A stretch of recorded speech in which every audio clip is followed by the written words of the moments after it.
us heal our earth together.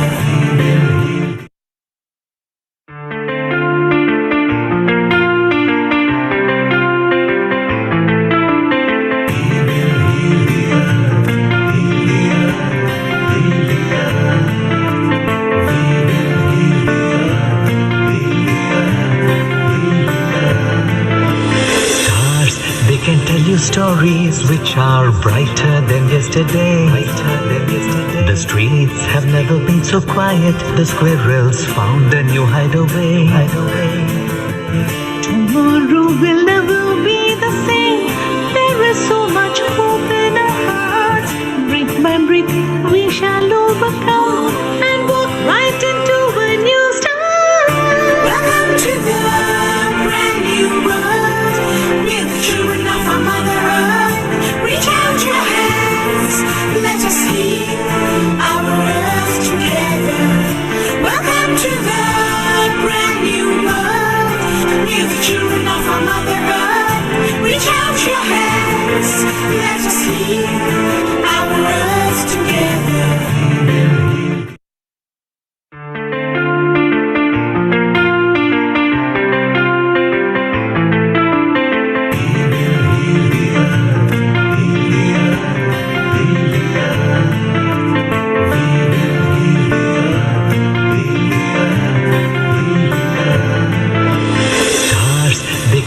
Stories which are brighter than yesterday. The streets have never been so quiet. The squirrels found a new hideaway. Tomorrow will never be the same. There is so much hope in our hearts. Brick by brick we shall overcome and walk right into a new start. Welcome to the brand new world. We're the children of our Mother Earth. Reach out your hands, let us heal our earth together. Welcome to the brand new world. We're the children of our Mother Earth. Reach out your hands, let us heal our earth together.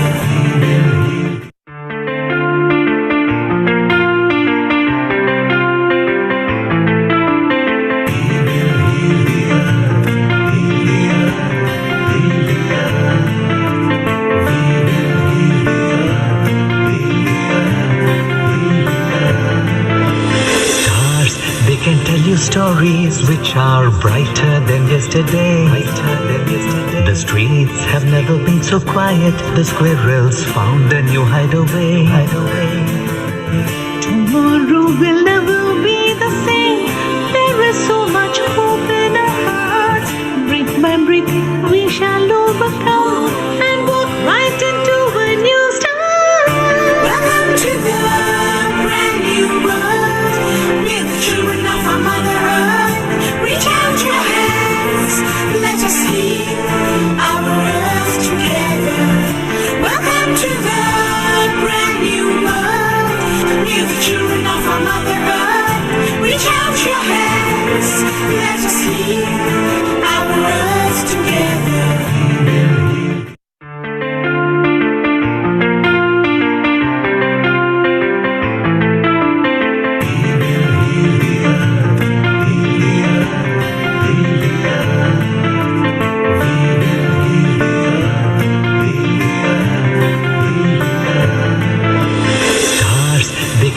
Stories which are brighter than yesterday.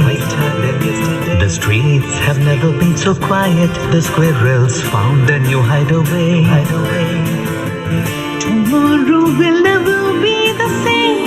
There is so much hope in our hearts. Brick by brick we shall overcome and walk right into a new start. Welcome to the brand new world. We're the children of our Mother Earth. Reach out your hands, let us heal our earth together. Welcome to the brand new world. We're the children of our Mother Earth. Reach out your hands, let us heal our earth together.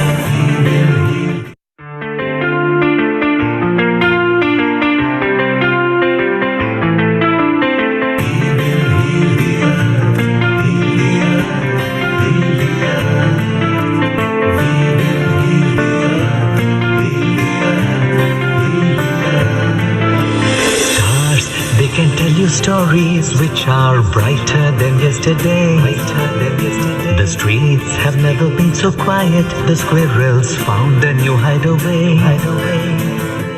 Tomorrow will never be the same. There is so much hope in our hearts. Brick by brick, we shall overcome and walk right into a new start. Welcome to the brand new world. We're the children of our Mother Earth. Reach out your hands. Let us heal our earth together. Welcome to the brand new world. We're the children of our Mother Earth. Reach out your hands. Let us heal our earth together.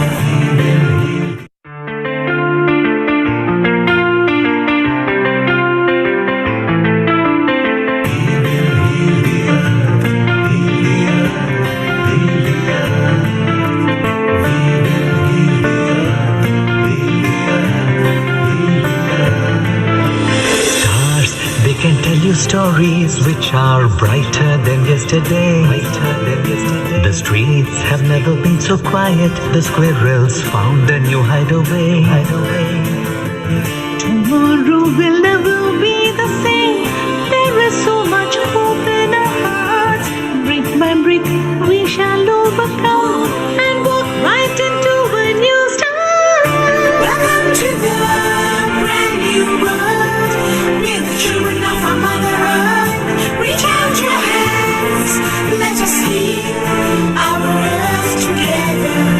Welcome to the brand new world. We're the children of our Mother Earth. Reach out your hands. Let us heal our earth together.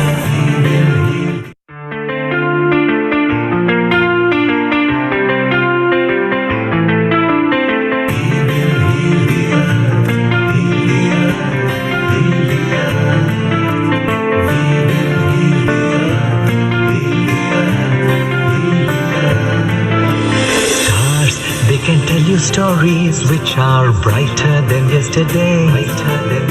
The streets have never been so quiet. The squirrels found a new hideaway. Tomorrow will never be the same. There is so much hope in our hearts.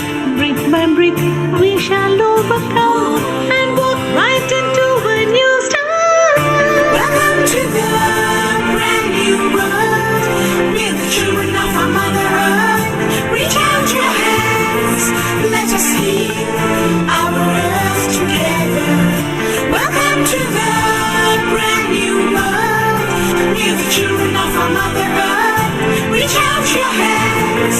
Let us heal our earth together.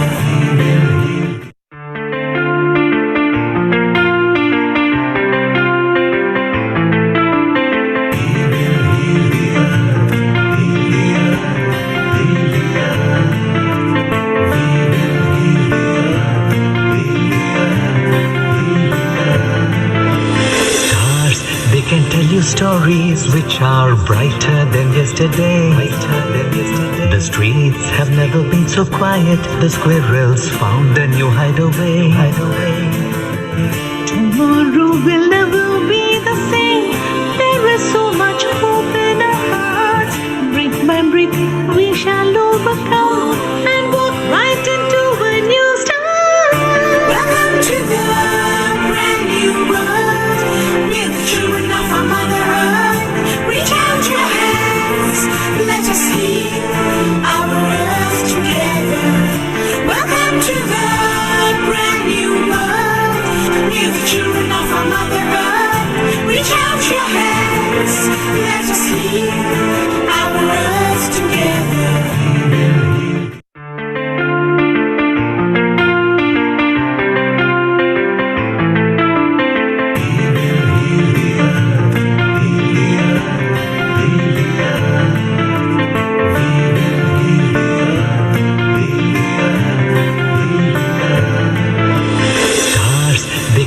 Stories which are brighter than yesterday. The streets have never been so quiet. The squirrels found a new hideaway. Tomorrow will never be the same. There is so much hope in our hearts.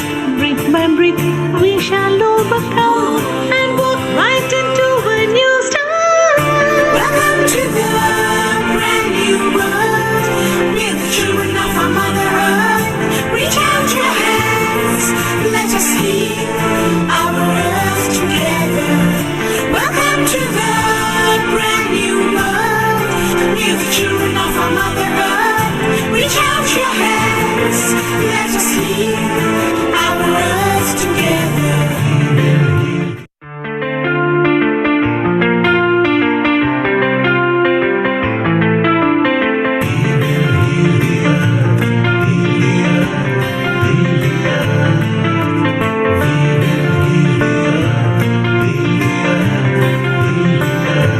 Stars, they can tell you stories which are brighter than yesterday. The streets have never been so quiet. The squirrels found a new hideaway. Tomorrow will never be the same. There is so much hope in our hearts. Brick by brick, we shall overcome and walk right into a new start. Welcome to the brand new world. We're the children of our Mother Earth. Reach out your hands, let us heal our earth together. Welcome to the brand new world. We're the children of our Mother Earth. Reach out your hands, let us heal our earth together.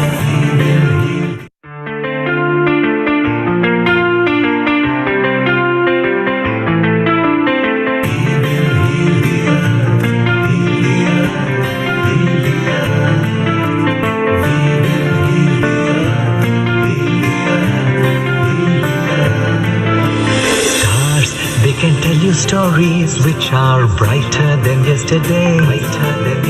The streets have never been so quiet. The squirrels found a new hideaway. Tomorrow will never be the same. There is so much hope in our hearts. Brick by brick, we shall overcome and walk right into a new start. Welcome to the brand new world. We're the children of our Mother Earth. Reach out your hands, let us heal our earth together. Welcome to the brand new world. We're the children of our Mother Earth. Reach out your hands, let us heal our earth together.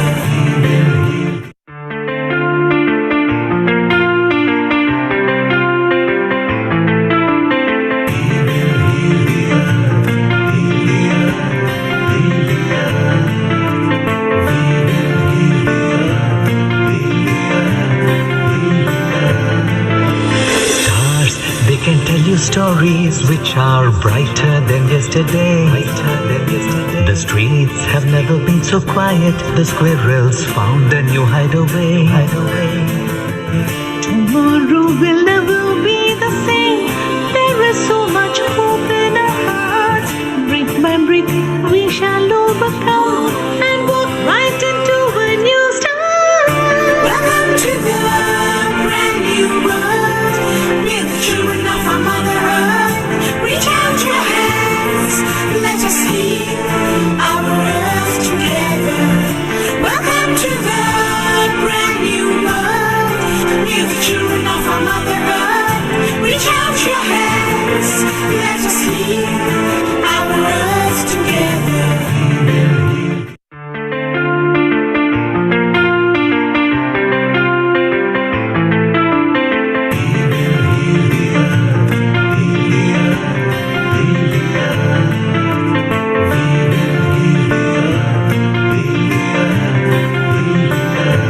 Stars, they can tell you stories which are brighter than yesterday.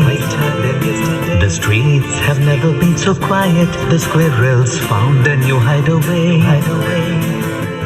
Tomorrow will never be the same. There is so much hope in our hearts. Brick by brick, we shall overcome and walk right into a new start. Welcome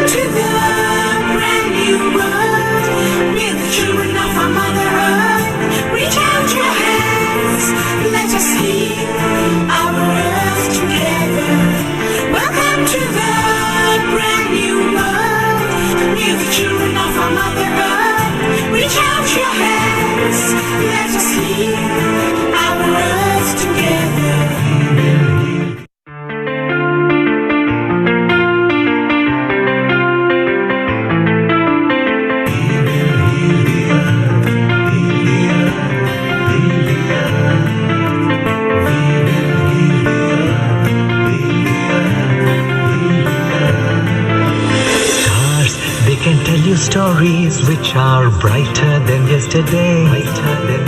The streets have never been so quiet. The squirrels found a new hideaway. Tomorrow will never be the same. There is so much hope in our hearts. Brick by brick, we shall overcome and walk right into a new start. Welcome to the brand new world. We're the children of our Mother Earth. Reach out your hands, let us heal our earth together. Welcome to the brand new world. We're the children of our Mother Earth. Reach out your hands, let us heal our earth together.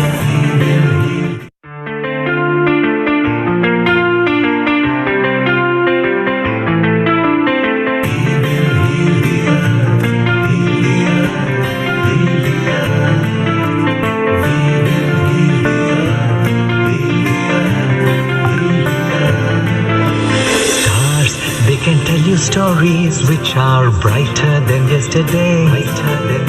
The streets have never been so quiet. The squirrels found a new hideaway. Tomorrow will never be the same. There is so much hope in our hearts. Brick by brick, we shall overcome and walk right into a new start. Welcome to the brand new world.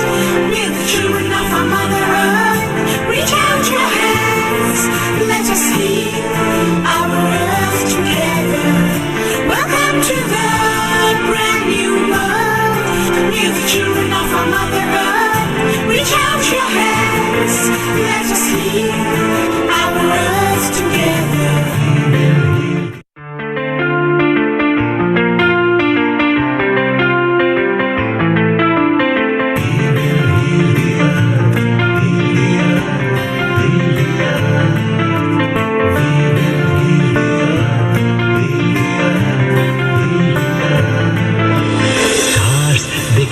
Stories which are brighter than yesterday. The streets have never been so quiet. The squirrels found a new hideaway. Tomorrow will never be the same. There is so much hope in our hearts. Brick by brick, we shall overcome and walk right into a new start. Welcome to the brand new world. We're the children of our Mother Earth. Reach out your hands, let us heal our earth together. Welcome to the brand new world. We're the children of our Mother Earth. Reach out your hands, let us heal our earth together.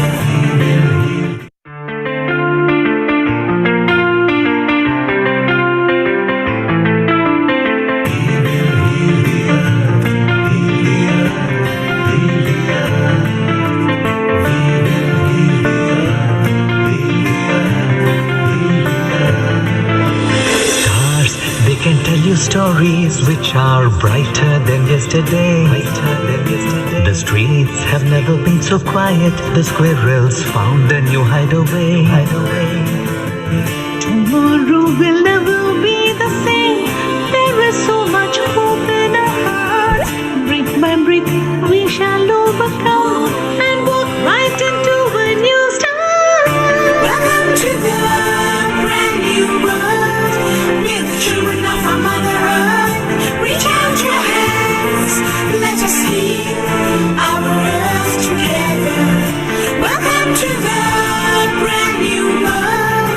We're the children of our Mother Earth. Reach out your hands, let us heal our earth together.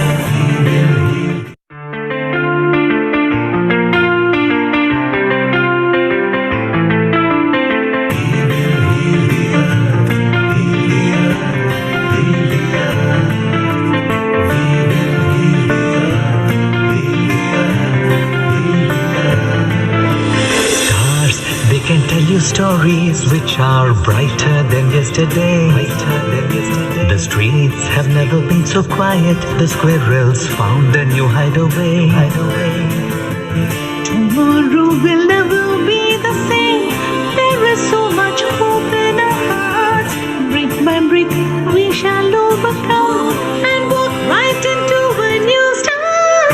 Welcome to the brand new world. We're the children of our Mother Earth. Reach out your hands, let us heal our earth together. Welcome to the brand new world. We're the children of our Mother Earth. Reach out your hands, let us heal our earth together.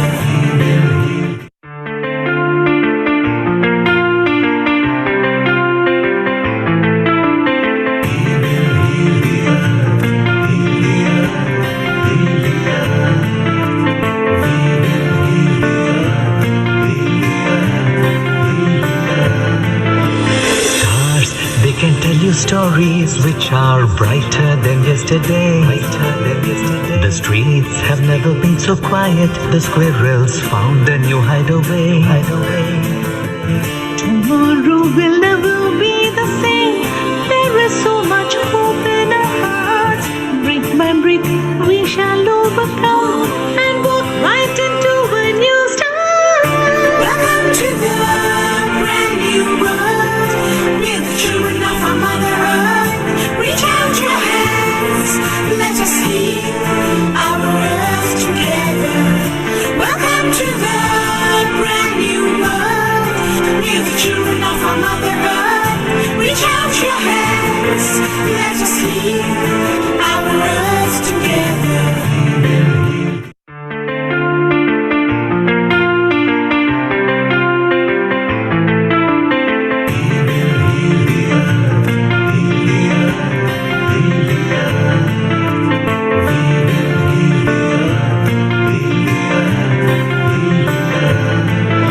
Stars, they can tell you stories which are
Tomorrow will never be the same.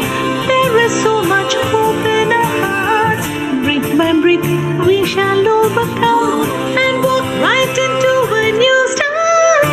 Welcome to the brand new world. We're the children of our Mother Earth. Reach out your hands, let us heal our earth together. Welcome to the brand new world. We're the children of our Mother Earth. Reach out your hands, let us heal our earth together.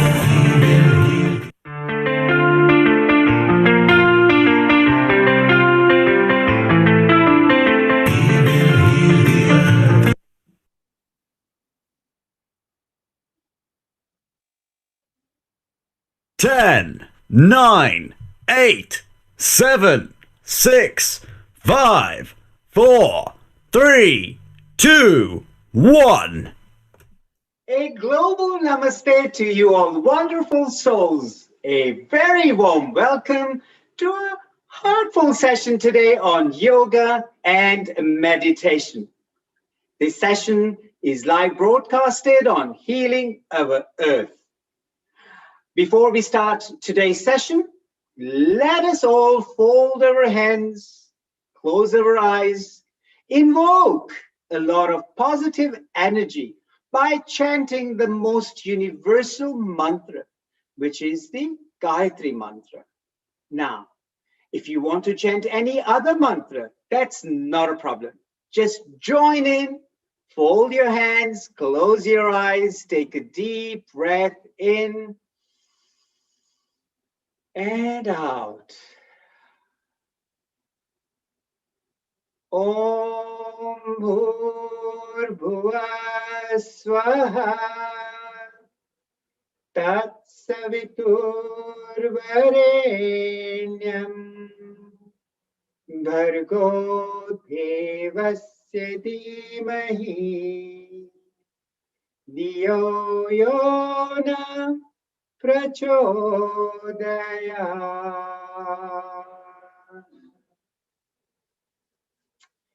Rub your hands over your face, over your eyes, over your body, and get that positive energy into you. If the Gayatri mantra doesn't bring in positive energy, then what will? Let us all get excited about this super awesome session on yoga and meditation. To all of you, a very good morning, a good afternoon, and a good evening to whichever part of the globe you're joining us from. On behalf of Healing Our Earth, I am truly delighted to invite you all to the 70th consecutive session of Healing Our Earth. We have touched over 170 countries and have had global participation on this Healing Our Earth platform. The aim of Healing Our Earth is to spread unity, peace, harmony, and love all over the globe. This is the mission statement of what Healing Our Earth is all about. It is to promote a happier, a peaceful, a healthier, and an inspired global community by delivering multicultural online education and entertainment. Today, this gigantic mission is being carried out with the great leadership of our producer director, Mr. Neil Kumar. And with him is a great team that is voluntarily dedicating their time. The speakers, the performers, the IT technology behind this, the presenters, all are dedicating their voluntary time for this gigantic mission to spread all over the globe. Let me say, without any further delay, I would like to take our journey to all the way to India, to Mumbai, to the beaches along the Juhu beach. Indian Ocean is raving with high tide. We are enjoying the heat in India. There is a great amount of energy. However, we are all aware that the COVID climate is quite severe there. All this being done, shot from India with Mr. Himansu, our next speaker, is all COVID safe. They have taken great precautions. They've taken great care and caution before they got together. There is good care being taken on this show also.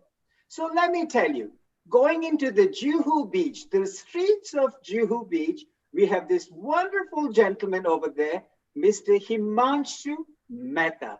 A global namaste to you, Mr. Mea. Are we connected? Yes. Namaste, Great. everyone. Great. So we can hear you. You're connected. That's great. Now, let me tell you about this wonderful human being and what he is all about. Himansu Mea is a successful businessman and a very passionately involved in yoga for the last 40 years and has been active from the last 12 years. He has been advanced practitioner of Hatha Yoga by Sri BKS Iyengar Guruji, Sri Yogendra Guruji, Dr. Jaydev, and Hansaba, Shivananda Bikram, Sri Patibai Joyce. From last 7 years as Karseva, he has been giving free coaching sessions of Surya Namaskars, yoga, and pranayam every Saturday. For elderly people to be devised Surya Namaskar primarily for his mother, and also devised a unique and the slowest form of Surya Namaskar with chakra meditation on mantra music in Panchabhuta, the first of its kind globally. Whilst pursuing course on philosophy and psychology of yoga, he wrote a thesis which turned out the best ever written by any student in the last 35 years. Thank you for showing that to us, Mr. Mehta. Keep it on the screen. We would love to have a see what it is all about. Thank you. Perfect. Yes, a great thesis there. Himansu is very much indebted to the city of London, where a story of his miracle twins, his sons, got created and will soon be published. He's a social activist in managing beach and beach gardens, creation of yoga park.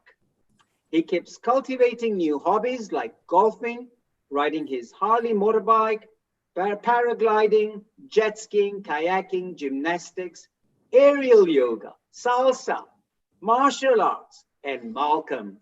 What a super talented individual that we have with us today. Ladies and gentlemen, let us all welcome on Healing Our Earth, the super awesome Mr. Himansu Mea. A global namaste to you, Mr. Mea. Welcome on the show. Namaste, everyone.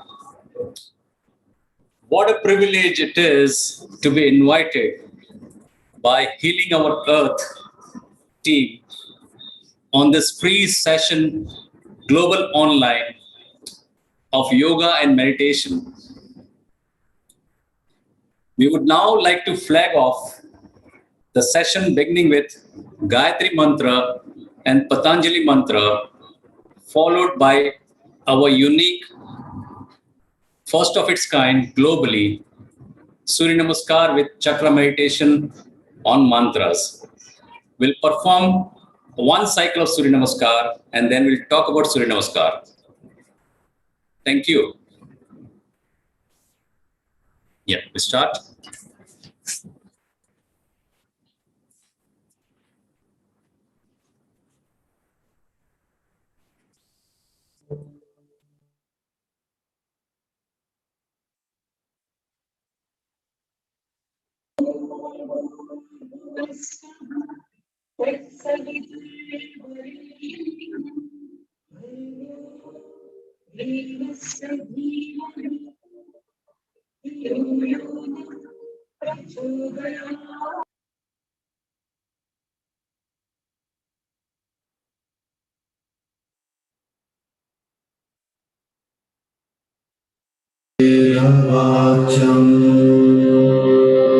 Malam sharirasya javajagila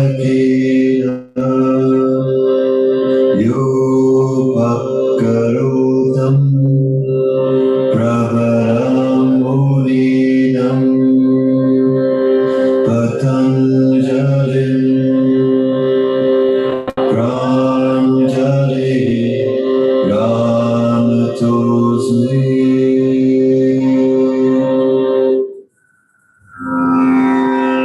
Standing in Pranamasana, contemplate on Anahata or heart chakra, breathing normal.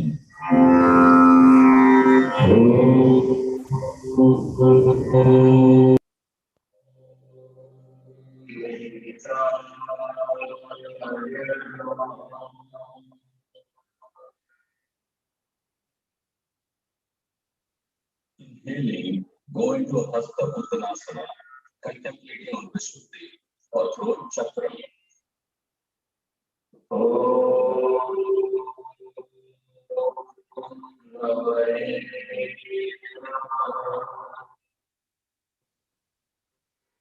Exhaling, bending forward, go into Padahastasana, keeping focus on Mudra or root chakra.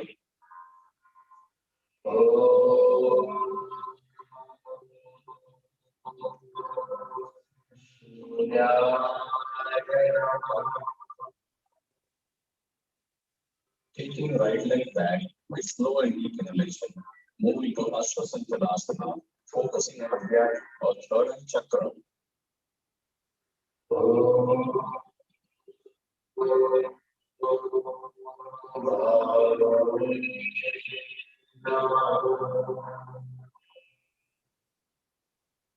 Now retaining breath, move into plank position, maintaining focus on Vishuddhi or throat chakra.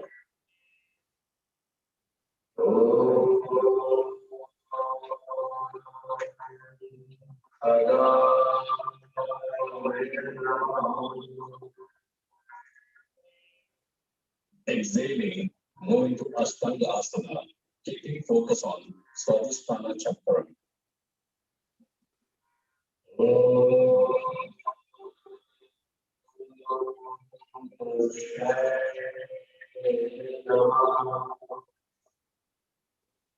With slow and deep inhalation, move into Bhujangasana, keeping focus on Mudra or root chakra.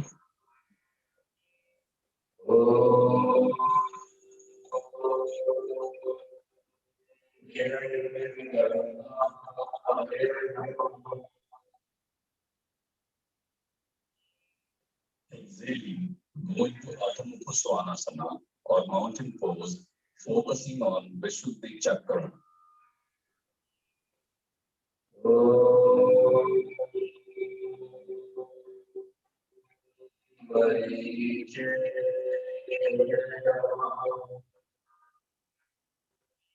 Taking right leg forward with slow and deep inhalation, move into Ashwasantanasana, focusing on Adhyat or third eye chakra.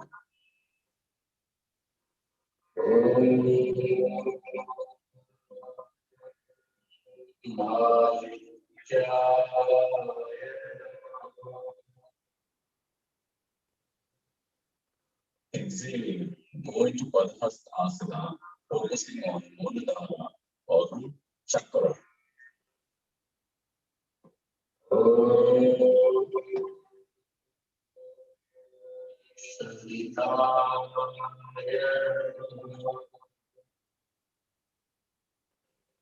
Inhaling, go into Hasta Uttanasana, focusing on Vishuddhi or throat chakra.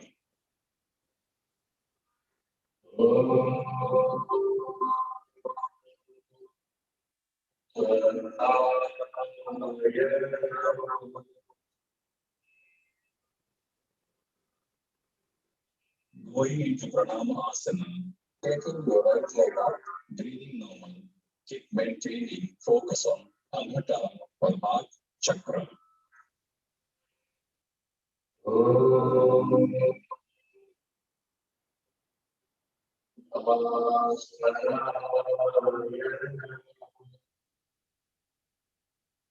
Come. Standing in Pranamasana, contemplate an Anahata or heart chakra, breathing normal.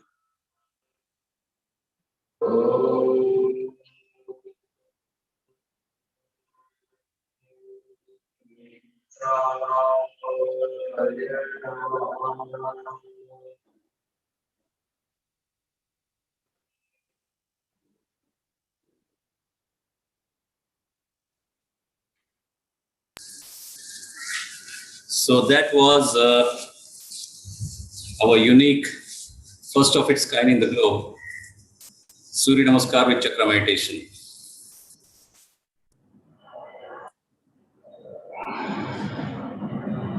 Yeah. I would now like to give a brief talk on Surya Namaskar. It can be an eye-opener for some of them. Surya Namaskar, it's an elixir of healthy body and mind.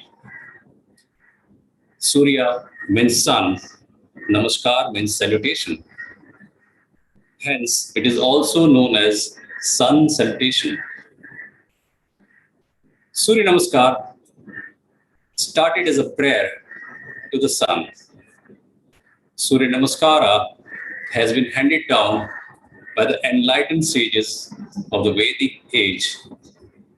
It consists of 12 different postures string together, each posture having different benefits. Surya Namaskar as a whole gives a phenomenal stretch to the whole body, and no other exercise can be compared to the stretch Surya Namaskar can give. It takes care and enriches the basic fundamentals of physical body, that is strength, core strength, and flexibility.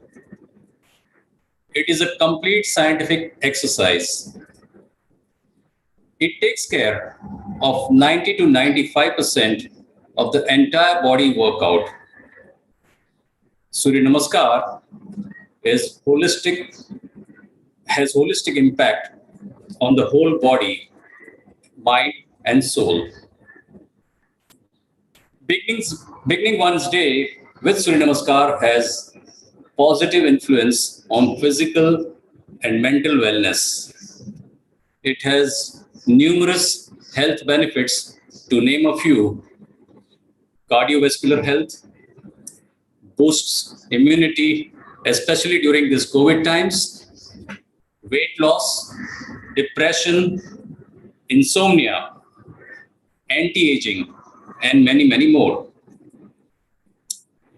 We have devised 3 variants of Surya Namaskar for our group practice.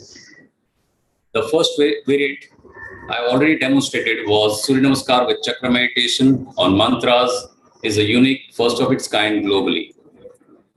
This is the slowest form of Surya Namaskar, and we practice 12 cycles in 60 minutes. There are good advantages compared to the speedier form of practice. It helps one to transcend from physiological to psychological level, and then elevates to psychophysiological experience. You might have observed that I practice blindfolded, be it 12 cycles or 200 cycles. It helps me to take my focus within and helps me optimizing benefits from my practice. When I'm fully engrossed in practicing blindfolded, by 8th or 10th cycle, many a times I go into a trance. Dr. Din Onish, who is a head of US cardiology department, in his book, Reversing Heart Disease, I'll come closer to the camera and show probably, has mentioned that the blockages of heart can be reversed by just practicing 3 Surya Namaskars every day. Yeah, it's mentioned on the page number 150 and 151. I hope everybody can see. And he was a cardiologist for President of United States. The 2 other variants of Surya Namaskar we have been practicing a speedier version, which is 108 cycles on mantra music and performed in standing as well as seated on chair. I had specially devised chair Surya Namaskar for my mother, elderly and heavily bodied people. We will now demonstrate 3 cycles in 3 minutes of speedier form of Surya Namaskar, both standing as well as on chair. It is more of a cardio and can barely give psychological or psychophysiological benefits. We practice 108 Surya Namaskar on mantras, completing 8 in 80 minutes. Hence, our group is well known as 108 Surya Namaskar group, Juhu. We will now begin our performance. Thank you.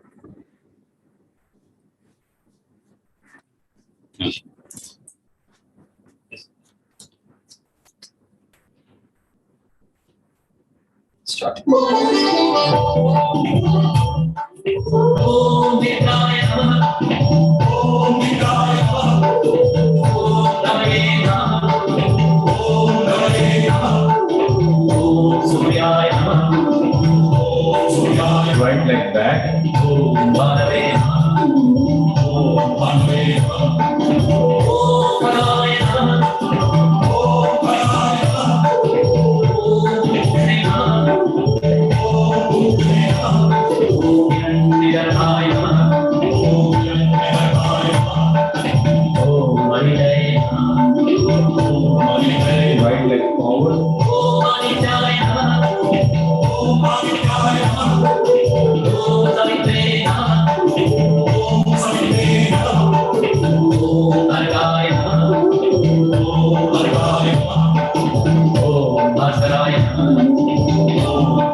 back. Om Bharave Namaha. Om Bharave Namaha.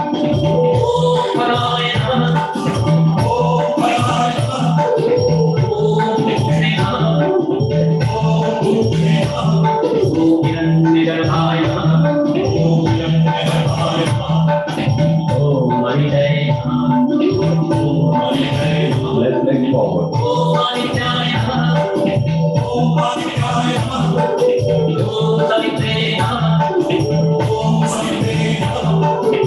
Om Argaya Namaha. Om Argaya Namaha. Om Bhasaraya Namaha. Om Bhasaraya Namaha. Om Vikraya Namaha.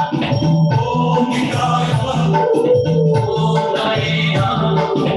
Om Raye Namaha. Om Suryaya Namaha. Om Suryaya. Right leg back.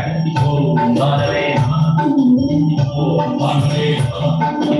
Om Bharaya Namaha. Om Bharaya Namaha. Om Bhushe Namaha. Om Bhushe Namaha.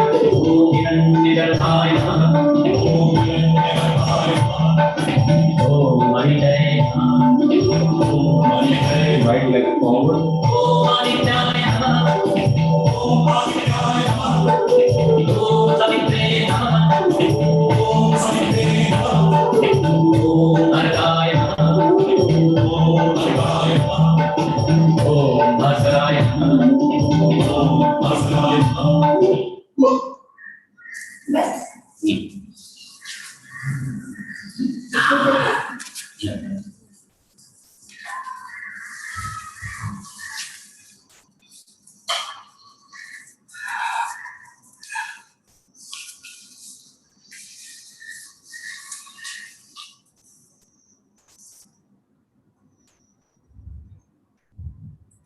So that was about Surya Namaskar.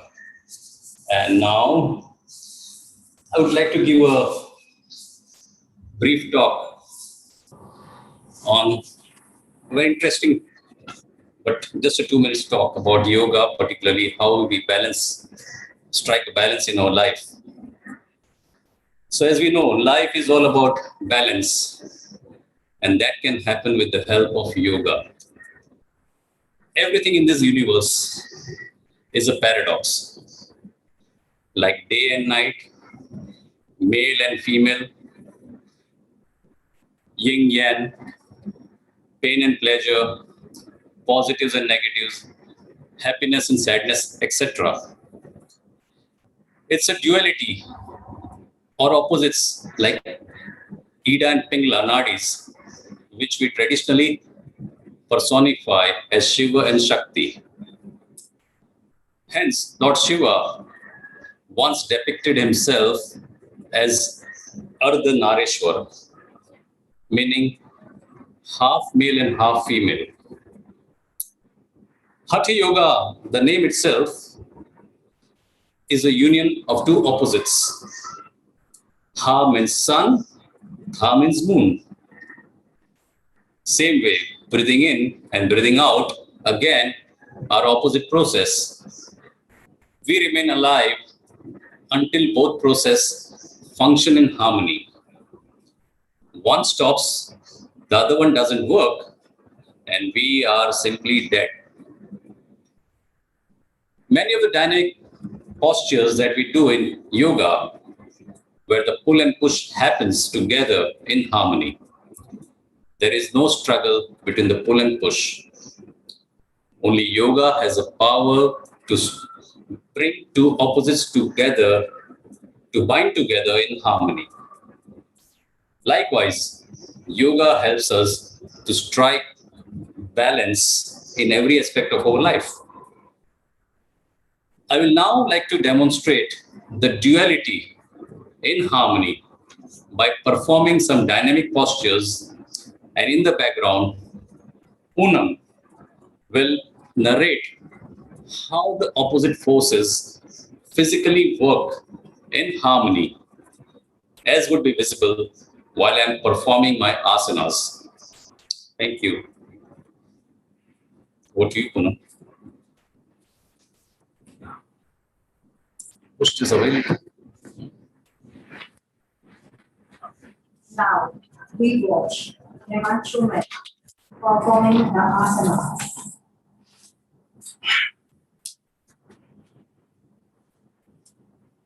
Beel Patel, balancing stick pose.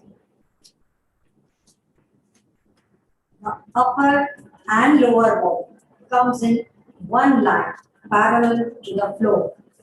Upper body and left leg appears as if two persons are pulling from either end. Right leg is perpendicular and firmly grounded. Here we observe three forces in different directions working in creating stability of asana. Next.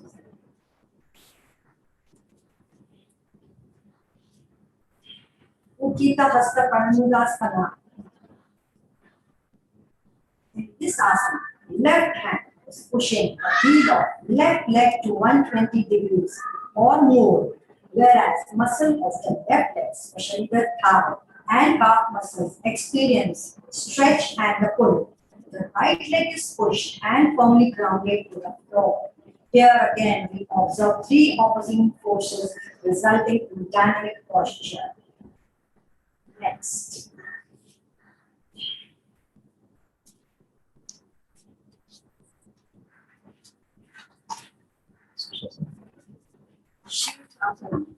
Or headstand.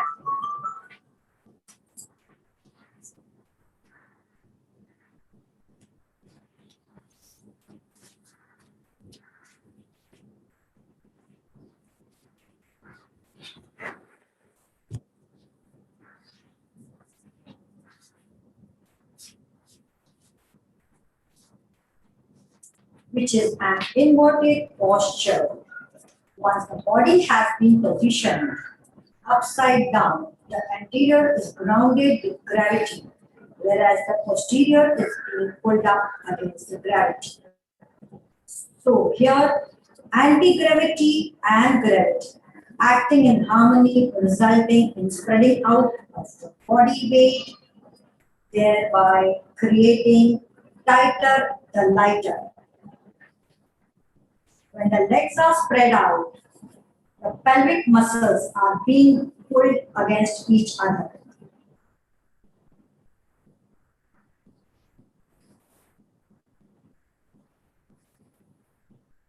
Opposite forces working for each other, creating Sukham Sthiram Asana.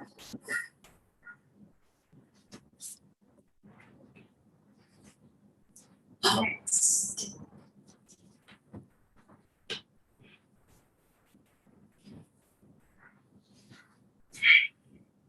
Samakonasana, center splits. Here, for the splits, it's like whole body being pulled apart in two halves. Each half is pulling the other half, but there is no constraint. And again, both opposite forces complementing each other.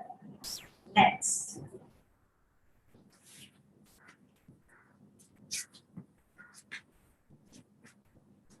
Hanumanasana. Posterior region, both the legs stretching and pulling each other. The upper body, that is chest, thoracic and abdomen, is being stretched and pulled up, and hips and buttocks regions are pulled down, getting enhanced gravity. In this asana, there are four forces working in four different directions, yet in harmony, creating a dynamic posture. Thank you.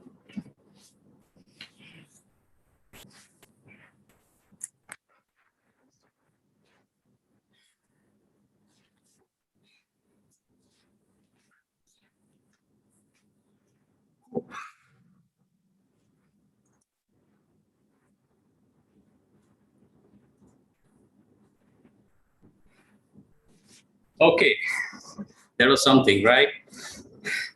Now, disclaimer here.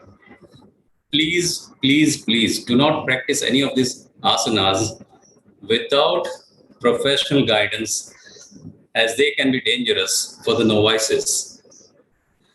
But for beginners and intermediates, I have something of a very low and medium intensity asanas, which we normally practice as a yogic warm-up before we start Surya Namaskar.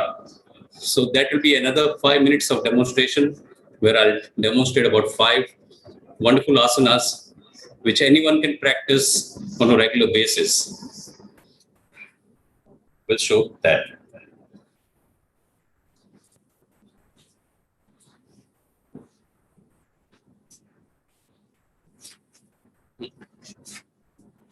First, the breathing exercise.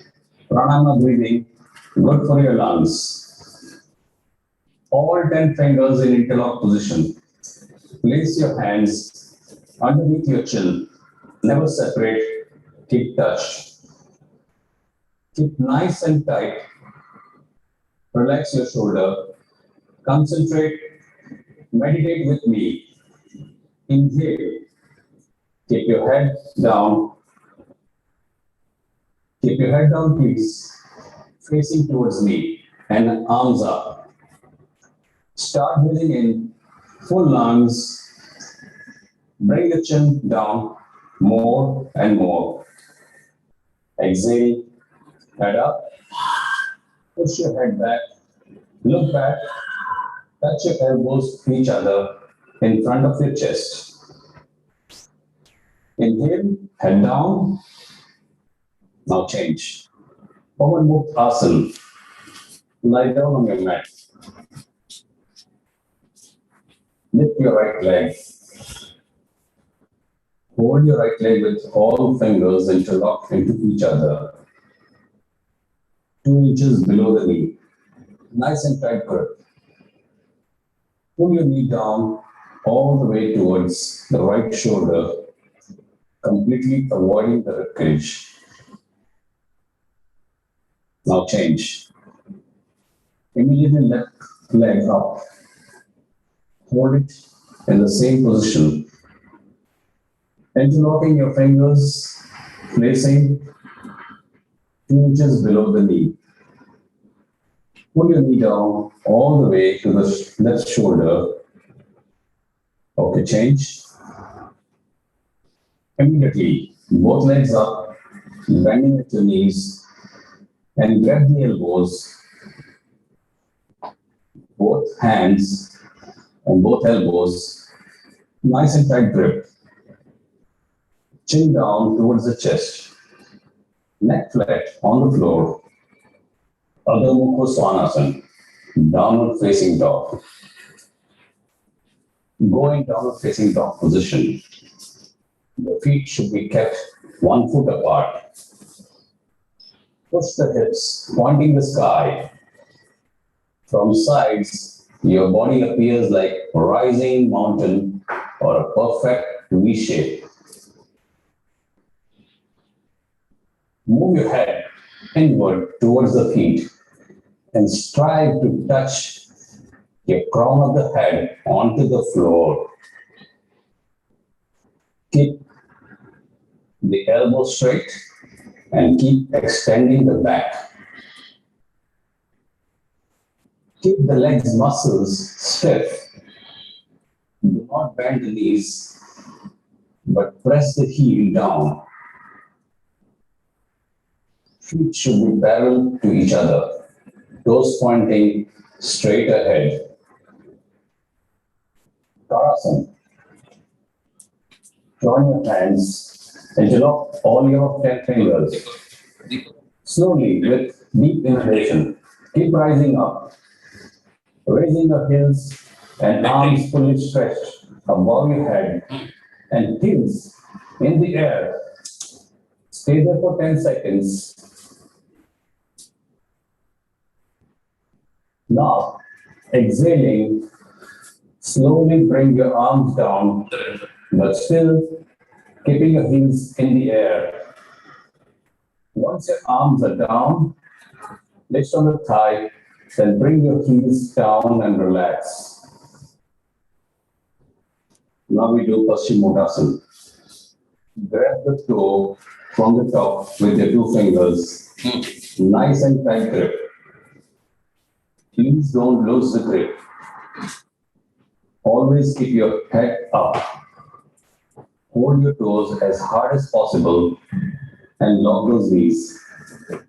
Knees coming off the floor in the air. Now walk your hips back, right and left, right and left, right and left. Everybody 10 to 15 times. Now look front and bend your elbows down. Elbows down again. Touch your elbows down on the ground. Let me see how good you are. And your goal is to touch your head on the feet, locking your knees. If the knee bending, it's over. The last one now. We do a rapid combination of Paschimottanasana and Halasana 12 times. Go with my counts. No one going faster or slower. 1. Roll back. Come back again. 2. Roll back. Come back. Paschimottanasana.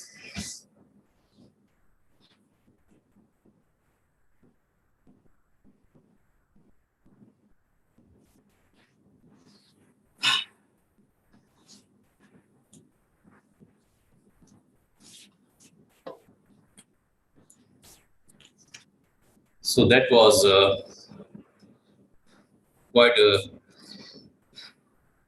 good asanas, good for weight loss, good for toning up your muscles. And if you're a beginner, you can easily pick up these asanas too. That was just quite amazing the way you were doing it and everything, the way it was flowing and the amazing benefits that you're discussing about the Surya Namaskar, Himansu ji. But Yeah. I must ask you a quick question if that's okay with you. Yes, okay, please do. Yeah, I noticed at the beginning you were doing your Surya Namaskars and some of the postures blindfolded. What's the Yes. reason for that?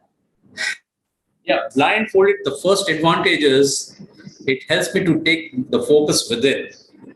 So, and it's possible only if there is a stability in my asanas. So if there is no stability, I'm bound to lose the balance.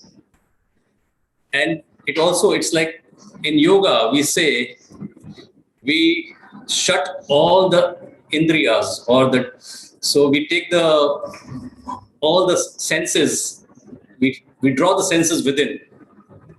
So that's one of the reasons. And also, yeah, it takes me from psychological to psychophysiological level, and sometimes I experience a trance. So would you say all your students who also do Surya Namaskars with you, are they also practicing it blindfolded? No, they are yet to start. I keep on backing them for that, but they need to still improve their postures. Once the postures are, to the 90% accuracy, then you can do the blindfolded. Perfect. Well, I thought that was quite interesting. So I thought I must ask you that question because I noticed you were doing it blindfolded. Well, the other thing about Surya Namaskars, I've also noticed that there's people who do quite vigorously. They would do 500 Surya Namaskars or 1,000 Surya Namaskars, and they want to time. It's all on the click of the time. Whereas you were doing it barely 12 Surya Namaskars in, say, roughly an hour or anything like that. Now, what's the difference, and is there advantages, disadvantages either way? Would you shed some light on light on that? That's a valid question, I would say, really, because I would say there's a misconception. People go for quantity instead of quality. Yes. So quality matters a lot, and particularly for yoga. Now here, initially we also started as 108 Surya Namaskar. We used to do 108, the faster version, what you saw. But then it really, clicked me that I should be doing more on a spiritual, advancement. So then I devised this special Surya Namaskar. So we do just 12. And believe me, most of them doing for the first time, even the yoga teachers, a practitioner, or maybe a good bodybuilder, they cannot complete even 12. Initially, yeah, they find it tough because you have to hold the postures for a longer duration. So one thing, it works on the physical aspect, yeah, that you hold the postures so the muscles get toned up. Otherwise, the faster version is more of a cardio. Okay. So then, again, it takes you from physiological to psychological and psychological to psychophysiological level. So that is the advantage for the slower version because it calms the nerves and it brings in the tranquility. And that's the reason after doing this 12 Surya Namaskar, people really feel so calm and cool, and they tell me that the tranquility remains with them for 24 hours at least. So that's the greatest benefit of doing them at a slower pace, holding the asanas for that much longer. Exactly. And then one more major advantage is that the normal breathing, as we see, is 12 to 14 breaths, 12 to 16 breaths in a minute. That's correct. Whereas when we do the slow one, it encompasses the aspects of pranayama. So we just end up taking 2 breaths in a minute. So we slow down the breath. Okay. So obviously there's the benefit of the breathing that you get with the Surya Namaskar, doing it at a slow pace. Yeah. And then we activate the chakras, which opens up the energy channels, and that brings in the immunity, and also it really improves the organs functioning. Okay, great. So the tremendous benefits of doing the Surya Namaskar at a gentler pace then. Exactly. Brilliant. Thank you. Thank you for sharing that knowledge with us. I have another curious question for myself, and I'm sure the audience would love to know this too. Yes. Himanshuji, you've been a very successful businessman. Yes. How did yoga land up in your laps? How did the story or the journey with yoga start? No, yoga, of course, it started about nearly 40 years back, but I was like, dodging away. I would go for maybe 10 days or 15 days and then again, run away from the yoga class. So it was like, but yoga would catch me again from somewhere or the other. So my master, Yogendraji, and Dr. Jaydev, they used to call me a migrating bird initially. Okay. Yeah. But then, I became more sincere about yoga since I joined Iyengar Yoga because I wanted some dynamic postures, more challenging postures, and then Bikram and then Patabi Joyce and these gurus, they really have the greatest of the great postures and teachings of yoga. And then it so happened that in 2011, I shifted to Juhu, my residence to Juhu Beach. And I was passing through the worst turbulence of my life, I would say tsunami of my life. But this place, it gave me immense peace. So I wanted to pay back to the society. So then I thought, and I saw people just running around and doing some crazy exercises. But what they lacked is the serenity and the flexibility in them. So I thought, why not serve people something different, something special, and something our original, and which has come from the Vedas. So then I started Surya Namaskar, and then yoga, then pranayam. So I conduct I give free session as a Kar Seva every Saturday. It's ongoing from 7 years.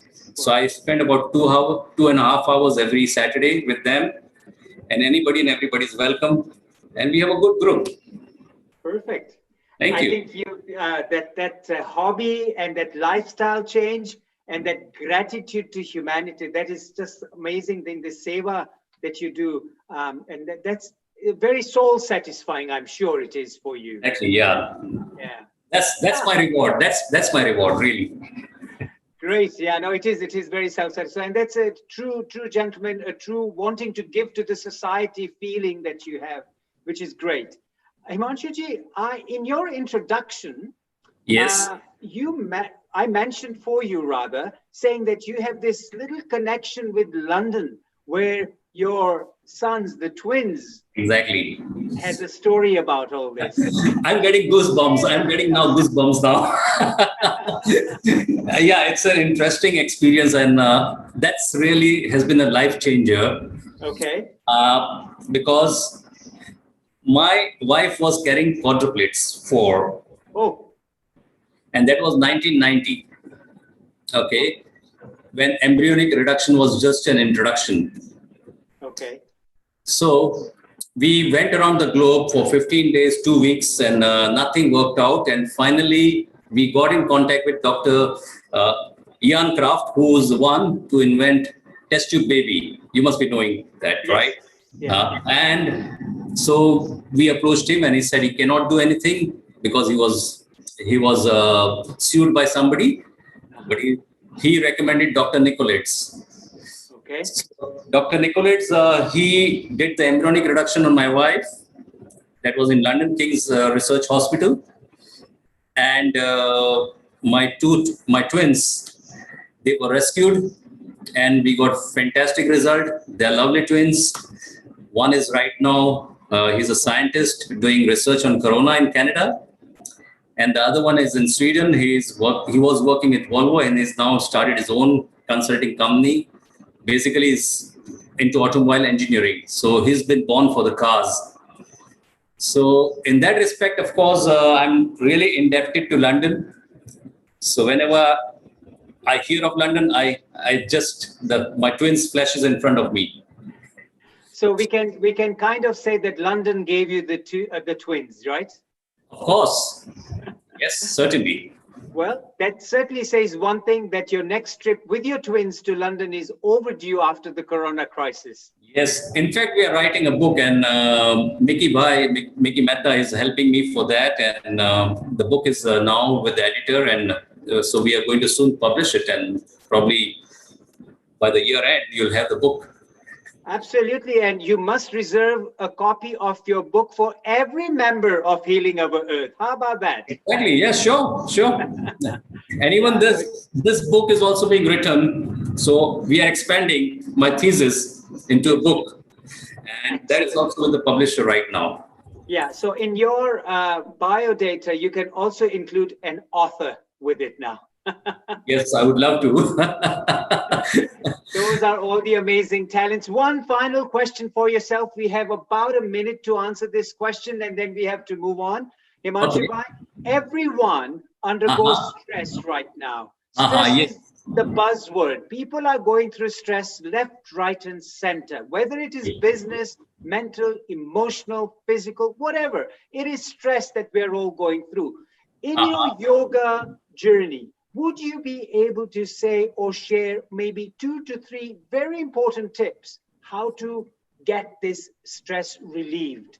Any specific asanas that you would recommend? Yes. There's one asana which I strongly recommend to all of them. Even my lawyer friend, he's a group member. Hello. Yeah. Hello, sir. And, he's always under stress, handling a lot of clients. So he's fascinated with this asana. So I'll demonstrate that asana within 1 minute. 1 minute, one can de-stress oneself, and it is so relaxing. Brilliant. Yeah. So maybe Now, this is the golden tip coming, ladies and gentlemen. Make sure you focus on this 1 minute of the asanas that Mr. What we need to do is, should I face in front? Oh no, I think I should be facing this side. Yeah. So you have a distance of 2 feet between your 2 feet, and now it's known as Uttanasana. It's a little modified Uttanasana. So you make your body right angle first, push your buttocks back, and the body has to be completely flat, 90 degrees, flat back, and then slowly go down. Don't bother about touching your feet or the ground. When I started yoga, I could hardly go up to this level. So, and then you can hold your arms by your elbows, and your forearm should be in front of your forehead, and just relax, release Keep your arms loose, but don't compromise on the hamstring at all. The magic is from here. And leave your head loose as if a coconut is hanging, just leave it loose. And lie like this, just stay like this, maybe for a minute or more if you can. It's so very relaxing. Now I did so many asanas, I'm feeling so relaxed after doing this 1 minute of posture.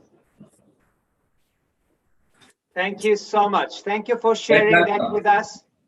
This was super amazing. When your blood rushes to the head, the gravity takes it with you. Yes, doctor, yeah. Very, very relaxing. Thank you. Himansu ji, thank you very much for sharing your wonderful talent on your Surya Namaskars. And thank you to your team who's with you. They've been brilliant. I can see them. They were all doing wonderful stretches, asanas with you. And thank you to your beloved mom, who I know has just Thank stepped you so much. Yeah. And I would like to thank everybody for listening to me. And I would also invite my team to say namaste, all of us together. One moment. Sure. Yeah. Which camera is it? We go back? Yes, we can see you properly now. The whole team. Yeah. Brilliant. Yes. Now the main camera is on. Yeah. Okay. Okay. Thank you very much to all of you. A namaste to all of you. Brilliant show there. We were all thrilled. Ladies and gentlemen, we have got Himansu, who has shown us a lot of asanas and the Surya Namaskar. If you want to get in touch with this lovely, awesome super soul, then do get connected on the Healing Our Earth website, which is www.healingourearth. All his details would be posted on there. And also it is www.Himansu Mea, that is HIMANSHUMEHTA, all one word, himanshumeta.co.in. So hopefully, ladies and gentlemen, this was a Surya Namaskar that we would all love to practice at home. Himansu ji, we will have to make exit from India because our next lovely speaker, we have to catch a flight to Thailand to make sure we connect with her. And I want to say a massive thank you, a global namaste on behalf of Healing Our Earth to Mr. Himansu Mea and his team. And at this stage, also Dr. Mickey Mehta for all the good work that he's been doing. Thank you very much. And we'll say goodbye to India right now. Thank you. Bye-bye. Bye-bye. Bye-bye. Thank you. Ladies and gentlemen, wasn't that a super session on Surya Namaskars with Mr. Himansu Mea and his team? Now, very quickly, we take our flight from India to Thailand, where the time at this stage is probably rushing into the later part of the evening. It's probably about Amarjit Cordua. Are we connected, Amarjit ji? Yes. Global namaste to you. Welcome on Healing Our Earth. Namaste ji. Now we are in Thailand with Amarjit Kaur Dua. Let me tell you about her. She is once again an amazing speaker, a Raj Yoga instructor, and she's an experimental Raj Yoga for manifesting happiness and total wellness in daily life. So we're going to hear a lot about this from Amarjit ji. But before she shares her journey, let me tell you a little bit about her. Amarjit Kaur Dua is from Thailand, an educator for whole life, is currently doing her PhD in Ayo Yoga, counseling and total wellness, and has been practicing and guiding experimental meditation for the past 25 years. She has been a Sikh religious leader and a speaker at religious institutes worldwide, all over the globe, and has conducted youth and family programs, camps for over 25 years. She has translated the Japaji Sahib from Sikh scriptures into poetic English. She has been a speaker representative for inner and world peace and climate change issues in the United Nations, the URI, and the Brahma Kumaris, and served hands-on in world disasters through the United Sikh, and as an individual, she continuously serves to educate the slum children in Thailand and India. She conducts sessions for empowering women and men all over the world and does private counseling too. She has over 100 television program sessions aired. She is fluent in English, Punjabi, Hindi, and Thai. A very warm welcome on behalf of Healing Our Earth, Amarjit ji. The floor is all yours. A global namaste. Namaste, Ji. And I'd like to say thank you so much for that wonderful introduction. And also thank you to the Global Healing Our Earth team, because this is a really beautiful day. And the session I just saw just now was also really beautiful. I was reminiscing about my previous yoga experience. And so I would also like to say namaste and Vaheguru Ji Ka Khalsa, Vaheguru Ji Ki Fateh to all the participants out there and all my friends and relatives and people who will be watching this live or watching a replay of this later on. I'd like to really say thank you, because this is a topic which is very close to my heart, and I'd rather say my life's purpose. So yoga and meditation. I would like to, should I begin my session? Yes, it's all yours. You can start now. Okay. There's no problem. Thank you. Thank you so much. Yoga and meditation for body, mind, and soul. As we just saw, most people think of yoga. When we talk about yoga, we think it's physical yoga. And me too. I did a lot of asanas, and I actually qualified to be a teacher in asana yoga and Kundalini yoga.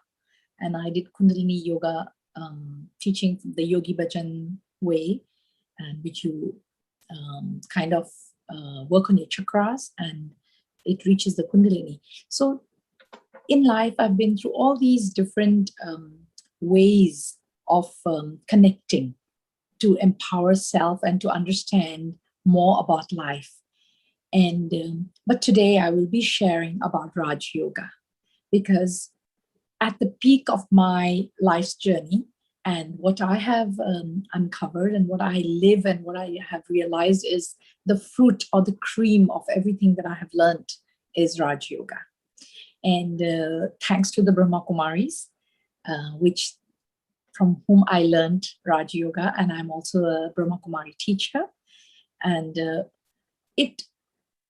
I will say that being a Sikh religious leader and also very much a Sikh woman who admires and loves and respects and follows and obeys the teachings of the Sri Guru Granth Sahib, myself, I have learned to understand my Guru and understand the words even deeper than ever because of Raj Yoga. And, today I'm going to be focusing on the mind and body, mind and soul. We said yoga and meditation for body, mind, and soul. So actually, our body is very much affected by our mind.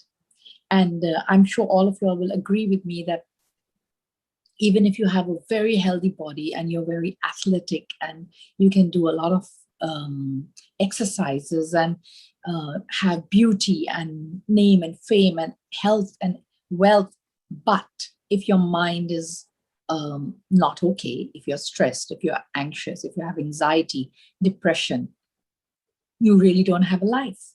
So at the root of everything is our own mind. And I pointed here. Well, we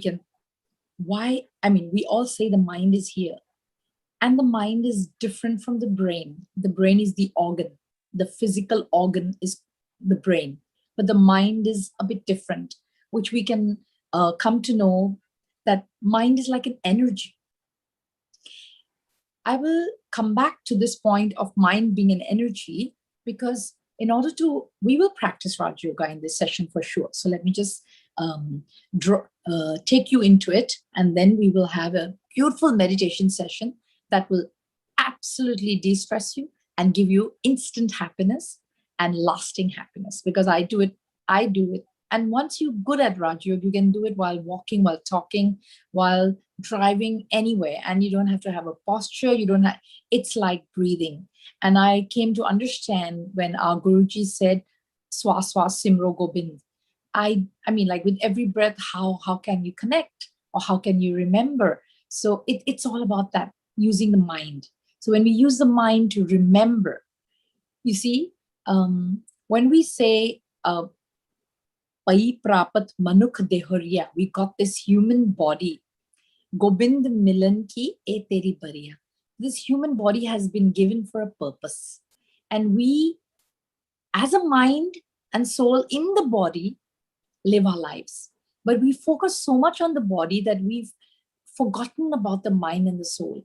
And it's a little sad that in life, in schools and colleges, nobody teaches us about the soul, about the spirit. We just hear about the body, and we hear about knowledge, and we hear a lot of things, but nobody actually tells us about what's going on in here and how to handle that. And because once we know what's going on in here, that's called awareness. When you know what's going on in here, then we can actually also uncover a lot of, then we can awaken and deal with it.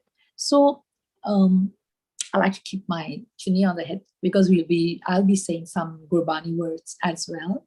So just in order to give that respect. So the mind, I'm coming back to that. So we receive, the soul gets this body to live this life.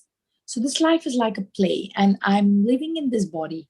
So today I heard a beautiful thing that connects me to this topic of the mind seeing the body as separate. Yogi, Jnani, and Karmatit.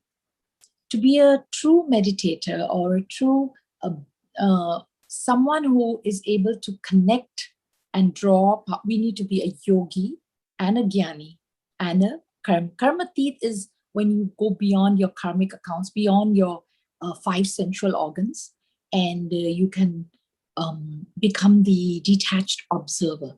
Now, when I say detached observer, it doesn't mean you don't have any emotion, you don't feel love. Detached is very much with love. Karmatit is with love. But beyond love is the knowledge of who I am. Because without gyan, without being a jnani, the love that we feel is very emotional and very worldly. And it comes with a lot of ups and downs, and it's not the true love that Guru or God talks about. Jin prem kiyo tin hi prab payo. But still, to have that loving quality inside you is wonderful, because, and never lose it for any reason. If anybody tells you stop loving because love breaks your heart, or don't believe it, because it just means that you have not been able to detach, but you need to keep loving. Because the moment you stop loving, you're going away from your soul purpose. Your soul purpose, your spirit's purpose, because that light inside that is there within this body is the soul, is the spirit, and it needs to love, and it needs to be joyful and peaceful and happy and all those beautiful qualities. The soul is like a diamond. It needs to radiate. It needs to be strong. Just, we will do a meditation, a diamond meditation towards later in this session today. Now I'm coming back to before we meditate, we need to know who is meditating. Because when we say simro, we're talking about, simar means remember. So now when we remember, it's the mind that is remembering. The body is cooperating. The body takes a back seat. The body kinds of relaxes. We do a lot of pranayams to relax the body. We do exercise and yoga practices and breathing exercises and all this to relax the body so that the mind can be a bit more still and a bit more peaceful. But we can also use sound and light to help. So when we open some sort of red light, it takes us into another realm, which will help if for those who find it difficult to focus or go inwards. And sound, the most beautiful sound that you can do is the Om. We can do the Om right now because it'll tune us into a space. And Om actually has 3 sounds: Ah, Om.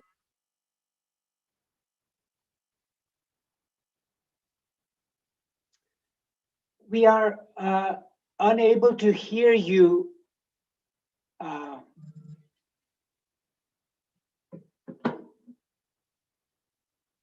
I think we are having some technical difficulties. We are unable to get Amritji. You have been muted. So for some reason, if you can unmute yourself, that would be great. Amritji, I think we have lost her connection. Amritji, if you can, she's still in the gallery. Yep, there you go. You've unmuted yourself.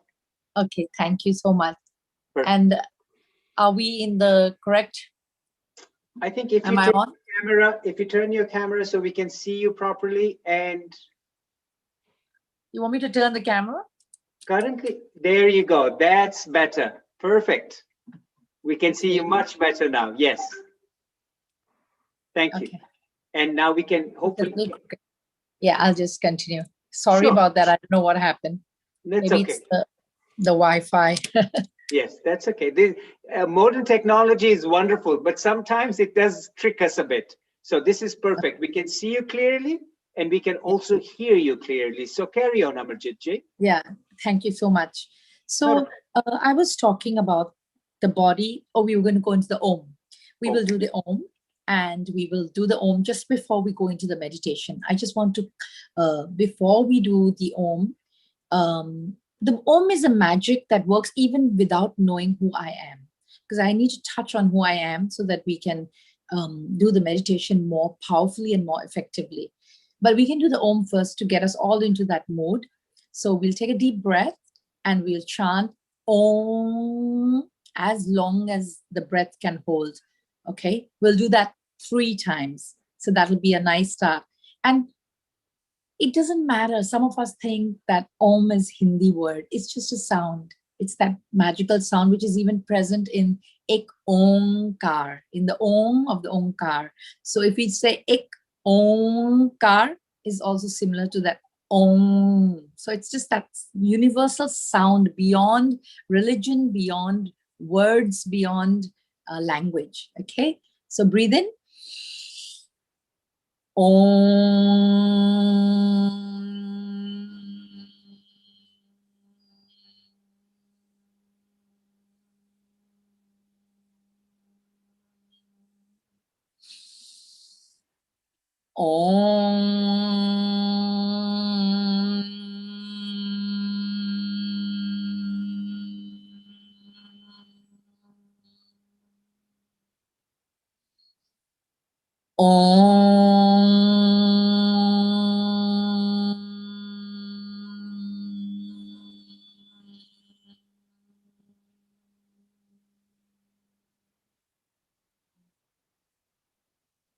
So if any of you did that with me, as you can even feel it in my voice, I can feel the bass of my voice.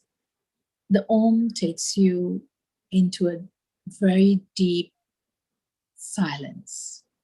And when you do the Om and this sound vibrates, it's so beautiful. You can feel it in your mind, you can feel it in the energy. And the Brahma Kumaris in the beginning used to be called Om Mandali, and they used to chant the Om. and I still like to chant the Om. And many times we do our asanas also. At the end, we do the Om.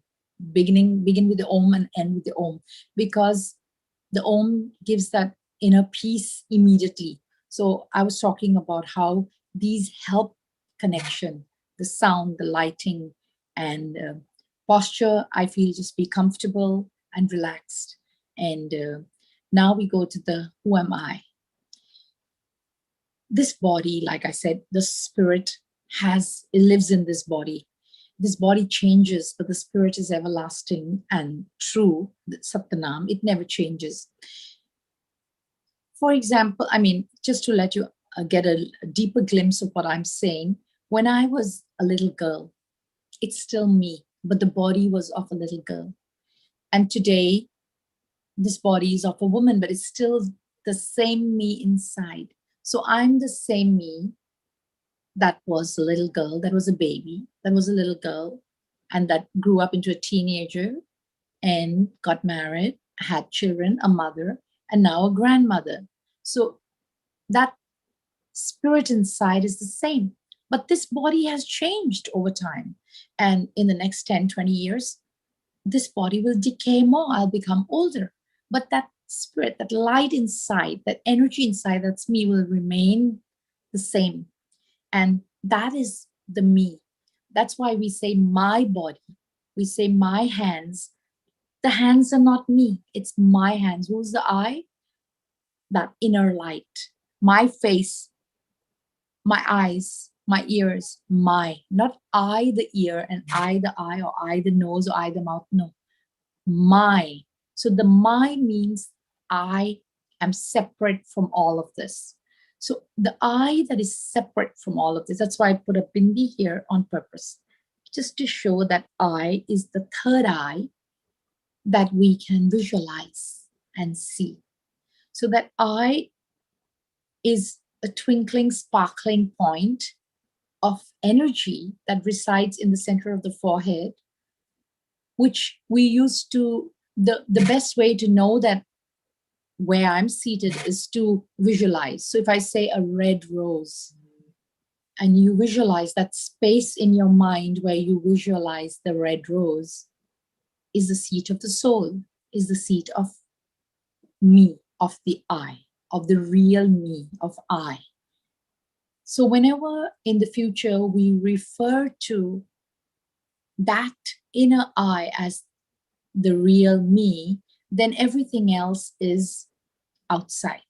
You automatically become a detached observer, because everything else that I see with these physical eyes, or hear with these others, with the ears, or with these other sense organs that I know, is all external, is all to do with this body, not the inner I. Like even my parents, my children, my siblings, my friends, everything is to do with this body that I'm playing this role. Because that inner light that is the real me, yes, I'm playing this role in this lifetime, but I am beyond this lifetime. That's why I am a Kal Murat. I am life energy that is forever. I won't go into that, but we need to know, because I'm the I that I can visualize and see. Like right now, I'm seeing the red rose, but I would like you to see something like what you actually are. It would be something like this point, just to show you the point. It's just a point of light, so radiating. So if you have a picture of that, it always helps. And that's why I wear this pendant. It reminds me of who I am.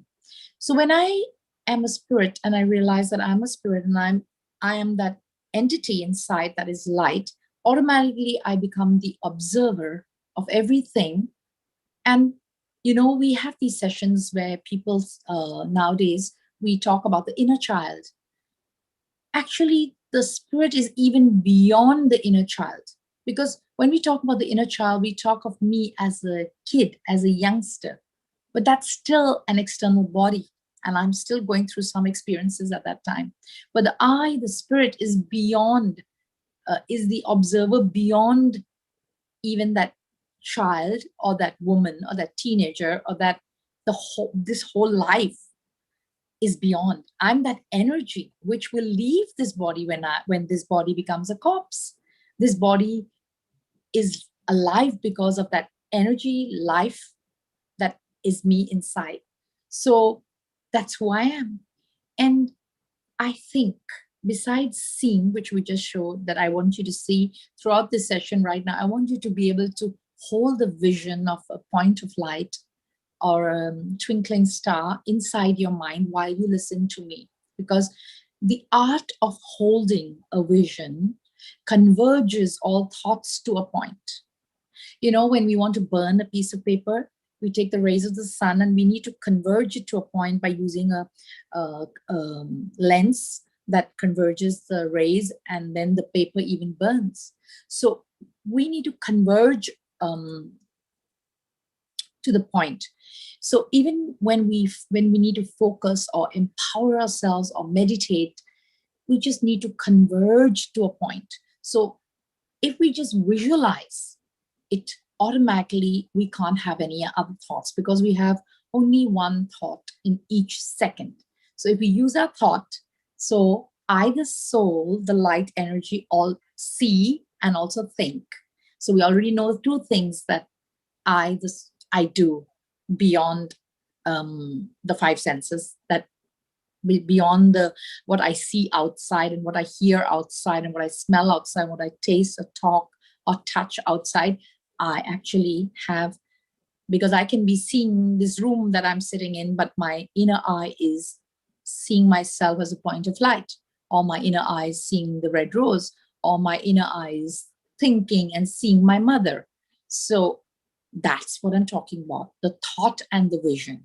There's a screen in there, like a TV, like a movie, and we need to know how to use it.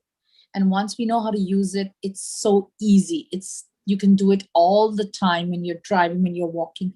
It's just converging your thought to the you, to the me, that I am that life energy, that light inside. That's who I am. So stay with that for a minute, for a few seconds.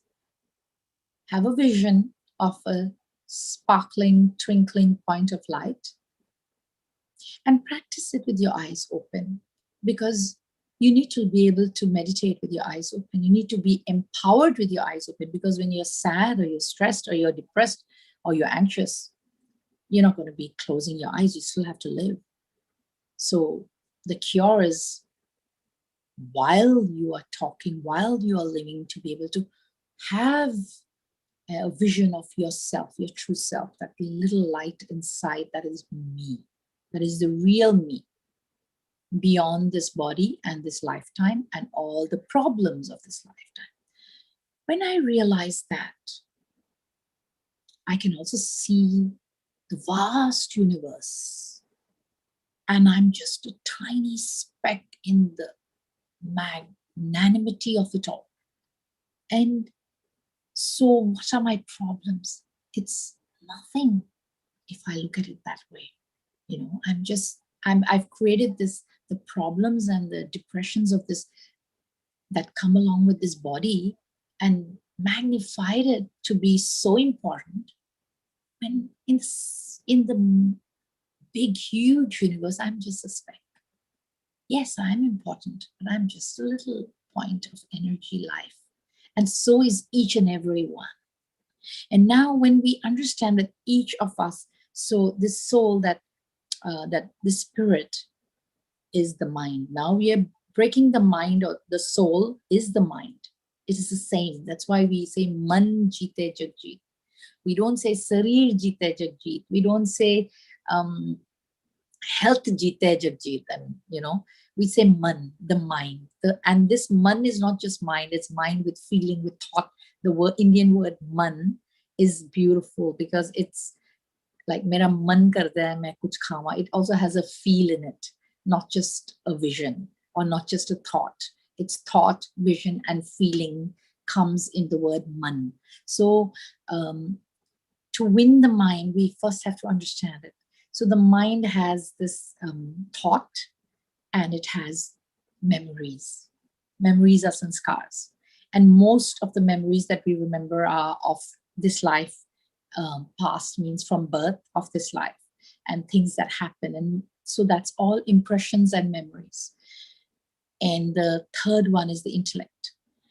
The intellect decides, and mostly the intellect is at the mercy of our impressions and memories.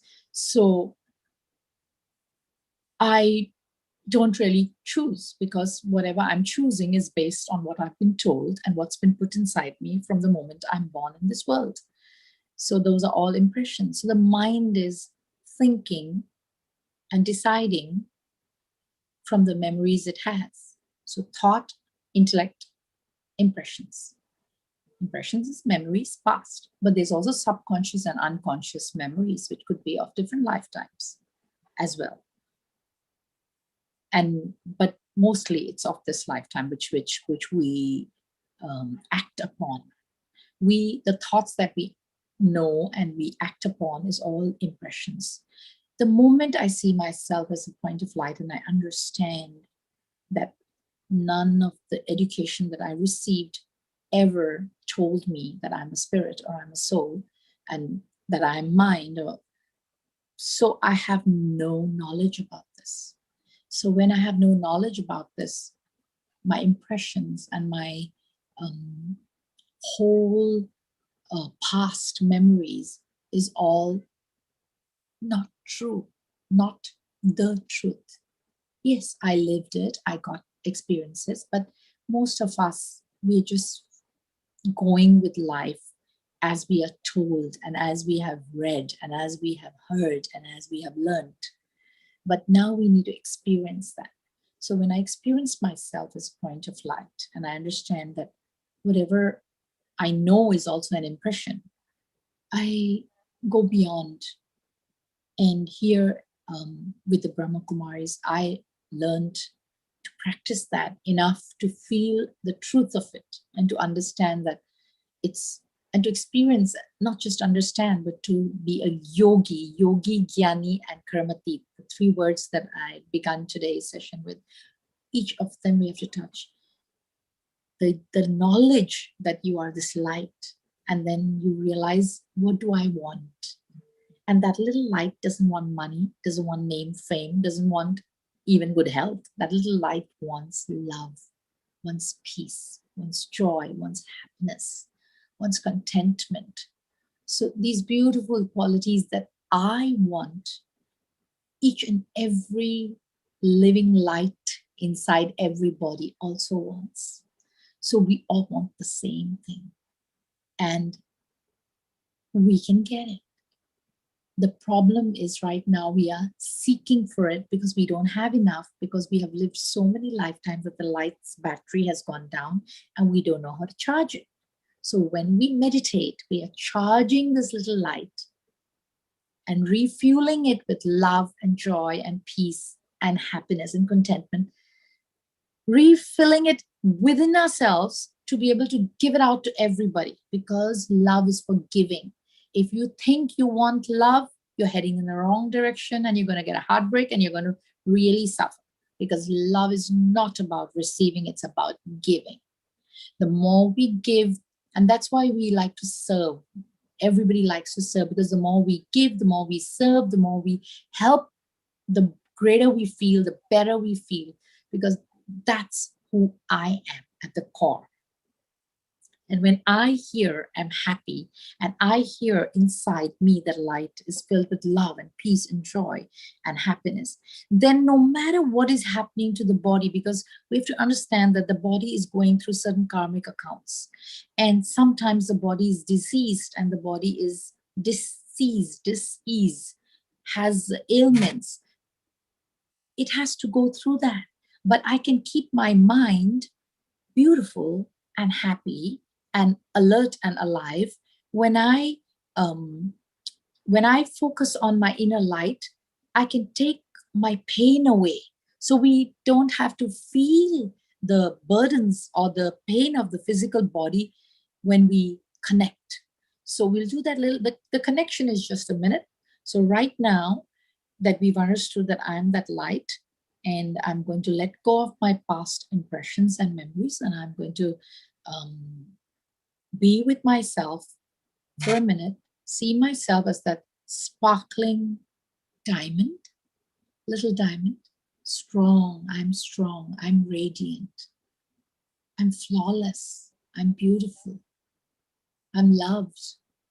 And that little diamond receives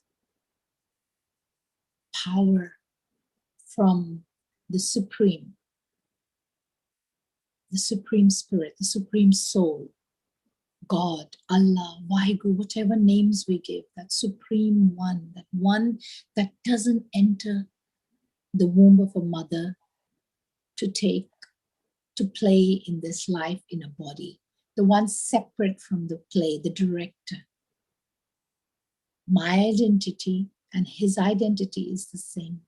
So when it's all about a point, me the point and him the point, when 2 points meet as one, Jyoti Jyota Rali Sampuran Tiara. Because Mut Paliti Kapad Hoy, the sabun laye otoy, means the clothes when it's dirty, we can wash with soap. Pare mat papa ke sang o tope nave kera. But the mind that has all these depressions and anxieties can only be washed and cleaned with Nam, with that true me. Nam is name, means my true identity and his identity. So Jyoti Jyotirali, me a point and him a point, when we meet in my mind. So when I see a point now, it's not just me, it's me and him together, me and the divine together. And when we feel the presence of the divine, we say, thank you, God, we say shukr, and we feel God's energy with us all the time. And we tell our children, and we tell everyone, and we pray, and we do a lot of things. But do we actually feel it? If we feel it, we can't be sad. If we feel it, we can't be unhappy. So we just have to tune ourselves in, using that inner eye to see myself, my true identity. Because if I'm the spirit and everybody's a spirit and energy point, then where do we come from? That's soul world. So we are here, aliens on earth in this human body playing our roles. So we are from Paramdam, soul world, where the supreme soul resides, and we connect through thought and vision and feeling. Add in the feeling. In the beginning, you might not feel, it's okay. Sajanada, mera sajanada, nikkatakluera, mera sajanada. So when I say and sing beautiful words that I feel you beside me, I love you, then I am talking to the divine and talking to myself. And then the power of love, peace, joy, happiness, contentment fills me. And when I'm filled, I can radiate that out and I can give that out flawlessly to everyone. And I don't need to take from anyone. I take from him. I take from within myself from him, and I give out. So I don't need to be a beggar for love, for joy, for happiness. But I am the king. That's why Raj Yoga, I'm the king. And the word yoga means connection, union. So when I have a union with the divine, that's called Raj Yoga. And it's the biggest form of yoga, because the word yoga actually means union. And we use our body and we use our breath in many ways in order to reach this point of union, when all we really need to do is use our inner eye and our thought and our feeling. Brilliant. Thank you so much. My goodness, that was an amazing experience to feel that light within you and to go through that meditation process with you. Amarjitji, this was so wonderful. You're talking about Raja Yoga, the king of yoga, understanding that the light is right within us, and that's what we should be meditating on. I would like you, if that's okay with you, for literally 2 minutes to take us through a meditation process, because then our journey from Thailand has to continue onwards to the next guest speaker. And I certainly want to make sure that we get that meditation jalak from you, so that we can practice it. Would that be okay with you, Amarjit ji? Just literally 2-minute meditation session. Okay, I think somehow we have lost Amarjit ji's connection. Amarjit ji, are we connected? Okay, in that case, you need to unmute yourself. There we go. Could you hear me? Unmute yourself. Yeah. Yeah, now I can hear you. I'm sorry, I don't know what's happening. I think next time I won't do the Wi-Fi, I'll use my own That's 5G. okay. It's been pretty good so far, but as we spoke earlier, technology does give a little dhoka kabhi de jata hai humko. To ek baar humko bhi de. So no problem at all. I was just going to request you, if you may, just for about a minute, minute and a half, just walk us through that little meditation that you were telling us about, and then we can finally conclude the session and move on to our next guest speaker. Sure, thank you for giving me the opportunity. Actually, just now, what I did was the connection, but I will give it to you now so that you know when it begins and when it ends, and Sure. it'll be on record, so you can always rewind to that point, and I'll be guiding you with it. Because I just want to add one more thing. You know, we hear this that everybody says the cow gives milk, but the cow doesn't give milk. We have to extract it. We have to hold the legs and squeeze the milk out. So we have that work. So the only little work that we are doing is remembering. So it's very easy. You know, we remember all the time. We remember this, we remember that. So today we are using Raj Yoga is Simran. Simran means remembering. So it's just about remembering who I am.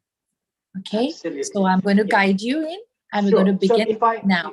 Before you continue, I may request, we are really running out of time, so we'll have to cut it down to only a minute of meditation, Yeah. if that's okay with you. Yeah. That's Thank you. perfect. Thank you. Om Shanti. I am a twinkling little point of light energy, life force, residing in the center of my forehead. I feel my beauty. I see the truth of who I am. Beyond this body, beyond the 5 senses. Sparkling, twinkling little diamond. Radiant. I'm beautiful. I'm peaceful. I'm loving. I just need to energize myself. So in 1 second, I take power from the Supreme. I see another point of light, same as myself. Me and the Supreme, 2 points or 2 dots meeting as one. And I fill up with happiness, with joy, with love, with peace, with contentment. And I radiate that out to the entire world, healing our earth and healing each soul and all the elements, and healing my body too, because I need this body. It is the temple of me, the soul. I am a twinkling point of light. I am a diamond. Feel your inner spark. Om Shanti. Om Shanti. And you can say Mera Baba. The easiest word to feel close to the Supreme is Mera Baba, my father or my mother. It's okay. Mine. When you make God or the divine yours, you have ownership there and you feel the presence closer to your being. Thank you so much. Om Shanti to you. Now, this Thank was a wonderful meditation session all the way from Thailand with Mrs. Amarjit Ji Kaur. Thank you very much. We have to take our flight, get back to London, and we have our next guest coming on very soon. But before the next guest comes, I must say that, ladies and gentlemen, we are having some amazing lineup of events coming up on Healing Our Earth. We have the Ram Navami special, which is on Wednesday, the 21st, from 7:30 p.m. till 10 p.m. This is going to be celebrated with bhajans, with kirtans, and much more, celebrating the appearance day of Maryada Purushottam Prabhu Sri Ram. The next event coming up is Hanuman Jayanti special. Hanuman Jayanti strength and energy during COVID. Sunday, the 25th of April. This will be from 2 p.m. till 7 p.m. Third event lined up, ladies and gentlemen, on Healing Our Earth on Sunday, the 2nd of May, is celebrating dance, healing, joyful, and creative. Join us for these free global online sessions. Connect with us on www.healingourearth.com. Ladies and gentlemen, my journey with Healing Our Earth for today's session comes to an end, and our wonderful family member of the Healing Our Earth takes over. And that is our lovely Dr. Honey Kaleria. Dr. Kaleria, are we connected? A global namaste to you. And a global namaste to you too, dear Lalitji. How are you? I am very well. I've had such an awesome time. We've had a journey starting with India, with Himansu and practicing his yoga. We then traveled to Thailand to listen to this wonderful Amarjit Kaur, who spoke about Raja Yoga and meditation. Super awesome people on Healing Our Earth. Oh my God! I should say you're super awesome yourself, dear Lalitji, because I know that you always introduce everybody in such an amazing way, and you always highlight their wonderful points, etc. But actually, Lalitji, you yourself are an amazing host, and we're so proud to have you as part of our Healing Our Earth team. I mean, you're a chiropractor, so you've got this healing. So you're this healing background to you. I know that you also studied in Canada, Toronto. You even specialize in whiplash. You've also run this fantastic organization, I think, called healthyspine.co.uk. That's so correct. Yeah, and the best part of all of this is you help all these dancers at all these events before and after. If they have any injuries or any issues, you sort them all out. I try my best.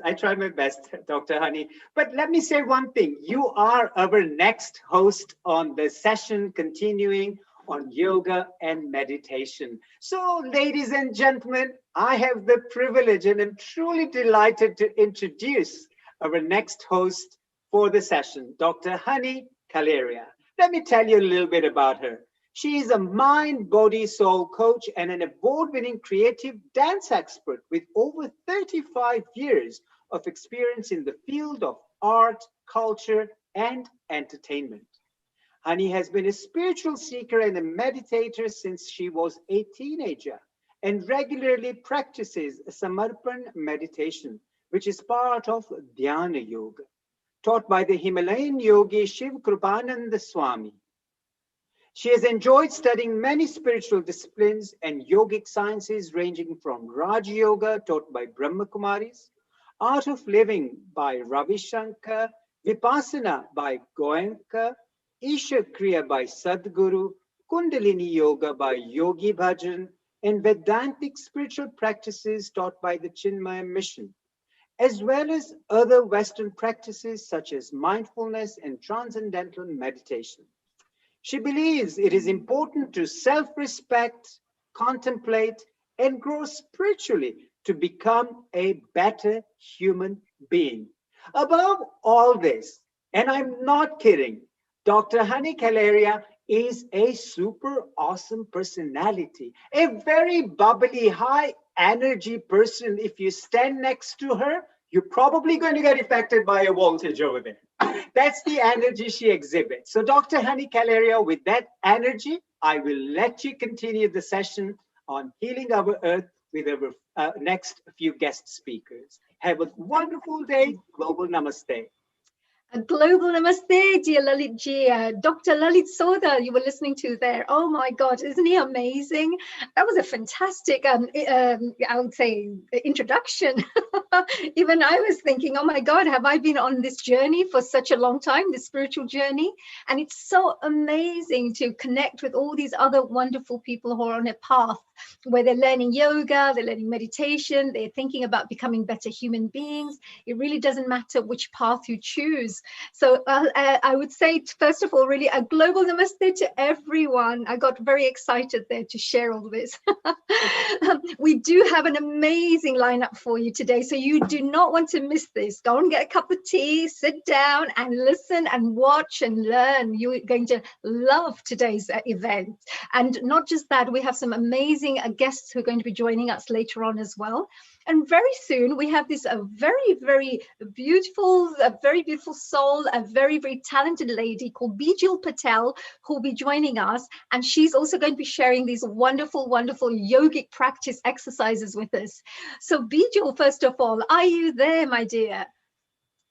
Global namaste to you, Haniji. Thank you. Oh, global namaste to you too, Bijal ji. You're looking amazing, ready for the yoga exercises, I can see. Absolutely. Yeah, that's amazing. Now, let me do a little bit of an introduction. Before Bijal comes on board, let me just share a little bit about this wonderful lady. Actually, Bijal is, she's one of these people who loves yoga. And she's been purely focusing on this physical, I would say purely on the physical side of the discipline is what she used to really work on. Later on, she started understanding that, hold on a minute, there is this mind-soul connection to the world of yoga. And she started getting more interested in this field. And she understood that there's a lot of spiritual benefits that you can achieve from this particular practice. So again, that led her into this path, which is great. And actually, she follows a Patanjali's eightfold, I would say eightfold path, some people call it, or eight-limbed path. And that actually is all the information that you can find in the Yoga Sutras, which is written by Patanjali, which is actually the foundation of where all the yoga practices come from. So there's an amazing amount of information there. And she follows this ancient knowledge. So we're really proud to have her here because she's going to be telling us exactly how it's meant to happen and how you're meant to do this. And over time, of course, Bijal has been sharing, actually, let me say one thing. She also shares the fact that there's a lot of happiness that can be derived by practicing yoga. It's like kind of an inner happiness that comes through. So she's a real firm believer in sharing this world of yoga practices and information with the world, and also helping to spread this love and happiness and joy with others. Bijal, are you there, my dear? Come on board. Come and join our global audiences. I'm right here. First of all, thank you so much. Thank you so much for that introduction. Thank you. Bijal, you're really amazing because you've had this really interesting journey with your spiritual practices. And there's one thing that I found very interesting is you are a firm believer of spreading love, happiness, and joy through yoga practices. Absolutely. Why do you think people who practice yoga and meditation regularly tend to be very happy individuals? What is it that actually happens? The key here is that when you practice any kind of yoga, meditation, pranayama, whatever you call it, mindfulness, being in the moment, or, any breathing techniques, whatever you name it, everything falls under the big, yoga category. And when you practice any of these, even for 5 minutes a day, 10 minutes, half an hour, whatever time you have, what it does is that it releases these hormones into your body, which, endorphins, they are GABA, there is serotonin, and loads of other, great hormones that are released into your body, into your mind, which relaxes you, which brings you into the present moment. What it also does is that it relieves pain. It relieves you from, it relieves you of toxins. It gives you more lung capacity. It gives you more energy. It gives you, time to think or look within. Now, living in cities, living in this life where we are constantly 24/7, around people, around so much that's happening with the internet, with social media, with television, with other people, with work, being out and about. We are constantly bombarded with so much information and so much stuff that 90% of which our bodies doesn't need. And we need to give it time to differentiate where what the body needs to keep and what it needs to remove. Now, when we do our daily practice of any of these, whether it's a breathing practice that you do, whether you do meditation, whether you do sun salutations, like it was mentioned earlier in the session, or whether you practice Raja Yoga, like it was mentioned earlier as well, or any other form of meditation, what it does is that it gives you that time to look within, to release your body of anything that we need to leave out, any toxic energy, any negative vibes, anything that is, killing you from the inside. So what we need in this day and age is something that will keep you alive, keep you there in the moment, and also to cleanse you, to clarify you, to detoxify you. And I think these practices, bring all those factors into you. Absolutely, yeah, that's true, because you tend to highlight three areas, which is asanas, breathing, and of course, living in the present moment, like slowing things down in the world. Why do you think a combination of these three things is very important for the audiences to practice? The main thing that we need to see here is that within our the 24 hours that we have in the day that we've been given, there is predominantly we spend our time, either doing stuff for others, or we are doing our chores, or we're going into work, or we're practicing, we're obviously sleeping, eating, doing the rest of the things that we do on a regular basis. Now, if we incorporate any of these practices as a daily practice within our lives, what it does is that it gives you not only that me time that you deserve and everyone should have, but also the fact that it cleanses you from within. Now, with so much going around, if we don't give ourselves that 5 minutes a day, 10 minutes a day, or half an hour a day, then, we're not planning our day very well, I would say. Absolutely. And you also have, you're going to be going through a certain routine for us, a demonstration and some exercises with us, which is, of course, some asanas and breathing techniques that we could learn to also beat this pandemic that we are having to deal with, this challenge that we're having to deal with.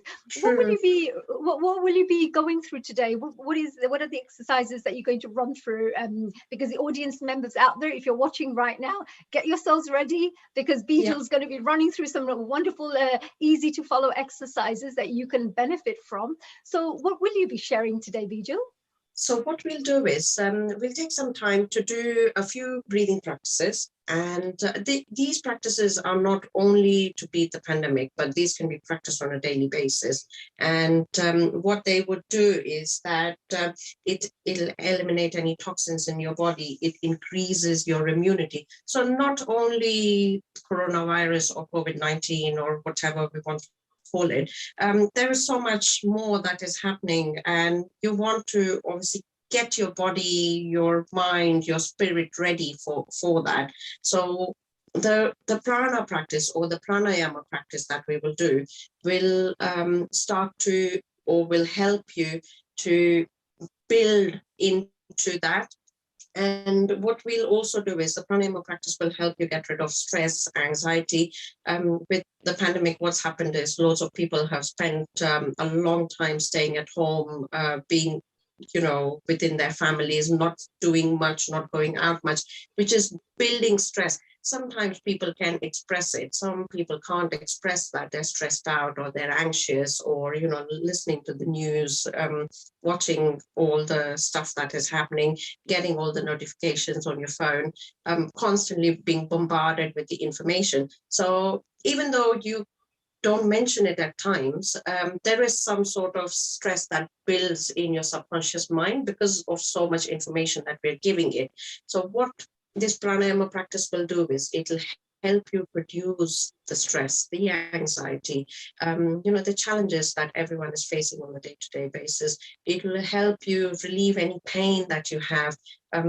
Spending so much time at home, not being very active has, you know, people have built all the pain receptors, which we will build by doing practice like this. It will stabilize your heart rate, several things that will be helped with just by doing pranayama. The yoga practice. Yeah, that sounds actually really, really good, because a whole list of benefits that the audiences can definitely enjoy. And you mentioned that, of course, it's something that we can repeat on a regular basis. So what they learn today, they can go back and then maybe put that into a daily practice routine for 5-10 minutes a day even, and still enjoy so many great benefits. I mean, that'd be wonderful. Beetle, please go ahead and, you know, show us some of these exercises so we can all try something out. Maybe like a 15-20 minutes exercise session would be fantastic. Okay, that's great. Thank you, honey. What we'll do is we'll go into some basic yoga practices, so physical practice first, and then we'll go into pranayama at the end, ending with a little bit of meditation. So we have a complete package of, you know, what we can do on a regular basis. And you need to only give yourself 30 minutes a day. And trust me, when you finish any of this practice, whether it's yoga, whether it's meditation, whether it's pranayama, the benefits are not only internal. You will feel great. You will, you know, come out happier, healthier, and your interaction with your family, your colleagues, your friends will improve drastically as well. Absolutely. If you're full of stress and frustration, and you will probably act that way as well, and then that will have a knock-on effect with the kind of relationships you have, and the kind of way you look at life, and the way you enjoy life is your perception, right?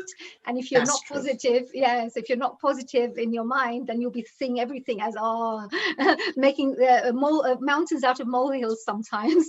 So please do go ahead, Bijal. We're looking forward to this. Let me try some as well while I'm sitting here. Thank you so much, honey. Thank you. Thank you, Bijulji.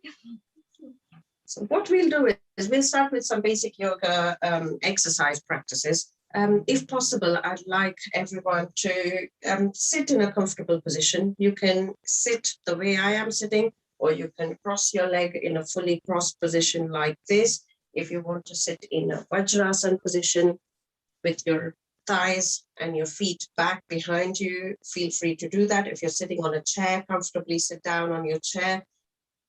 Rest your back onto the chair fully. And if you're sitting on a bed, take support of a wall, go to the edge of your bed, go to the end, touch the wall with your back. Sit up straight completely where you are. And we'll go into some practice. We'll start with some seated exercises, and then we'll move on to some standing poses before we go into pranayama. So from where you are, I'd like you all to take a minute and close your eyes. Take a deep breath in. And exhale. Deep breath in. Exhale. And one last time. Deep breath in. Exhale. Slowly open your eyes. From where you are, in the position that you're sitting at, lift both your arms up to the sky. Bring your palms together in a Namaskar mudra or a prayer position. Stretch up as high as you can. Drop your head onto your neck. Lift your chin up. Turn and look up.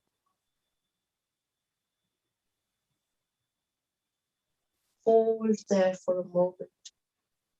Take your time to breathe in and out. And as you exhale, bring your palms down, drop your chin to your chest.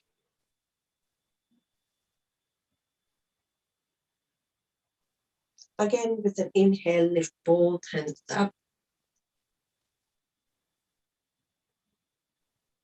Bring your palms together in prayer position, chin up to the sky, drop your neck. Drop your head onto your neck, your shoulders. Turn and look up nicely. And with a big exhale, you can exhale through your mouth if you like. Look down, chin to your chest.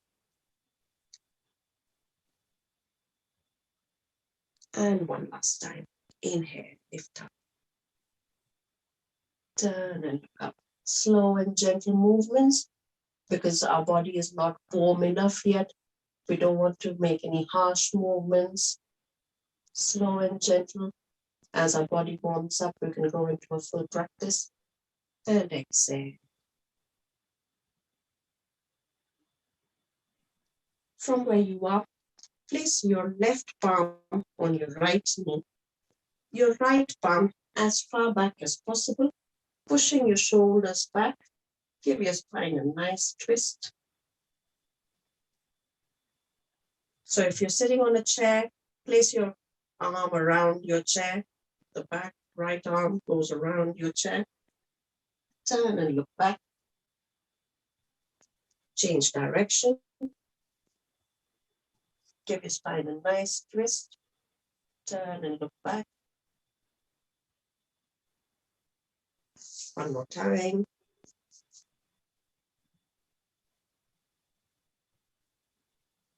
And one last time. Change.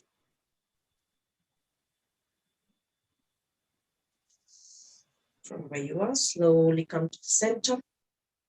Lift both hands up and drop forward, bringing both palms down. Push your head in, walk your fingers forward as further in as possible. Push your head in.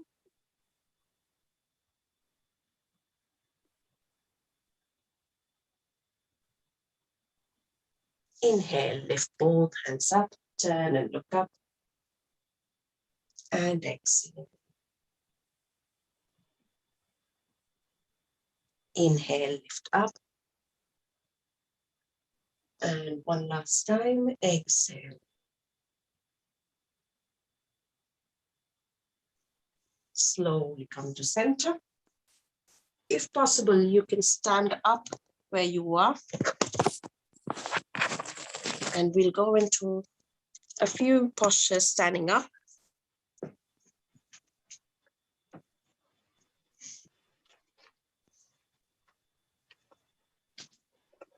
So from where you are,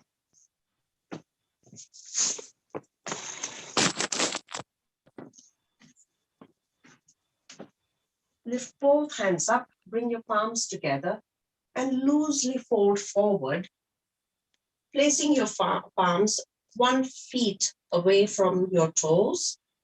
Turn and look forward. Soften your knees where they are, so you do not need to lock your knee here. Soften your knee. Turn and look forward. And slowly drop your palms in, pushing your head into your knee. And as you extend your palm and lift forward, lock your knee. One more time. Slowly soften your knee, placing your palms down, pushing your head in. And as you inhale, stretch your knee. Come on your fingertips, turn and look forward. Slowly from where you are, place your palms down, walk your feet back, and come into a strong plank.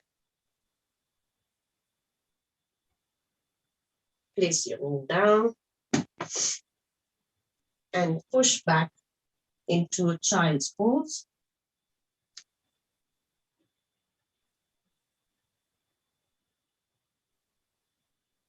Slowly lift up, come on all fours.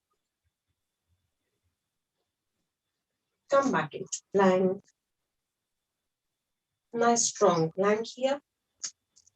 Palms are under your shoulders, back is strong, core engaged. Knee down and child's pose.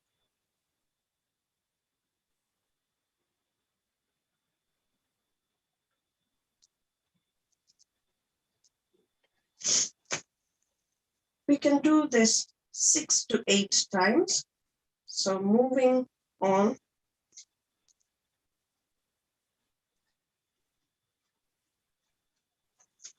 From plank to all fours to child's pose.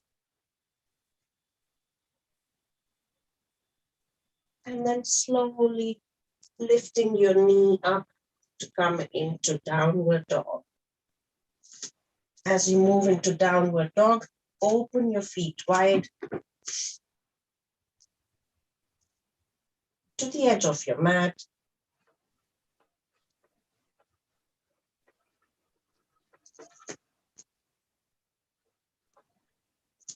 Push your head in as far as possible. Slowly lift your body into a plank,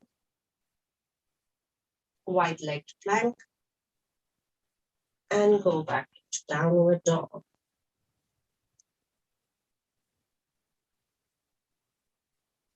Come back into a plank.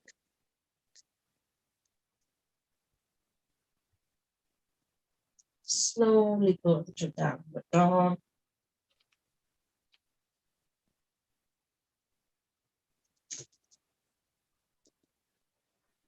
Moving back into a plank.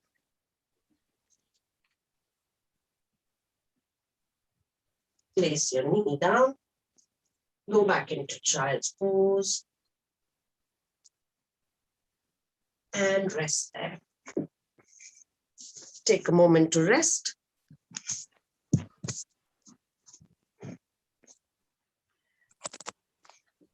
That's actually good to have a bit of a rest in between.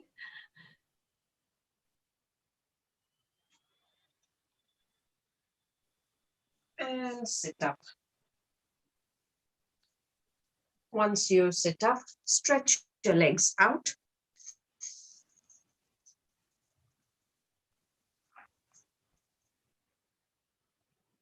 Flex your toes. Nice long spine. Relax your shoulders. You do not need to tighten your shoulders, your neck, your feet.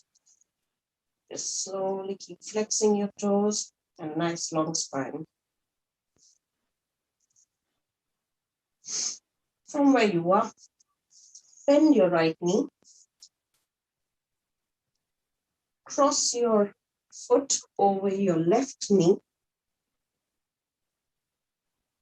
And from there, bring your left foot in. So when you do that, you'll have your knee on top of your knee and your feet to the side of your body. And from here, lift your right hand up to the sky and slowly placing your left palm down, tilt towards your left, giving your side a nice long stretch.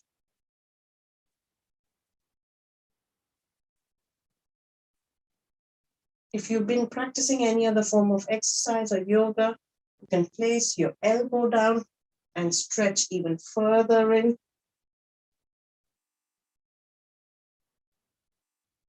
Slowly come back. Lift your left hand up to the sky. Place your right palm in and tilt. Go as far as your body permits.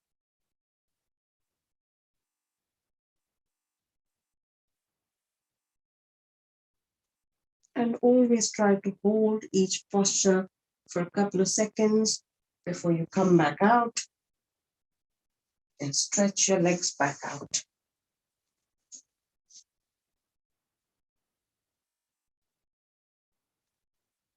So this was the right half of the body. Now we work on the left half. Bend your left knee, cross over your right. Bring your right foot in. Again, bring your foot in as close to your body as possible. Knee on knee, feet to the side of your body. And starting with your left, lift your hand up to the sky. Drop in. Open your chest. Stretch your hand out as further in as possible.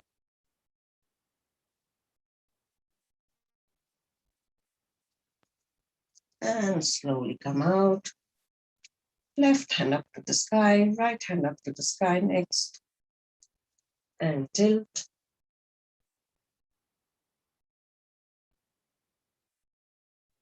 Slowly come out. And this position can be taken for any breathing practice as well. So any basic breathing practices, you can sit in this position and practice your breathing techniques, because what happens is you're pushing into your liver here. And when that happens, you detoxify. Stretch your legs out, flex your toes. If you have any stress, release any stress there. And relax. So now we've done some basic asana practice. Now these asanas can be practiced by everyone. They're warm-up practices that can be done at home, 5 to 7 minutes. Each of the postures can be done between 10 to 18 times, and they can be practiced by people who have low immunity, anybody who's had coronavirus or who's had the COVID-19, who's been unwell. If you want to build your immunity, you can practice these at home. What these basic practices will do is they will help to increase your lung capacity. And when your lung capacity increases, all the air pockets, when they're open, you breathe better, your immunity is better, the coronavirus effect that's happened on your body reduces as well. What we'll do now is we'll go into some breathing techniques, and these breathing techniques will help you fight the virus, obviously, but will also help you. Sorry about the camera. That will help you beat the virus, but will also help you with increasing your lung capacity to increase your immunity on a regular basis. So these do not only need to be practiced by anyone who's had COVID or who has any other pre-existing conditions. It can be practiced by anyone. The best thing about any pranayama practice is there is no age bar. There is no, restrictions to who can do it. There is, no restrictions to whether, if you've had any pre-existing conditions and you can't do this, you can't do that. Everybody can practice these breathing techniques. They help to increase your lung capacity. They will help to increase your, help to reduce the toxin levels in the body. And what they will do is, they will boost energy levels into your body. So that increases so many other things in the body, which will overall give you, happiness, satisfaction. Also, what it'll do is it will make your day, if you do it at the beginning of the day, your start to the day is automatically boosted. So what we will do is I'm going to take you through 5 or 6 breathing practices, predominantly for the lungs. And once we do these breathing practices, you will see the difference yourself.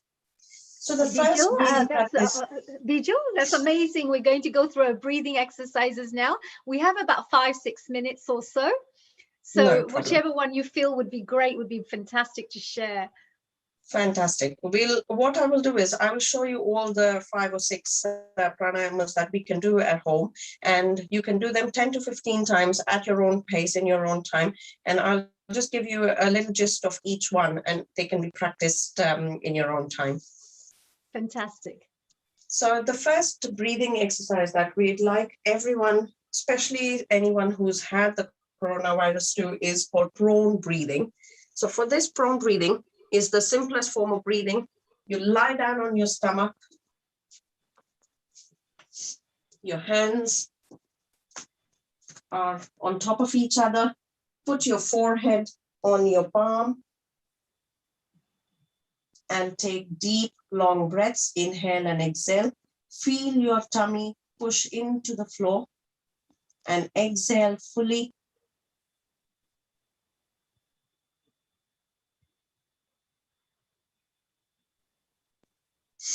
This exercise has been tested by scientists as well. Very easy breathing practice. Anyone who's had the coronavirus, I would recommend that you take more time to sleep on your stomach, because what that will do is when you sleep on your stomach, it increases your body's capacity to absorb nitric oxide. And what that will do is oxygen consumption in your body increases drastically. The other thing that we recommend everyone who's gone through the coronavirus is to take long, slow, deep breaths with your nose. So you inhale through your nose and then exhale completely through your mouth. So take deep breath in and then exhale through your mouth. Almost like blowing a candle. But what we do is, if it takes you 3 seconds to inhale, you take 3 seconds to exhale. If it takes you 2 seconds to inhale, take 2 seconds to exhale as well. So every time you take a breath, whether it takes you 3, 4, or 2 seconds, doesn't matter. Make sure it's 1:1. So if you take 1 second in, 1 second out, 2 second in, 2 second out.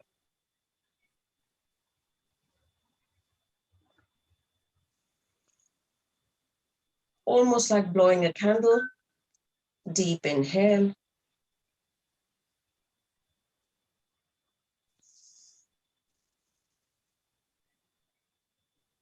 And deep inhale again.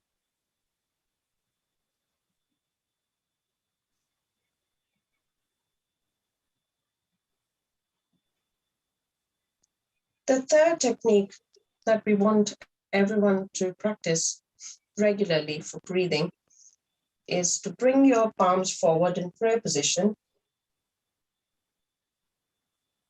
As you inhale, open your palms, open your heart out, push your palms back as far back as possible. And exhale as you bring them in again. Deep inhale.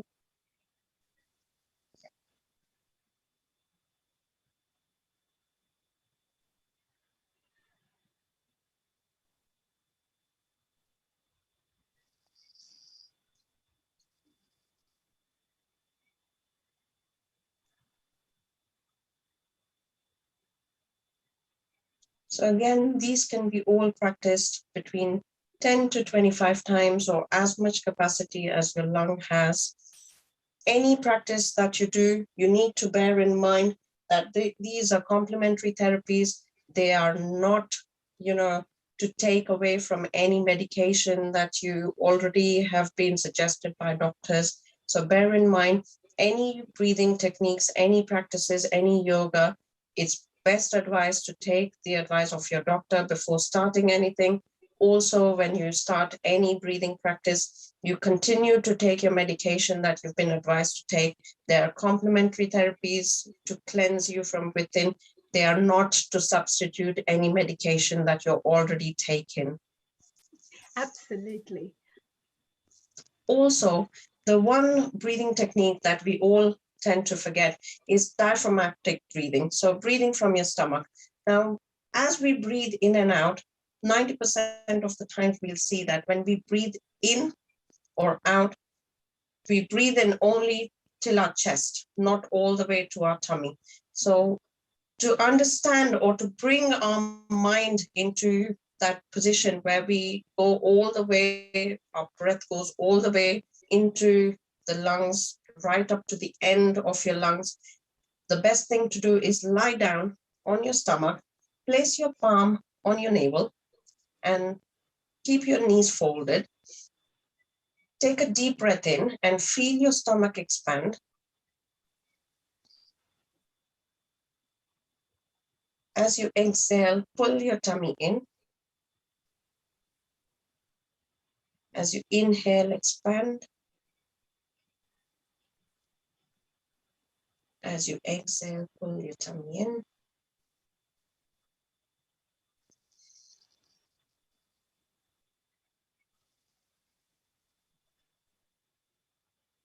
And that will help you breathe all the way through. It cleanses you fully.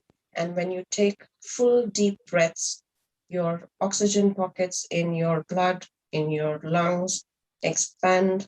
What it also does is that the reason why any virus, any bacteria, any germs that sit into your body is because the carbon dioxide that's running through is not completely pushed out. So not only inhale, but your exhale is all the more important. What you need to understand is that we tend to breathe in, taking a long breath. But when we breathe out, we only breathe half the way out. That's it. So when you breathe in, you need to remember to breathe in fully and breathe out fully as well. So your breath should be completely in and fully out when you practice any pranayama techniques. Any pranayama technique that you do will help you to the optimum level when your breaths are full inhales and full exhales. So if you're taking 3-second in breaths, take 3-second out breaths, unless there are certain pranayamas where they ask you to change it.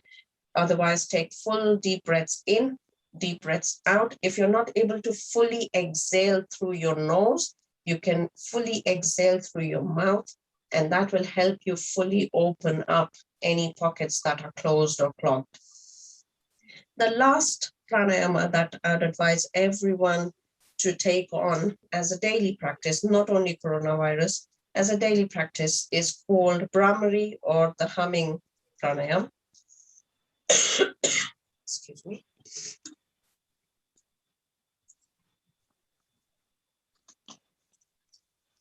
So in this pranayama practice, you sit in any comfortable position. You can sit on a chair, you can sit on your bed, you can sit comfortably on a sofa and practice this. Place your palms on your knee.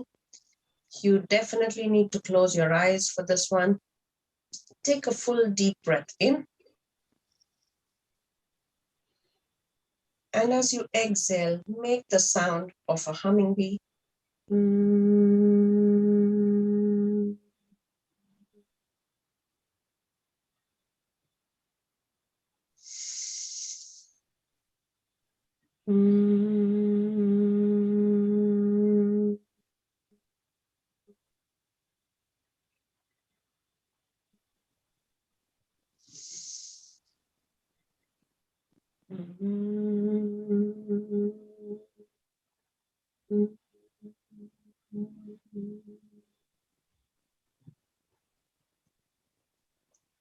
Bring your palms together, rub your palms. Place your palms on your eyes. Spread the warmth across your face and body.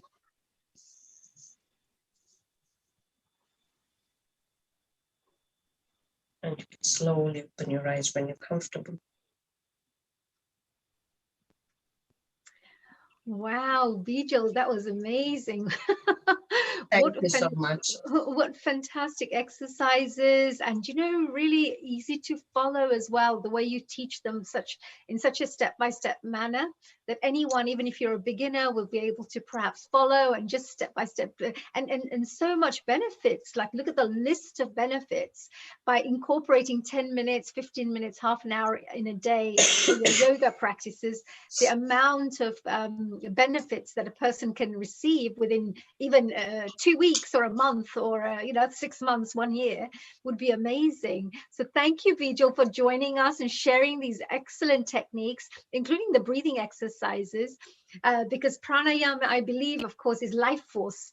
And you're bringing in life force into your body, you're energizing your aura as well, of course, all the different layers of your aura.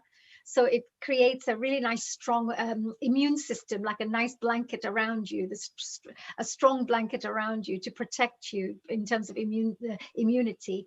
And did you know, Bijal, that we have a special event happening next week as well? It's called the Hanuman Jayanti special.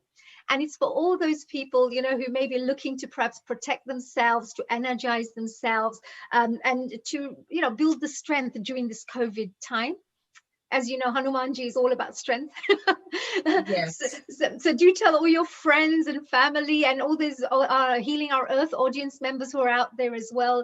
Next week, we have a special Hanuman Jayanti special. And that's, again, specially created and is going to be brought to you to deal with these coronavirus issues at this moment. And of course, Thank you by so that, much. I will definitely pass on that to everybody that we know. That's fantastic. And Bijal, you as well, you know, good luck and thank you so much, and keep spreading love and light like you're doing everywhere you go. And thank you, honey. Thank you. You take care, and thanks to everybody who was watching.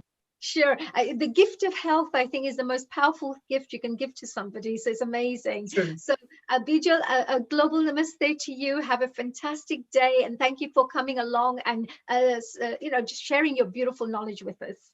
Thank you. Global namaste to you too. And a namaste. And of course, we are going to be very shortly going on to our next guest. And he's actually a really amazing gentleman too. His name is Meul Sha, and he'll be on very shortly. But before I ask Meul ji to come and join us, how about Lalit ji? Are you still there? I am still there, honey. How are you doing? I'm loving this. This is fantastic. Did you get a chance to try out a few of those exercises? I was actually doing the Bhamari breath, the breathing that I will share my journey a little bit.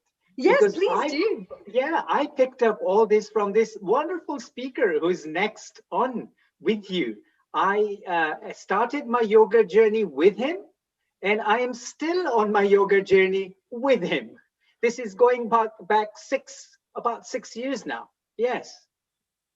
Amazing. So you've been learning for 6 years. You've got this amazing Guruji now. Our dear Meul ji is your little guru who's teaching you all these yoga exercises, which is fantastic. And no wonder you look so happy. There must be something special you're doing, right? Because you look glowing and you're always happy and you have this wonderful energy about you. So there must be something right you're doing. There is definitely a tonic he provides with the yoga class, I can assure you that.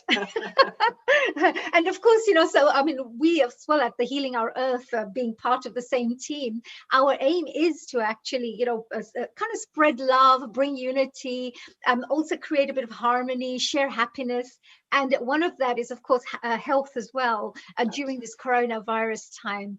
So thank you to our producer and director, Nil Kumar, who came out with this wonderful idea to keep people positive during this time. Absolutely so. Yeah, and Lalit, as you've been doing yoga all this time, is this something that you practice every day? I must admit, while the live classes were going on, I used to practice it pretty much every day and then go for my class on a regular basis. And then since lockdown, I have been active, but I'll be honest, not as active as I should have been. But yes, it's immense health benefits. I just can't start listing all the benefits that it's given me.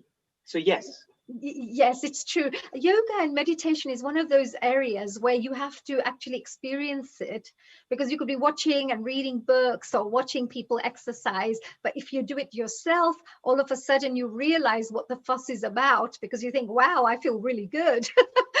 This is really beneficial. So I also would say to all our Healing Our Earth audience members out there that, you know, don't just watch and read, etc.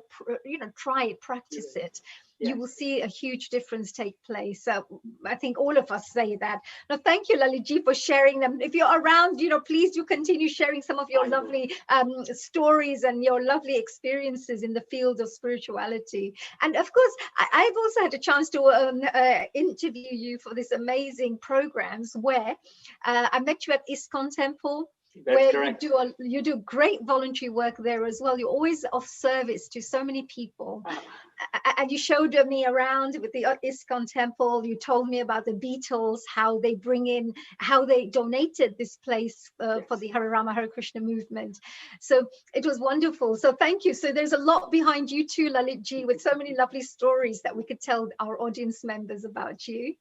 So now we're of course moving on to our next guest. So let's see your Guruji here, Meulji. So we have Dr. Meul Sha, who's going to be joining us now. He actually says that the yoga is one of the best gifts that he has ever received, especially because, amongst other things, that this young gentleman is very good at. He says that yoga actually makes the people happier, stronger, as well as, of course, calmer, which is also very important, that people are always quite aggressive, quite frustrated. So to have a calmer attitude, I think, is very important. He also wants to ensure that everybody enjoys these benefits, because he's been practicing this and loving it. And suddenly, since 2012, he decided to leave his career within the field of IT, which he was working for 23 years, so that he could go out there and help spread this information, this knowledge with others in the community. And he's been very actively doing that. And his background, of course, is Dr. Meul Sha, which means he's also ended up doing a PhD at Imperial College in the field of physics. It's amazing, isn't he? A wonderful, talented young man here. And finally, I have to say that we've been also having the pleasure to watch him on the Z Companion show on TV, because he's been coming there regularly to share all his wonderful tips. So Meulji, a global namaste to you. Thank you for joining us here. Global namaste. Thank you, Hare. Thank you so much. And Lalitbhai, I don't know what to say. I'll just cut it short and say, I feel that I have been very blessed and my life has improved since I met Lalitbhai. So I give him any higher compliments than that. Oh my God, that's amazing. Lalitji, you spoke so highly of Meulji. Meulji spoken so highly of you, Lalitji. So I'm going to speak so highly of both of you. That now we're part of the Self-Appreciation Society. I think, actually it's really true. When somebody does good work, it's good to at least it's good to mention that. It's good to give people credit for what good work they're doing. And both of you, I have to say from my side, both of you in your own field and in your own ways are doing amazing work. I have something to share with you, honey. Can I share with you? It is something that came out of the blue, literally while I was waiting to come on here. Our younger daughter WhatsApped this literally about 20 minutes ago. She goes, "Oh my God, it's Honey from our old dance classes." It's a small world. About 20 years ago, Sheena and Sonia used to attend your dance classes. Oh my God, what a small world it is. That's your daughter, right? Yeah, your younger daughter posted this on the WhatsApp group and I said, oh, wow, this is such a small world. Oh, that's amazing. Actually, I've had the pleasure and I've been so blessed to meet such beautiful souls in my life through dance. I've met little kiddies, tiny tots. I've met moms and, dads who've been learning dancing, as well as professionals, teenagers, So I've had the pleasure to meet so many wonderful people. So you have to say global namaste to her from me, give her a big hug from me and say, keep up the wonderful dancing. Dancing is also very healing, as just like meditation and yoga, any kind of movement, expression and things are very healing for the body. So, which is great. I think Lalitbhai, I heard him say before, he's got 2 left feet, and then I also have 2 left feet. But honey, I think you might be able to help us in this area. Well, thanks to people like yourself, I stay in business, which is great. Because then I can help you, and I can also help make sure you get your right and your left feet in place, right? No, that's wonderful. See, honey, I wanted to say this.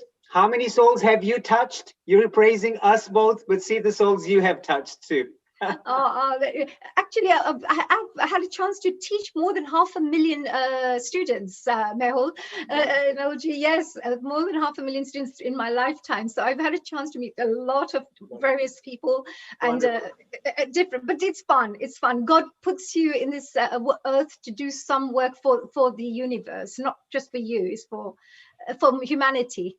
And whatever you can do in life, you're just a little cog in the wheel to do whatever you're meant to do. So yeah, but thank you so much. And today we're going to be finding out a lot from Meulji as well. So today, our dear Healing Our Earth family, if you're watching this, you're again in for a real treat, because we're going to learn some really great things from Meulji as well. But Meulji, before we start, I know you've done a PhD in physics at the Imperial College. What is well, that's a bit different to yoga and physics, right? At one level, it sounds as different, but they actually are not as different as people would believe. Physics is about the search for the truth and trying to understand the universe we live in by examining what's out there and measuring and carrying out experiments, having the theories, etc. Well, yoga is also searching for the truth and to understand why we are here. What is life about? So in a way, and there are many places where physics and yoga come together, because they're both seeking to understand. Like I said, physicists try to understand how the universe works. Yogis have been trying to understand, why are we here? What's the purpose of life? Yes. Wow, that's a really good way to look at this, isn't it? Because like there's a spirituality and science, there is a kind of a crossover there, and there are certain areas where both are doing similar things. So this is a very good way of looking at both sides as well. That's amazing. And you have actually, you left your IT career from 23 years of working within that field, and you left this for yoga. So yoga must have created a huge impact in your life. Why did you decide to literally start doing this full time? It did. It really, what happened was that, as you mentioned earlier, that one of the greatest gifts someone can receive is health. And I found that yoga helped to make me a lot healthier. My immunity shot up through the roof. Before yoga, I used to have back pain. I used to fall ill quite often.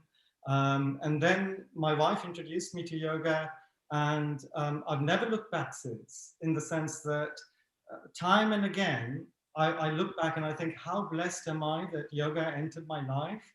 I haven't got the health issues I used to have. I'm on the side of 60, that's closer to 60 than 50. And you look 40 to me. You don't look anything more than around 40. You're looking like in your 40s to me. So you're doing something right with your yoga. Yeah, it's a yoga. And I tell you, yeah, I'm on no medication. But not only that, but it helped me to find peace, calmness. Things don't faze me as they used to. Things don't bother me as they used to. I used to have a lot of problem with my trying to not be angry.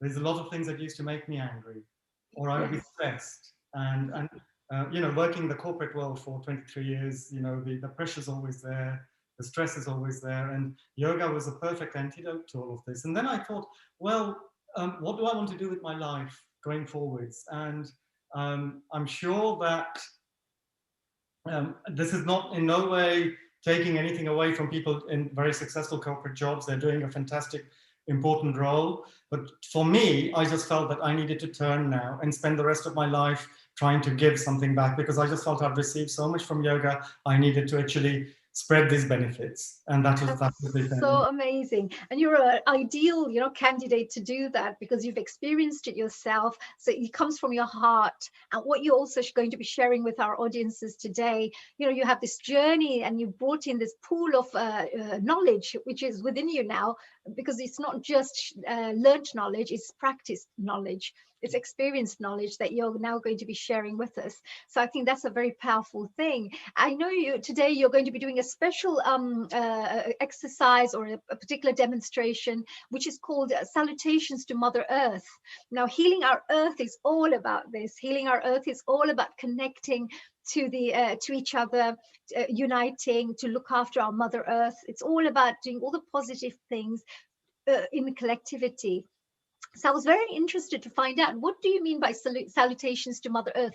What will you be sharing with us today? All will become clear in just a few moments, Honey. But what happened when Neil Bhai asked me that, tell us a little bit about yourself and give us a title. And it didn't take me very long to have to think about what to give, because coincidentally, a few years ago, a student of mine said to me that, Mehul, we have sun salutations and we have got moon salutations, but I feel very sorry for the earth because we seem to be neglecting it and forgetting it and taking it for granted. Can we have earth salutations?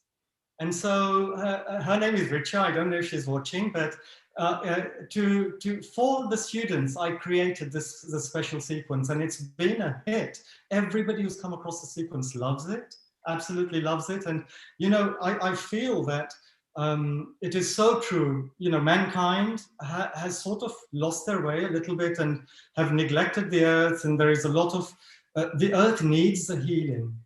And when I first got was made contact and the organization name said Healing Our Earth, I said, wow. I was like, wow, what a wonderful name. It is exactly what's needed right now. And so I want to offer this to you, and I don't want to spend too much time talking about it because it's a practice, as we said, and I'll get into it. But for those of you who are able to practice, I would say come in, join. I'm going to start in a minute, but please, please, please look after yourself. Never force anything. Yes, so I was going to say that there could be some, what should our viewers do? Because if they come on board, they're watching right now, and they may wish to come and join in now. Are there any tips there or advice you'd like to give to people who want to try this out, so they can get the most from it? Absolutely, thank you. Try, by all means, try if you can, but please, please listen to your body.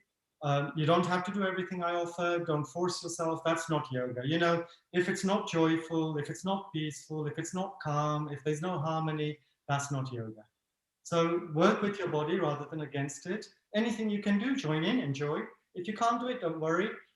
You can even do it mentally. The mind is a lot more powerful than the body. Even if you can't do it with your body, you can still enjoy the practice in your mind.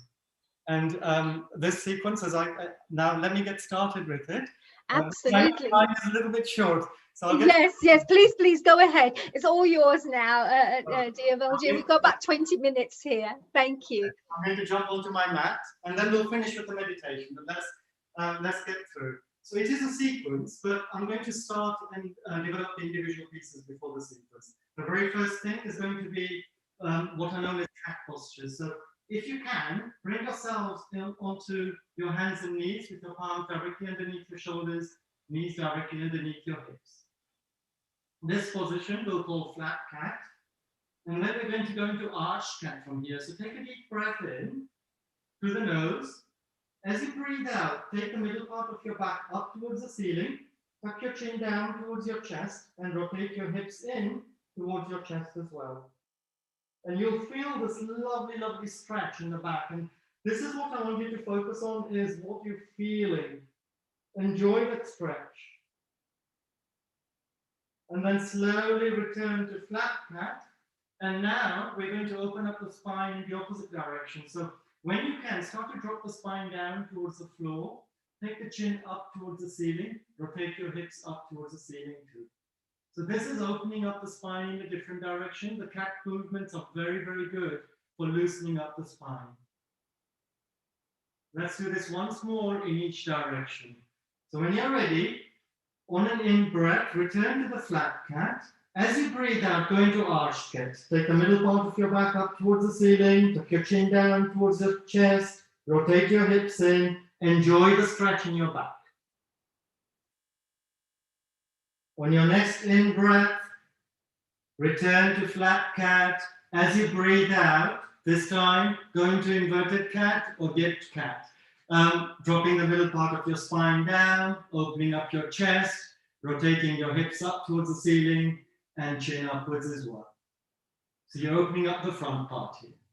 Okay, slowly return to flat cat. So those are the cat movements. We're now going to go from here into another animal. So you'll find a lot of connections with Mother Earth here. So that was cat. So you'll get lots of animals today. Bring your right foot on the outside of your right palm. This is a variation of something known as the lizard pose. A beautiful stretch to the inner part of the thighs and the groin area. Feel that stretch as you drop the hips down a little bit, chest down a little bit, and forwards, looking up. Feel that stretch. And now we go into a lizard twist. So start to twist towards the right. As you do so, release the right hand from the mat, take it up towards the ceiling, and if your neck is okay to do so, look up towards your right thumb and enjoy this twist to the spine, enjoy the opening you're getting to the chest. Slowly bring the right hand down. We're going to do the same thing on the other side. So taking the right knee back, so you're in flat cat again. Breathing in, lift your left foot up. As you breathe out, gently place it on the outside of your left palm.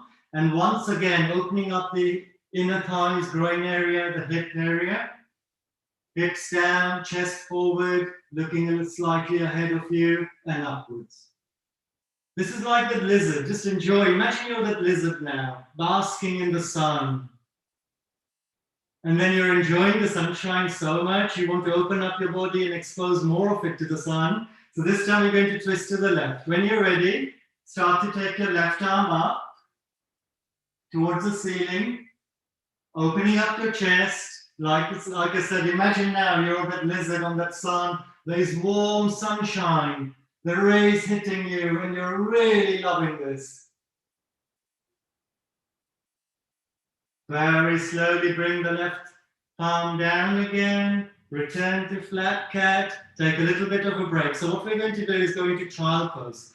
Start to shift the body weight back.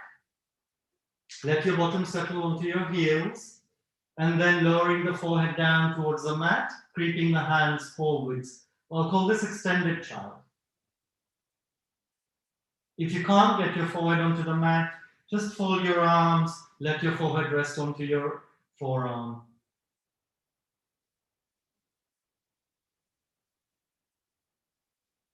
In here, feel your connection with the earth. You are a child of the earth. Let the earth support you right now. Take slow, deep breaths.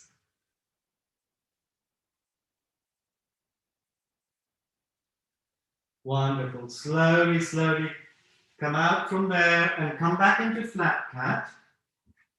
We're going to do plank pose and downward facing dog. So what I'd like you to do is lift your right leg and extend it out behind you, and then you're on your toes, heel is off the mat. Do the same thing with your left leg, having the feet about hip width apart, and you're drawing a straight diagonal line from your head to your hips to your heels. This is a really powerful position, very, very good for toning all the major muscle groups in your body. You'll feel your core working, you'll feel your back working, arms are working, legs are working. If you find it is too much, you can drop the knees down. And the other thing is you protect your lower back by tucking your tailbone in a little bit like you did when you went into arched cat a few minutes ago. We're going to go into downward facing dog from here. Very, very easy to do. All you have to do is shift your body weight back. So take a deep breath in. As you breathe out, start to shift the body weight back so that the weight transfers from your palms towards your heels.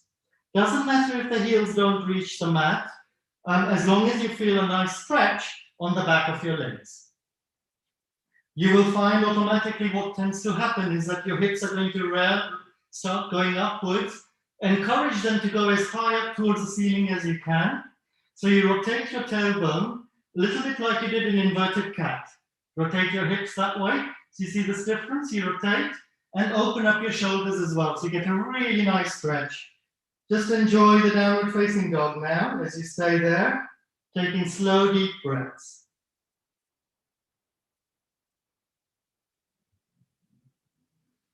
As you look at your feet, I'm going to share something that Sadhguru said about dogs. It's a really, really lovely thing he said. He said, if you want to learn about unconditional love, get a dog. They are full of unconditional love, always wearing their hearts on their sleeves, always very happy to see you, always ready to forgive and forget. So there you go. Think of a really Nice dog now, as you go into your downward facing dog, full of love. All right, let's come out. Slowly drop the knees down. Let's get back into our extended child. Lower your bottom onto your heels. Lower the forehead down towards the mat.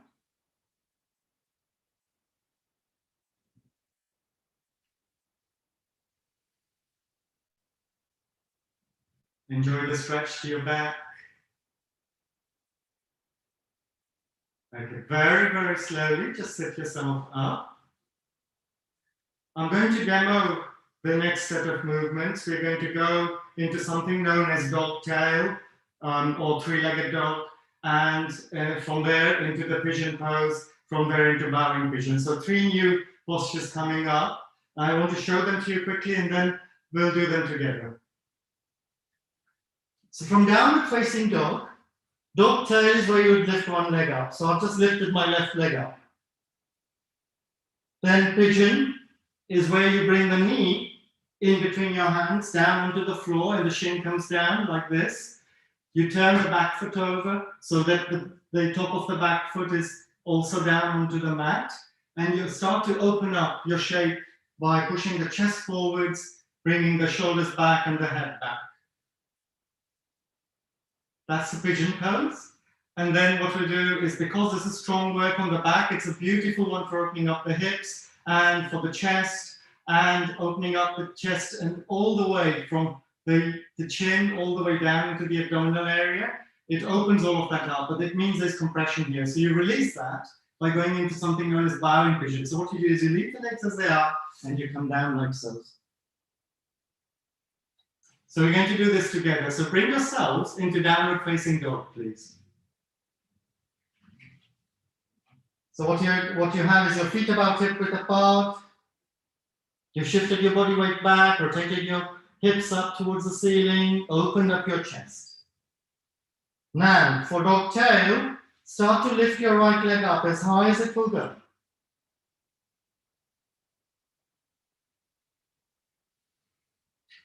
Hold this pose, enjoy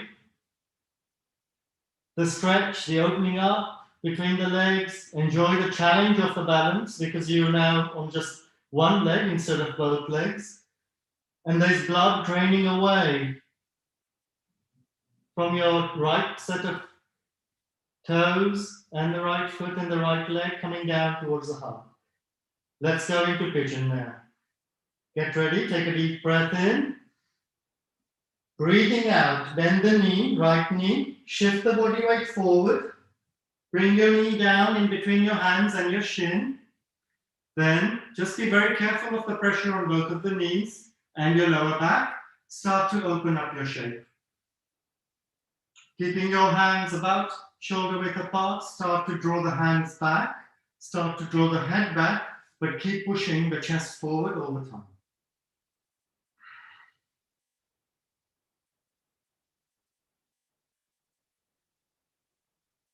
So feel the activation of the muscles in your back here. This is very, very good for turning the back, opening up the hips. Your kidney as well, you'll feel some stimulation in the left kidney in this point. So this kidney is being stimulated. Okay, now we release the back to go into bowing pigeon. So leave the legs as they are. Start to creep the body weight forward. Lower your forehead down as much as you can in front of your right knee and take the hands out in front of you.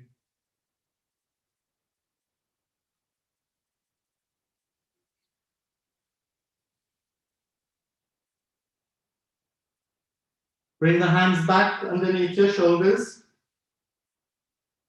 Straighten your arms. We're going to do the same thing on the other side. So tuck your back set of toes under and lift the left knee off the mat.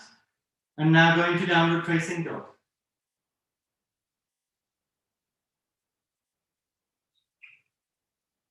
When you're ready, start to lift the left leg up this time into dog tail.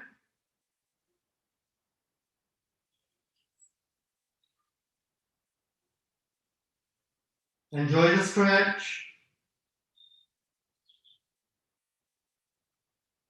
Take a deep breath in. As you breathe out, come into left-sided pigeon. Bring your left knee in between your hands, put the top of the right foot down, and start to open up your shape again when you're ready. Drawing the hands back, head back, chest forwards. Make sure the back is engaged quite strongly here to push that chest forwards. Maybe this time, and only if you are able to, maybe you might be able to go into slightly stronger version of pigeon, which is having the hands, interlinking the fingers, placing your palms lightly on top of the front thigh. You know, they say that pigeons have the freedom to fly, like birds having the freedom to fly, and we wish for that freedom as well, right? Not to be stuck somewhere. And sometimes we might become envious, and we might think, oh, why is it that that creature can fly and I cannot? We have to then realize that when that pigeon was a little chick in the nest, it didn't know how to fly. And the very first time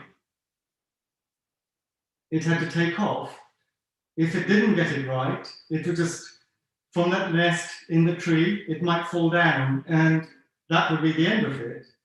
So the pigeon needed to have that courage and self-belief to know that, okay, I'm going to take into the air here, very first time in its life, and not think about what would happen if things went wrong. And I think that's a really fantastic lesson for all of us. If you see anybody who's successful, and you feel envious, and you feel that they have all the luck in the world, maybe it is because they've had the courage to fly where other people have let fear hold them back. Okay, with that in mind now, release yourself, bend forwards, bring your your forehead in front of the left knee. If you can, yeah, don't force it, please. Take your arms out in front of you.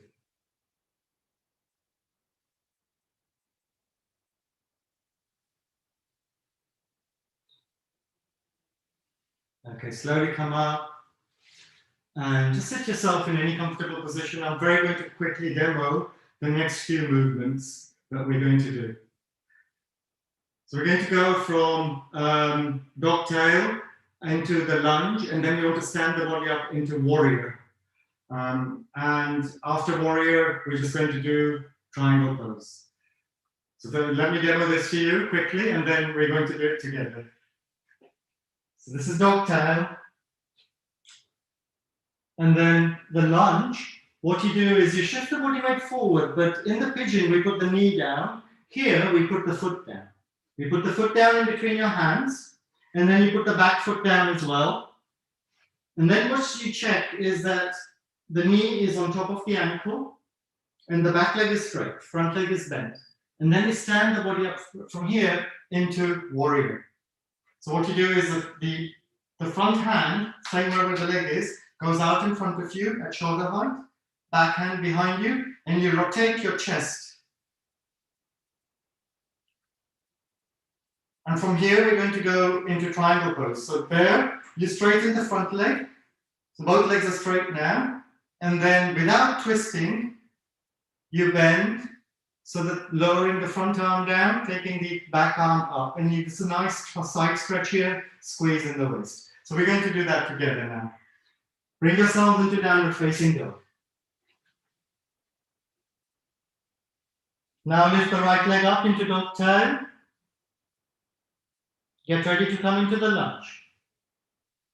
Take a breath in. As you breathe out, land that right foot in between your hands. Then place the whole of the left foot down on the mat. Just check that your right knee is above your ankle in line with your toes. Back leg is straight.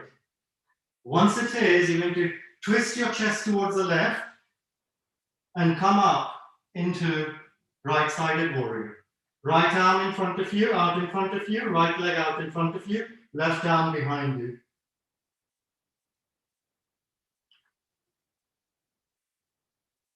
And from here, let's go into triangle. So straighten the front leg, Be careful not to twist. This is a side stretch.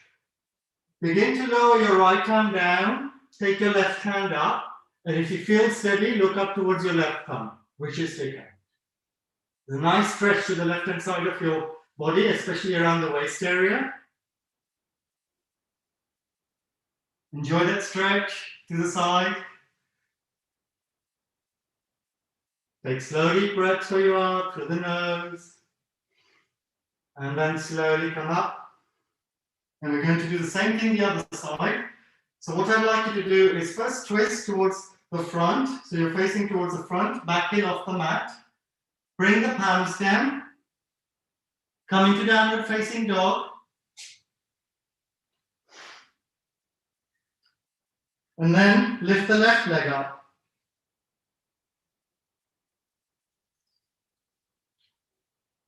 Take a deep breath in. As you breathe out, blend that left foot in between your hands. Place the right heel down and then stand the body up into warrior, left-sided warrior.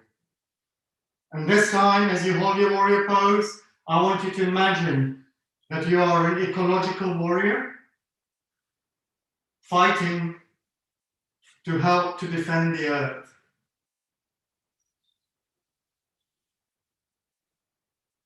Maybe like Friends of the Earth, healing our earth, Greenpeace, Greta Thunberg, Sir David Attenborough, anybody who's helping to protect the environment. That's what you are now. Very good. Okay, now let's go into triangle. Straighten the front leg. That was hard work, right? I know I held it a little longer than we did on the other side. Okay, slowly lower your left hand down, take your right arm up. Get that nice stretch to the right hand side of the body now. Squeeze in the left hand side. So good for the spine, this, so good for the kidneys. It also helps to squeeze in the waist, and therefore it will help slightly, not too much, it will help slightly to reduce those love handles. Okay, come on up. And this time what I'd like you to do is just shift your body weight forward, bring the back leg to the front. The next posture is going to be tree pose. We're going to do tree pose once on each side. So I'll turn around to face you. You don't have to turn around on your mat. I'll turn around so that I can face you. It's a balancing pose. You're going to stand on one leg. What I'd like you to do is when you're ready, shift the body weight over to the right hand side. Have your arms out like low hanging branches for protection. Lift the left leg up. You can be here. If you want to go into traditional tree pose, then you put your foot on the inner edge of your right thigh with the toes pointing down. Knee goes out to the side. Bring your hands into Namaste.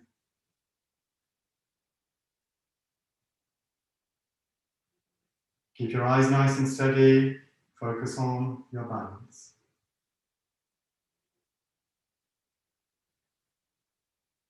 Super. And very, very slowly lower that leg down. So tree pose, as you will have found out from this practice, either today or if you've done it before as well, it's very strengthening for the standing leg. It helps with your sense of balance, which means you reduce the risk of falling down and hurting yourself. And also very good for the mind because you need to concentrate in order to maintain your balance. We're going to do tree pose on the left-hand side, but what I'd also like you to think about now is think about the qualities of a tree. You know, try and become like the tree. I'm going to start going into my left-hand side. You do it whenever you're ready. But in terms of the qualities of the tree is very generous, very giving.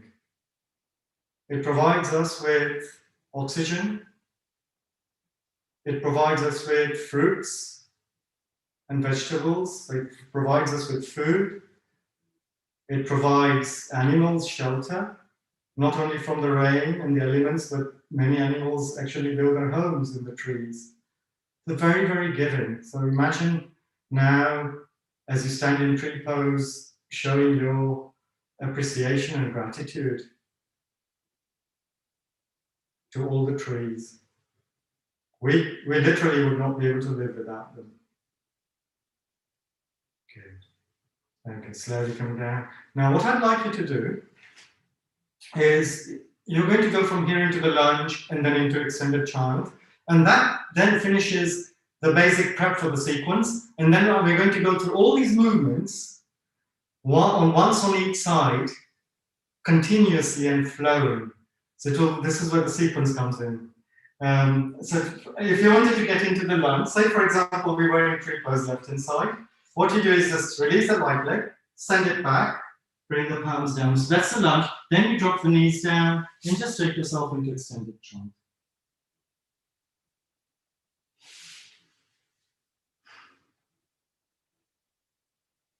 Okay, slowly bring yourself up out of extended child. I didn't want you to stay too long there because that is just the way the sequence ends. We're going to now do this sequence once on each side. Focus on the flow. Don't worry too much. Don't think too much. Become like water. Very, very, very gracious in the flow, just from one into the other. Okay, just work with me. Do what you can. So bring yourself. Meulji, we have about 5 more minutes. So if you want, we have about 5 more minutes. Okay. So if you wanted to perhaps show the whole sequence, that would be fantastic for people to learn to perform. If we have only 5 minutes. We have 5 to 10 minutes maximum, but for our next guest to come on, yes. Okay, thank you, honey. What we will do is I'll do this sequence very quickly, and then I'll do a short meditation, and that will finish. Absolutely, no problem. Thank you so much, Meulji. Okay, so bring yourselves into flat cat. This is going to be a super fast sequence now, as you know, but don't rush though. Go into arched cat now. And from here, flow into inverted cat. Come back into your arched cat. And flat cat. Bring your right foot on the outside of your right palm into right-sided lizard. Twist to the right. Return to lizard. Then come into plank pose.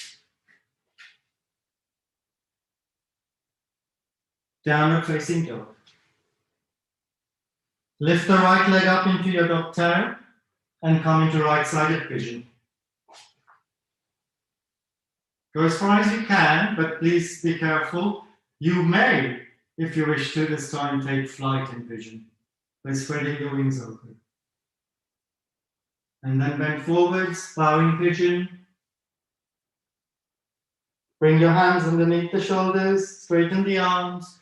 Tuck the back set of toes under and go into right-sided dog tail. So dog tail right, right leg goes up. And then into the lunge. Place the right foot down, left heel down. Stand the body up into right-sided warrior. Breathing in, straighten the front leg. As you breathe out, come into triangle. Breathing in, come up again. As you breathe out, return to warrior. And then as you breathe in, bring the back legs forward and then come into your tree pose. Take another breath in when you're ready. As you breathe out, come into that lunge. So releasing the left leg back, palms down, and then into extended child from here. Come back to flat cat. We're going to do the same thing on the other side now. Arched cat.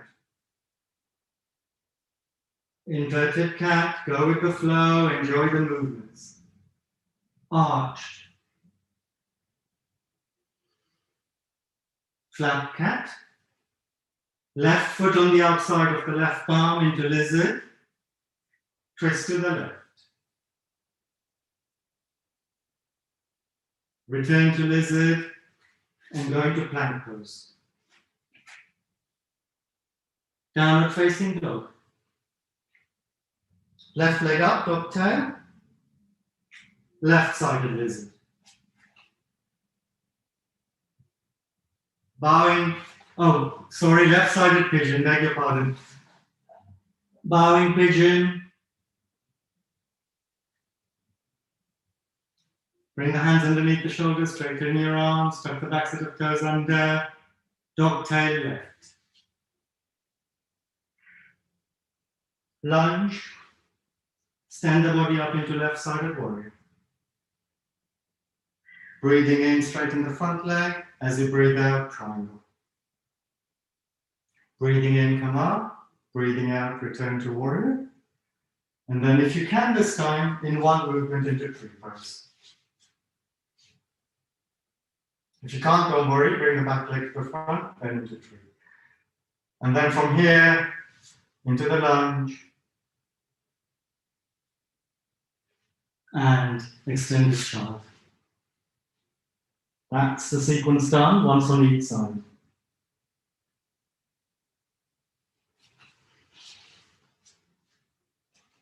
Slowly bring yourself out. Wow, Meulji, that was amazing, and I love that tree pose. You connected it so beautifully with the, the tree, the environment, and I really love that connection. And this is sometimes, when you do Bikram yoga, for example, I don't know, but some of these exercises are included in Bikram yoga, which I've tried previously, and they are so super effective, really very effective exercises. Thank you so much for sharing that. Time runs out. We would love to have you for hours here explaining all these things. And I just wanted to say a big thank you to everybody watching, and thank you once again to Healing Our Earth. You're doing absolutely fantastic job. And like I said, I mentioned your ecological warriors. Keep up the good work. And I love that, ecological warriors. I love that. I've heard spiritual warriors, but I've never heard ecological warriors. And I love trees. I love nature. It's one of the things I really love. And for doing this, I can really connect with what you're talking about here, of how you can bring in yoga, spirituality, connecting to the earth, and helping the environment as well. So I really do connect with this.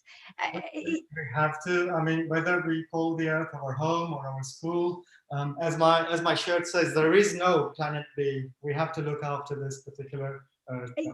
Yes, and you're doing amazing work, Meulji. Meulji, I saw a photograph before we finish off. I saw this beautiful photograph of yours, and you were literally on your arms, and you had lifted your whole body. Doing this yoga pose. How long did it take you to do that? I mean, that's amazing. I think the audience should see how you do this. That time I'll show you. Can you please show us? Can you please show us before we finish off how you did that? You have to go into headstand, then do Padmasana in headstand, lotus pose. Then you have to bring the legs down and on the back of the arms, and then lift the head up. Oh, are you able to do that in half a minute or so, or 1 minute? Within a minute, no guarantee, but let me try. Please try. I would love to see this. And what I find very interesting while you're doing this is just to let the audience members know that if you're doing regular practices, look at the strength that you can gain, and look at the kind of strength you can start developing in your body. So let's see what Meulji, what magic he creates here. If I don't get it, please bear with me. And if he doesn't, don't worry. We don't mind. We're all a family. It's okay.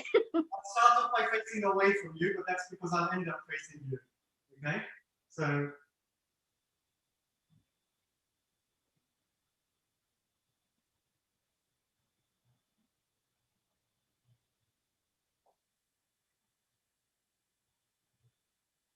Wow, that is just amazing.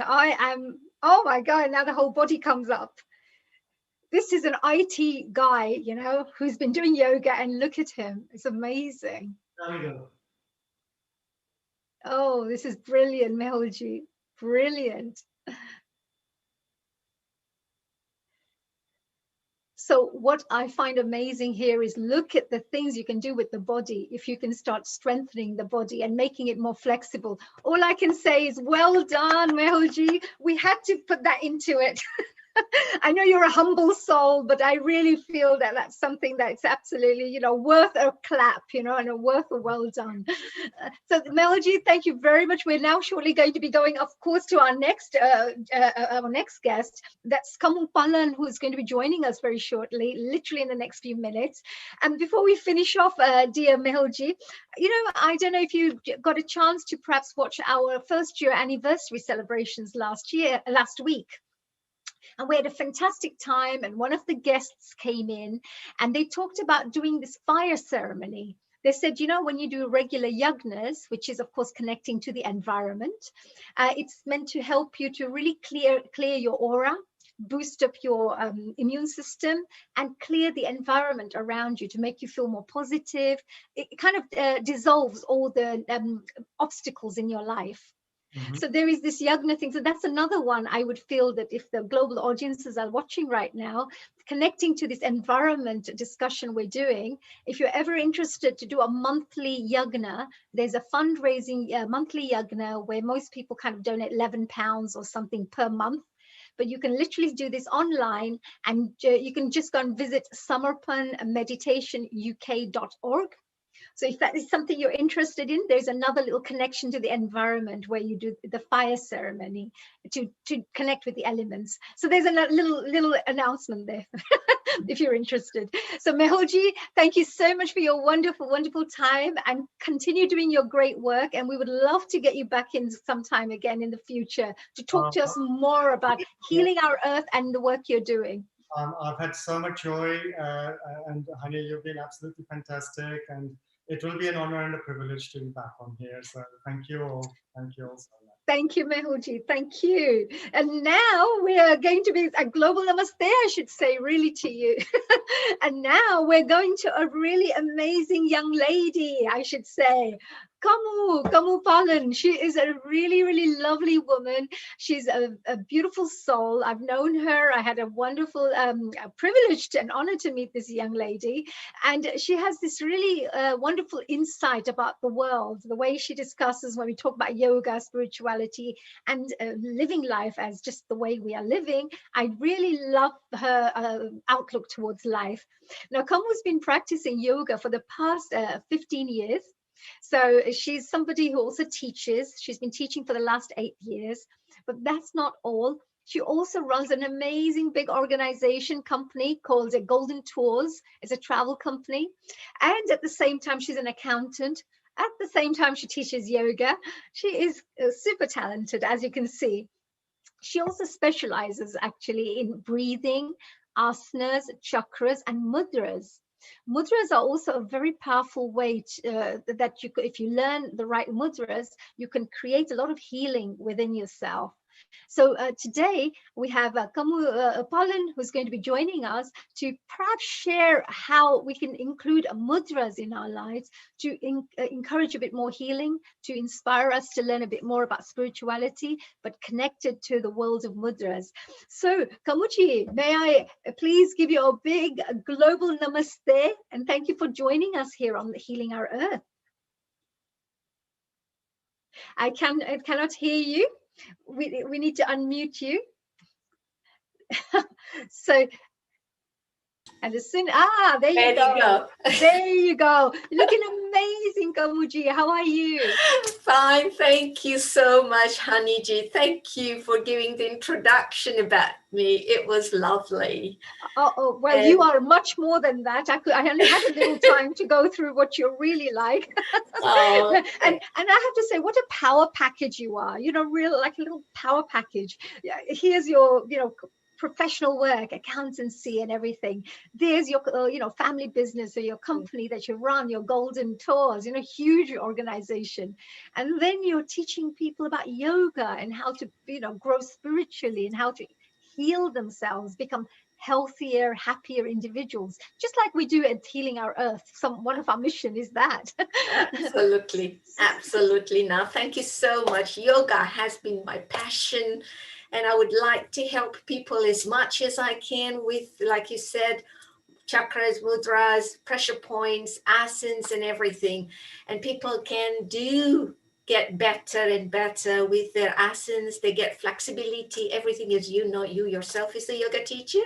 So yes, actually, I wish I was a yoga teacher. I'm a meditation teacher, but I definitely, I wish I was a yoga teacher, because to include the physical side, with the spiritual side is amazing, because you have the whole package there. Absolutely. What made you go into yoga, Kamuji? How did you decide to, because your path was different, right? And you went into That's yoga. Right. Yes, no, yoga, I always wanted to do it. And I think it was my inspiration was Ramdev when he came to United Kingdom to teach yoga and to introduce yoga. And since then, I have been very much inspired by him. So I thought, why not? Let me try. And since then, I've been doing some classes and all that. And all of a sudden, I just felt that no, there's much more into yoga than just being physical asanas. And then I started, and it's just become my passion. And with yoga, with mudras, with pressure points, chakras, the whole of your sense, the whole of your body, the whole of you, basically your personality, the whole thing changes. You don't know what Absolutely. anger is, you don't get angry. Some of them, obviously depends how often you practice, but it does change you physically and internally. And I wanted to see myself internally as well as externally. So I thought, yes, I'll go for it. And I it has think been an amazing journey for the last 15 it years. has Every time I learn something new from everybody else, like Meul Ji has been wonderful. And how flexibility comes in a person's body. Absolutely. Yeah. And also, because you talked about these yoga, and yoga has a lot of different facets to yoga as well. Because sometimes you do asana, sometimes you do, like, for example, you have dhyana yoga, you have Raj yoga, you have, Kriya yoga, so many different types of yogas. But there's also these mudras that you talk about, because you've studied how to, do various mudras that can help you with pressure points, as well as helping you to heal your body. What is the benefits of mudras? I mean, this is for people maybe who may not know much about what is mudras, mudra healers, and what are the benefits that you gain from that? Okay, mudras have got lots of benefits, such as like your fingers, your 5 fingers have got the 5 different elements. And yes, people who are not able to do asanas, who are not physically possibly for them to do certain things to get themselves better, because mostly all of the asanas has got different types of benefits. Like if you've got diabetes, you do this, you do that, you got this problem, you do that asana. So I thought that why not introduce mudra and let people get familiar with the mudras, saying that it's not just for people who are absolutely fit and fit as a fiddle. People any age, any time can do your yoga, and mudras are such with your fingertips, with your hands, that it can heal so many diseases. And you don't have to be physical with that. You can be sitting and doing mudras. You can be walking and doing mudras. You can be talking, watching your box if you want to, and doing mudras. Unlike with asanas, you've got to be careful what you're doing and this, and you're not pulling your leg, you're not pulling your muscle. And you can't do asanas while you're watching your TV, because you can't do both together. With mudras, you could be doing that when you are in the kitchen, having your tea, kettle is boiling, you can still be doing your mudras with it. And there are so many benefits. It's unbelievable.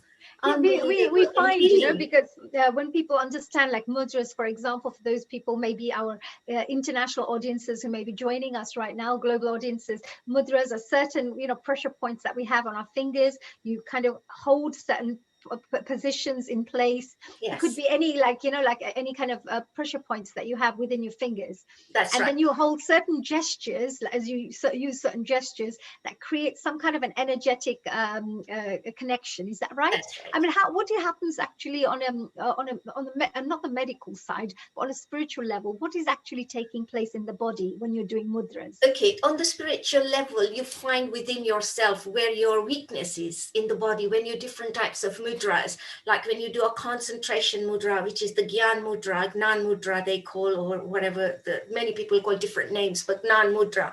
But a lot of people don't understand the basics of the mudra, that you don't have to press too hard, or you don't have to be like, you have to do a feather touch and it will just bring the energy within. And all the blocked energies with different types of mudras, you can unblock those energies in your body that has been hidden.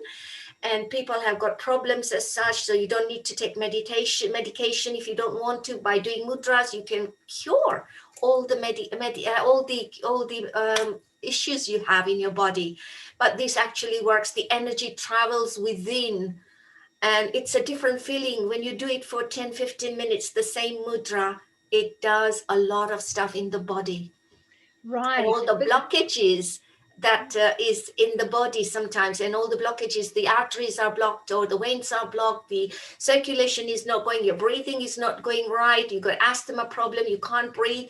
So with mudras, because you have that issue, you can be anywhere in the world. You don't need a mat, you don't need any props, nothing at all. You got your fingers with you, you got your hands with you. So you do your absolutely. mudras.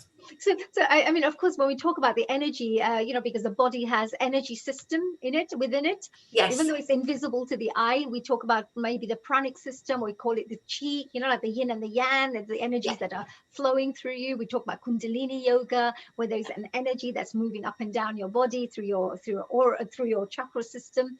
So there are all these energies which are actually invisible forces. But it's similar to, I consider it like electricity. You can't see electricity, but at the same time, you turn on the television or whatever appliances we wish to use, we need the electricity to make it work. So the more electricity and the more energy you have within your body, the better it can heal itself, the more it can do. Is that right? Absolutely, absolutely, because each finger has got different elements, which I'm going to talk about. So if you like, I can start now. Yeah, please go ahead. Yeah. We'd love to hear a bit more. And I know that you also shared something about, if somebody's been through any illnesses or any accidents, there are some mudras that you could share which can help to heal you. So please go ahead and share some of these fantastic mudras. We're so excited, super excited to find out and learn. Thank you so much, honey, for everything. Thank you. And I also thank Healing Our Earth people, all the producers, the directors, Neil Kumar. They are doing an amazing, amazing job. It's a free global viewing and is doing so wonderful. And I just cannot have enough words to praise him or thank him. And I'm so grateful for them to have me online today. So thank you so much, Healing Our Earth. And here we go now. The most popular mudra, what we call, is the Gnan mudra. First of all, before we go into mudras, I would like to mention that your fingertips, which are 5 fingers, all these fingertips, they have got different elements in them, the 5 main elements in the body, which is the fire that is in your thumb, and air in your first finger, index finger, space, earth, and water. So these 5 elements are the main concern in the body. So every time you do a mudra, the thumb is needed. Thumb being the fire energy, so it will activate the rest of the fingers and it will do amazing stuff in your body. It will heal you. It will heal any disease you might have. So let's start with concentration. A lot of people can't concentrate properly. So what they need to do is, instead of just getting into meditation and all the thoughts are coming and going, instead of all that, you can just do the Gnan mudra, which is the index finger and the thumb. They should be feather touching. The 3 fingers are together and they are bent a little bit towards your body. And you can put it down on your lap and on your thighs, if you like. Closing your eyes, you breathe in and out. That's right, Yasmin Pai. And that's how you do your Gnan mudra. Once you start doing this, closing your eyes, and you breathe in. When you breathe in, the stomach bulges out. When you breathe out, the stomach goes in. You don't have to force it. It will automatically do. Unfortunately, all us human beings, majority of us, we don't do the correct breathing. And because of that, we got all these ailments in our body. Sometimes when you go to the doctors, they'll say, oh, there's nothing wrong. But yes, I have a pain doctor all the time here. So what is wrong? They will do your X-ray, MRI, give you this medication, that medication, but it ain't working well. That is because there's something wrong in the body which the doctors are not able to see. But yoga, mudra, pressure points will resolve your problems. So here we go, Gnan mudra. When you breathe in and out, you will find that your concentration gets stronger. So every time you start your yoga sessions or any other, you will find that everybody sits into Gnan mudra first for a few seconds, few minutes for the concentration. So the next session that comes along, it's actually you're concentrating on it. Your brain has been trained to already concentrate and do better with what's going on. So that is called the Gnan Mudra, 3 fingers together, and we bend it towards our body. Don't leave it straight forward like this, or facing the ground, or facing upwards, downwards, no. Facing gently, just a little bit bent like this towards you. Why? Because when you are into concentration mudra, into Gnan Mudra, the energy is being produced. And you know what? This energy that is produced in your hands will travel in your own body because you got the fingers bent. So it's going within yourself. It's not going to the earth. It's not going to the air. It's going within you. So your pure energy, your pure own breathing, which has got the beautiful prana, what we call, will get back into your own body, starts getting you better in yourself within. Kamuji, can you lift up your hand slightly so that everybody can see it when you are showing it? So that, just got a little message from a few people who are loving your program, by the way. Thank you. So they're just saying if you could just raise those so they can see them with Sure. Let me come a bit near so you can see. There you go. You are bending a little, your 3 fingers like this. The index and the thumb are gently touching, very feather touching. No need to press at all. And the 3 fingers are bent like this a little bit, and you face the palm facing the sky on your lap, and you just breathe in and out. So this is called the Gnan Mudra, and that will produce the energy, the concentration within you. And there is nothing better concentration or better prana, better energy that will give you. None of this meditation, this, that, yes, that it helps a great deal. But your own breathing, the correct way of breathing, will bring you a better energy within you. So this is called the Gnan Mudra. Now, the other mudra I wanted to do was, a lot of people suffer. Now that we're approaching the spring, they suffer from hay fever and asthma problems, breathing problems, so much of an issue. It's unbelievable. So simple thing, instead of getting the pump, sometimes you're out somewhere, you might get an attack and you're not able to find your medication, or you've forgotten your medication. The best thing to do is you've got your fingers with you. So all you do is the long finger of your both hands, you touch the nails of it. There you go. Both the nails of the long fingers are touching and the rest of the fingers are spread out. This is for your asthma problems, hay fever problems, and you leave it near your chest, but you are not touching your chest at all. It's a feather touching. The long finger, that means the second finger, the finger after the index finger. You just bend it between, and then you touch the nails. And the hands are just like that. All the fingers are spread out. This is called the asthma mudra. That's it. And then you bring it towards your chest. It's not going to be touching the chest. It's just feather touching, or it's just a little bit away from the chest, as you can see, very gently. It's not touching anywhere. The fingers are touching, the nails are touching, all the rest of the fingers are spread out. And you bring it near your chest. You breathe in and out. This will help you with your asthma problems, your hay fever problems. You don't have to look anywhere. You can be doing this while you're watching your box, you're watching your TV, or when you're with friends, you are just talking, you might have an attack. Then you do this mudra straight away. Or if you've got breathing problems, you can do this as well. And you will find your respiratory system gets better. So this is called the asthma mudra. Close your eyes and you just breathe in and out.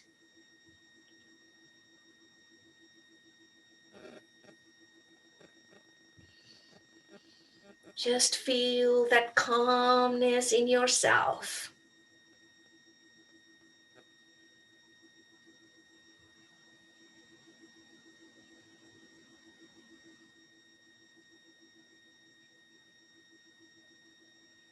And then just relax. And now we will go to another mudra, which is called the Makara mudra. Makara mudra is a very good mudra whereby everybody, all of us have got this hidden energy in our body. No matter how not well you are, you will still get up and do certain things. But sometimes you think, oh, I don't just have any energy in the body. but there is a hidden fats in the body. Like we all said, there's too much fats in our body. We want to go on a diet, this, that, and what have you. But the hidden energy in the body, you can release it yourself by doing a Makara Mudra. And how do you do the Makara Mudra? Your right hand, you bend your ring finger down and you press it with your thumb. With the left hand, the thumb is going to go in between your little finger and your bent finger on the ring finger. So this is how it goes. The ring finger of your right hand is bent. Bend it and touch it with your thumb. Yes, right, yes. This is how you do it. You just touch it, the tip of the thumb. Yes. And then the left hand, the thumb, goes in between the little finger and the ring finger in the middle. You press in the middle like this. And all the four fingers are at the back nicely. And you just press the thumb of your left hand in your right palm. This is called the Makara Mudra. You leave it near your navel area, near your stomach. Just nice and slowly like this, palms facing the sky. Makara Mudra, this will help the hidden energy in your body to be released and make you more energetic. Sometimes you feel, oh, I got no energy to do anything, but you do this Makara Mudra and it helps you a great deal. So that's for the hidden energy. It will just be released. You will feel more energetic. Close your eyes, palms facing the sky, and feel that energy being released in your body. Just closing the eyes. Breathing in and out. Making sure you are gently pressurizing the left thumb into your right palm. The ring finger and the thumb is touching gently, feather touching. The two fingers are together. So this is how it looks if anybody wants to see. The ring finger is touching the thumb of the left hand in the middle of your palm. That's it. Yes, I can see loads of you doing it. This is called the Makara Mudra, releasing the hidden energy in your body. And now, the other mudra that I wanted to show you was at this time of the year. Unfortunately, we all in the pandemic, we all have this tension in ourselves. We can't release the tension. A lot of people get the medication for tension or antihistamine, this, that, and what have you, different types of medications. I wouldn't know what medications people are taking because I don't take any. So for the tension, it's a very simple thing. What we have to do is the lotus mudra. Any type of tension you have, work tension, job tension, you may being redundant, your business is not running well, what's going to happen to this pandemic time, how am I going to survive, what's going to happen to my mortgage, and all those issues that you might have. All you have to do is nice and beautiful. The thumbs, the heels of your hands are touching, the little fingers are touching, the thumb is touching, all the other fingers are nice and open, lotus mudra. This will release all the tension. It's called the lotus mudra, and you just gently on your chest, closing the eyes, fingers are spread out, nice. The little fingers are touching, feather touching, the thumbs are feather touching on the side. And the fingers are like this, like a bud, flower bud, just that. And touching, touching. And nice and upright. Near your chest, breathing in and out. This is for your tension. The lotus mudra. All the tension, anytime you have anxiety you might have, that you can't figure out what's going to happen, and all this time you're thinking, all you have to do is the lotus mudra. So close your eyes and you do your lotus mudra.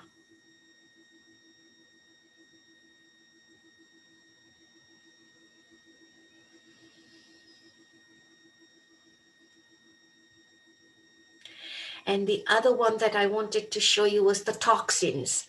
What we do is to detox our body. What we do, we go away to different countries, go to this spa thing, go to this, that, try to eat what they tell you to eat. And then you think, yes, you have detoxicated your body now. You are nice and free of the toxins in the body.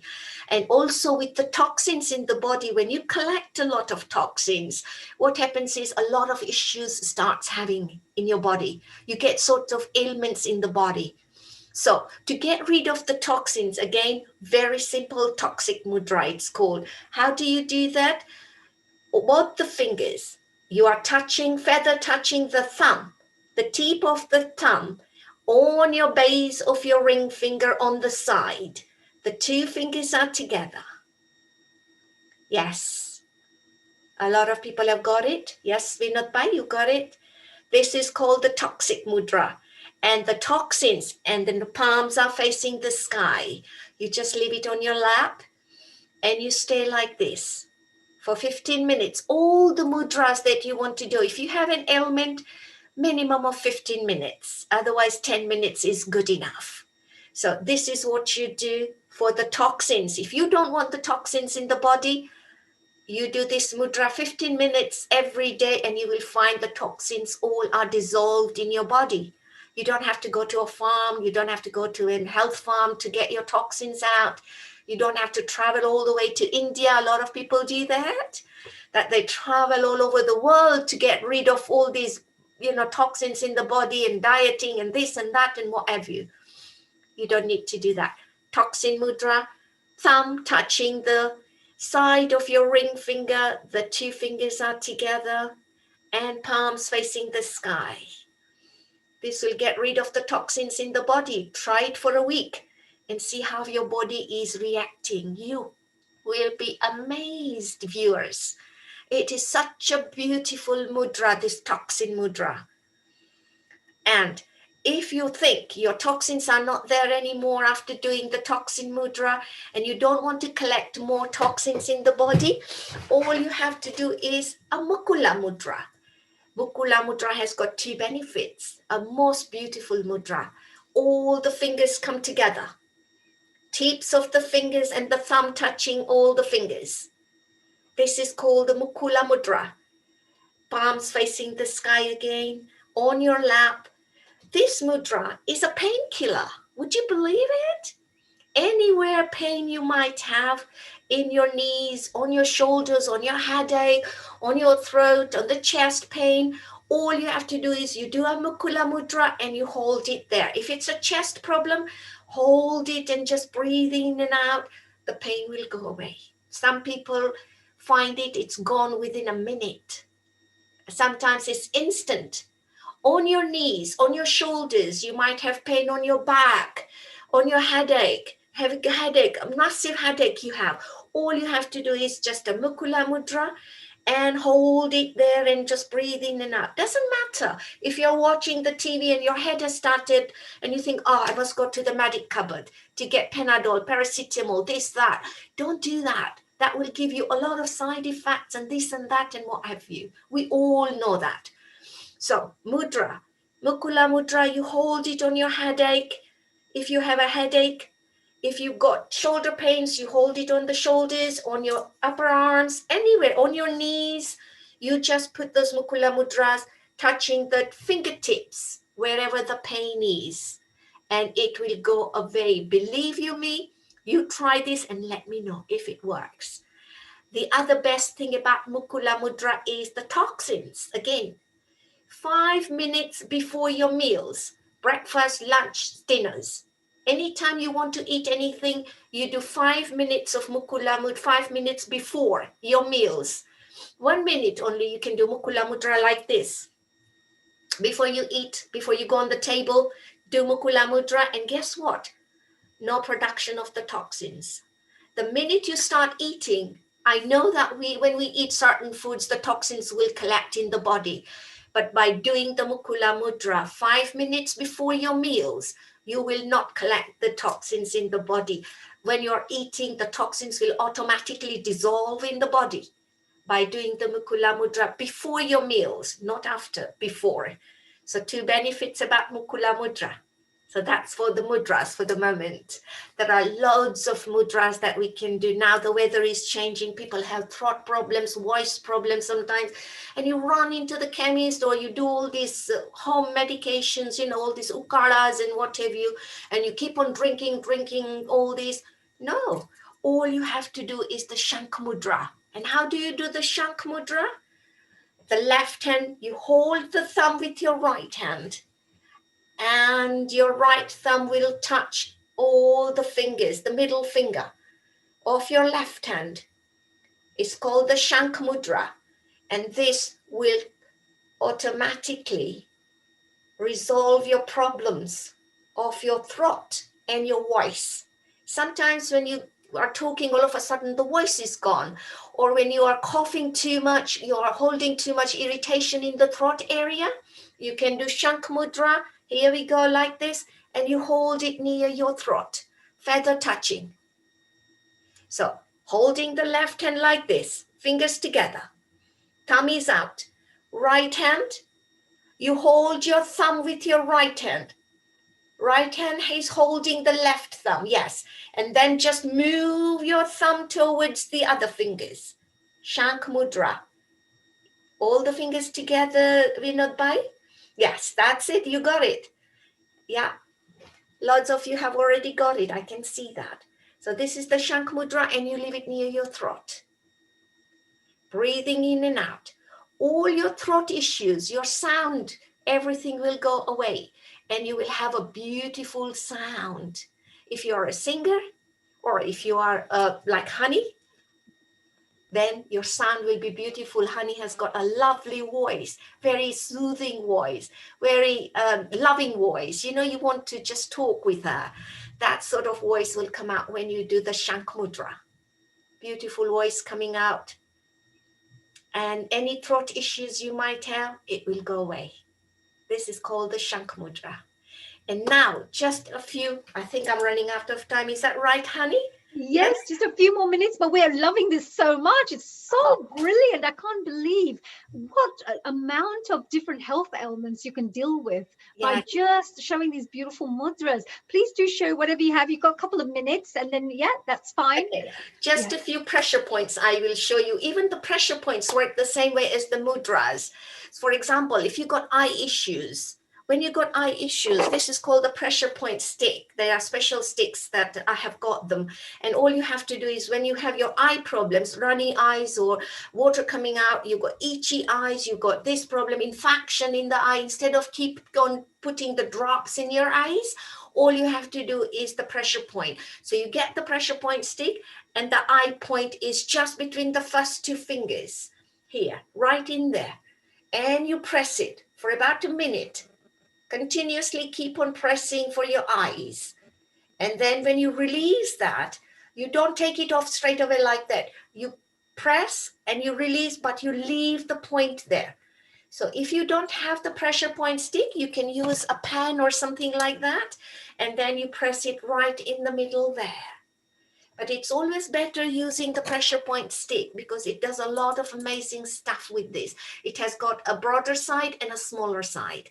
So how do you remember this is your eye and this is your ears? When you got ear problems, hearing of the ears or itching, too much wax or painful infection, you don't have to put all these medication and make it worse in your ears. All you have to do is the ear point, which is on the last 2 fingers, little finger and the ring finger. Now, how do you remember? Sometimes you think, oh yeah, I'll remember, but no, you won't. You'll forget which is eye, which is ear, which side is eye or which side is ear. So when we are talking, we say, oh, I'm watching you. We do this, don't we? With these 2 fingers, I'm watching you. So you remember this is your eye point here between the 2 fingers. When we say, I'm watching you, this is what we do, don't we? So that's how you remember. Your eye point is just there. And the ear is on the other side, just in between those web. Here we go, just there. And when you got intestine problems, where you got gut feeling, you know, we say that, oh, got gut feeling, oh, my guts are not cleaning out. And you keep on taking all these different type of medication and doing different things. And I'm not able to do an asana. So what do? I can't open my bowels, my intestine, you know, blotting, this, that. Intestine area is just here on your palm, away from the thumb. So that's where you press with the bigger side of the pressure stick, and you just press here. Your intestine will start getting loose motions, and your stomach, your bowels will be open better. And the last one, ladies, with the lungs, you want to make your lungs nice and strong. Your breathing is a problem with this pandemic, with the virus. You are not sure if you've got COVID, you're not, but you've got breathing problem all of a sudden. All you do is with all your fingers, 4 fingers of your both hands, for one hand first, and just under your thumb, where is this is padding here, around the thumb, you just press that gently. Press continuously for 5 minutes. And you will find your breathing has gone so much better.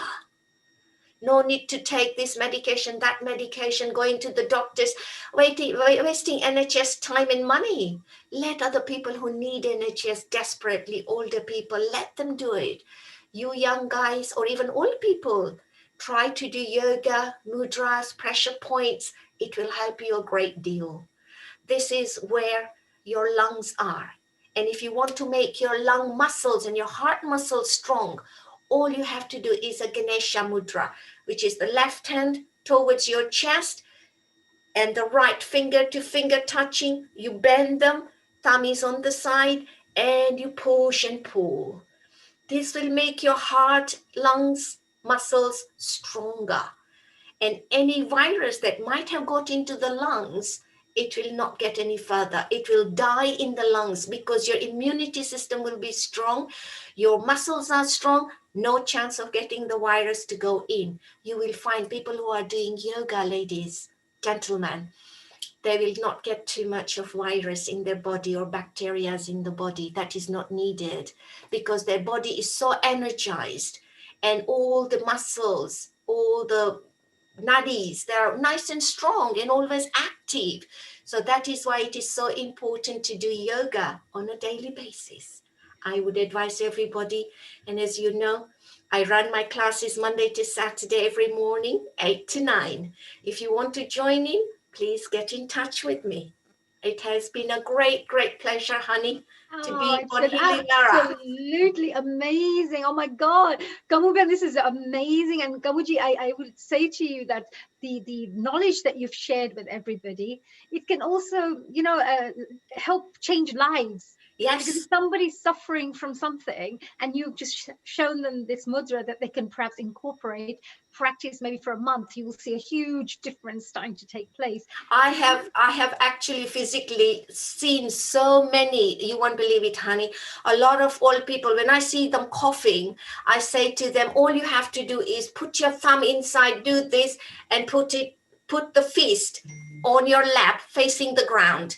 And you know the coughing has stopped, and they have blessed me so much, bless their souls, honestly. They all stopped coughing, they stopped their medication, and even my father-in-law, my mother-in-law, a lot of people in my family who had been coughing for such a long time, all I told them was to do this and put the hand there. You could be talking, you could be doing anything and doing the mudra. And you don't need anything else. It's like anything on earth which is good for you, is always free. Like we can do this for free, you know, we can just do the mudras for free. Yes. You want water, you want air, the universe just blesses you with these beautiful gifts of air and oxygen, and all the good things is always free. Yes. And when you sometimes have medication, of course, sometimes you need the medication, not that you shouldn't, but they can still have side effects and other things. So if you can find alternatives which do not give you any side effects and are actually really giving you the results, then I think this is the best thing to do, isn't it? I totally agree. You know, I have never taken touch wood. I've never taken any medication in my life. Any pains and aches I might have, I just heal it with myself by doing mudras, by doing some asanas or pressure points. It has worked so far. Oh my God, that's amazing. Well, we two both share that as well, because I'm very much into, natural healing, and I always believe this. Less medication as possible. I don't even take headache tablets or anything. No. So yeah, so just as natural as possible, maybe just lemon in the morning, or, just natural things. So I think it's a fantastic thing. And Kamuji, I would say that thank you so much for sharing this really precious knowledge with the rest of us. I'm sure I've been getting lots of messages coming through. There are so many messages. We're going to have to bring you back again sometime in the future again to talk more about all of this. I would love it. I would love it. And actually, it would be our honor. And Kamuji, there was this one question that we've been getting. If somebody gets pain, body pain, what do they do? Is there a mudra that you could say for any kind of pain in the whole body? Yes, in the whole body. Any Makula mudra. Just stick to that Mukula mudra, right? That's it. Right. Yes. So all you do is, just touch it wherever for about 1 minute, and you find, okay, this is fine. Next time you go into your knees or your legs or your ankles, your heels. And yes, Mukula mudra is your painkiller. It sounds nice as well. It sounds mukula. It's like, come on, I'm gonna sort you out, right? Any pain, we're gonna sort you out. Yeah. One last question, Kamuji, before we let you go now. And I think very soon we're going to get Rashmi coming and joining us. Rashmi Vyas is also an amazing yoga practitioner. But before we go on, I just had one last question for Kamuji. Kamuji, I just wanted to ask, we talk about these mudras. What is actually happening? Because I know I asked you this before.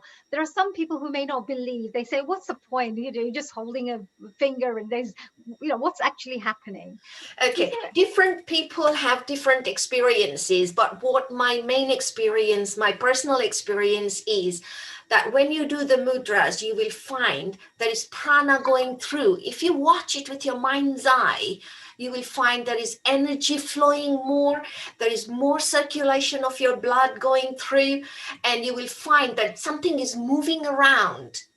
If you are just sitting into any mudra, like breathing, for example, if you've got breathing problems, this is what we do, prana mudra. And you will find that there is a lot of energy flowing through. And that energy is healing whatever your problems is. Right. Yes. So anybody who's out there who's like wondering how can these mudras really help? Well, there you go. Because you've got and also sometimes you have, like, when you have a pipe, for example, and it's filled with muck, let's call it. But as soon as you press it a little bit and let go, then the force comes through, doesn't it? The energy force or the water force comes through. So in the same way, it must happen in our body, where you're holding certain points and the energy kind of is allowed to release. And absolutely. Absolutely. Yes. And same thing with breathing as well, honey. What happens with breathing is a lot of people just do normal breathing, but there is one breathing which is called the kumbhak breathing. That means you're holding your breath. When you breathe in, you're holding. And that breath, when you're holding, we got thousands and millions of bubbles in our body, which is blocking the energy and the circulation to go through the body. So when you're breathing, don't rush. Don't do a shallow breathing whereby you breathe in and you breathe out straight away. Don't do that. When you breathe in, you hold for a second or 2 or 3, 4 seconds, whatever.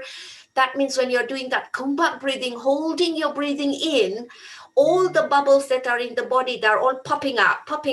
And the circulation is going through. And that's why breathing is also one technique where you can heal yourself with any disease.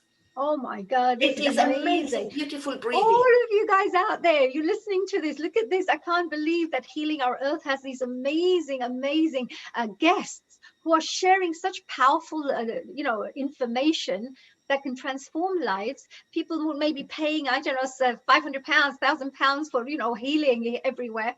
And you're getting this free information that could literally transform your life, and such precious knowledge, ancient techniques that are being shared with you and also practiced. So you've seen, isn't it, Kamuji, you've seen all the results as well. It's not just teaching something, it's seeing all the fantastic results.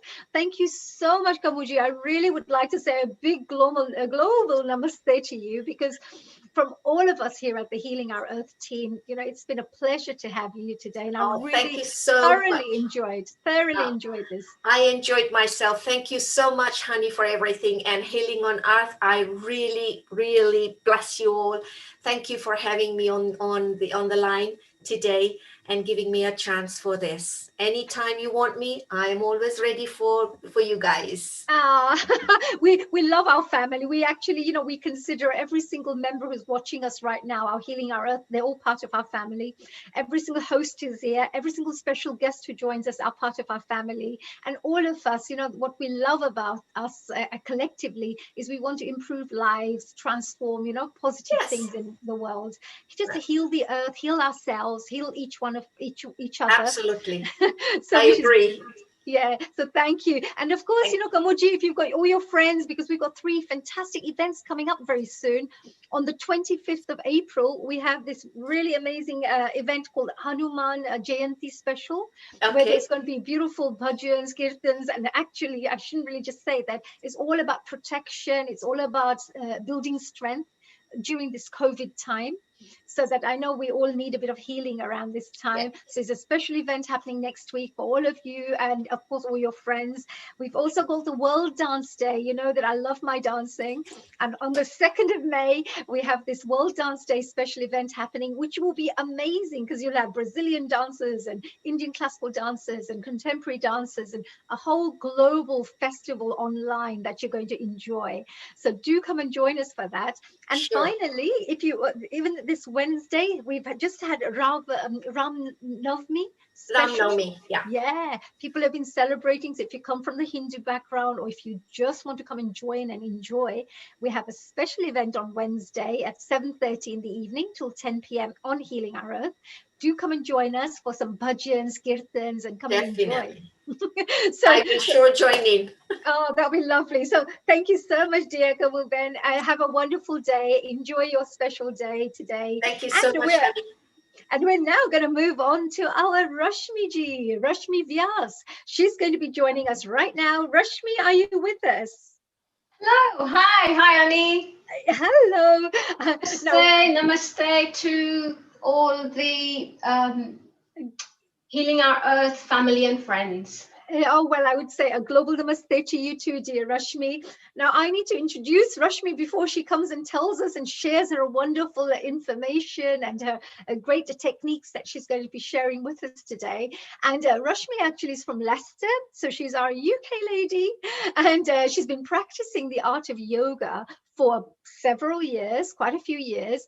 Also, she also found that by experiencing these fruits of carrying out the yoga exercises, she felt that it would be really important for her to share the benefits with others, which I think is just great. She's been reaching out to the masses for quite some time now, changing lives, transforming lives through the art of yoga. And Rashmi also qualified at the Chandra Yoga School in Rishikesh, which is the heart of where all the yogics and meditators are. I wish I can go there one day because I'd love to go and travel to Rishikesh. And she actually, qualified in 2017. So since that time, she's been teaching. She runs lots of classes, which includes Hatha Yoga, Astanga Yoga as well. So which I think includes meditation, pranayama, and of course, all the yogic exercises. But what I found very interesting is recently she also joined the Metropolitan Police. So if you want to feel safe and you want somebody to hang out, you can hang out with Rashmi. She'll make sure that all the community members are safe, not just healthy, but safe as well. And she's Leicestershire Police, not Metropolitan. I'm in Leicester. In Leicester, okay. So she's very, very, she's patriotic about her Leicestershire, right? So she's in the police, she's joined the police force in Leicestershire. She's also a media broadcaster, which was very interesting because she's a really good speaker. She's also part of the Brahma Samaj in Leicestershire. She's the secretary for that organization. And I have to say there's so many things that she's part of. I'll tell you one last thing. She was also part of the local elections. Actually, she went and stood as a Conservative candidate. So, oh my God, a full package. Welcome, dear Rashmi, to our wonderful Healing Our Earth. Thank you very much for a very warm welcome, honey. You've had so much experience in so many fields, it seems like, knowledge in so many areas, experience in so many areas. You've worked in so many industries as well. That's amazing. How did you go into yoga? where did all this come from? Yeah, it was just By coincidence, really. I was just going through a bad patch in my life, and I came across, well, I knew about yoga anyway, and just joined a local class. And then my interest just grew and grew, and I thought, oh, you know, I'm getting a lot of benefit out of it.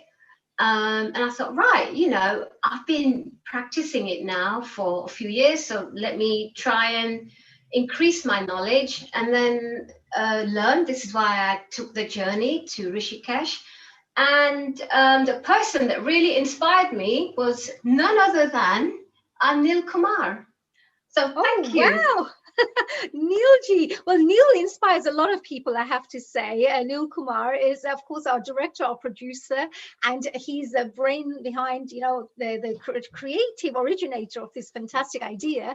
But not just that, he's an amazing leader, bringing so many people together, like-minded people together to connect with this platform. And Rashmi, you're definitely one of those, right? Oh, no, I'm just a little pie in the, you know, ocean. I'm not, you know, nothing big. I say Gandhiji was just one, but he changed. Gandhiji was only one, and he changed our whole nation, right, and our whole history. So there can be one person who can do a lot of great work. Mother Teresa, one person, but amazing work. Nelson Mandela, one person, and, you know, removed apartheid. So you don't know what one person is capable of, dear. You know what? You two are doing a wonderful job. All of you, you know, fantastic. Been watching you since, you know, lockdown, and it's just absolutely wonderful. Actually, it's a really great thing, because it's with COVID, there's so many things were happening, so many challenges. People are feeling isolated, people are at home, you know, people getting bored, and there was just nothing to do. People are losing jobs, and there's not really great positive things to focus on.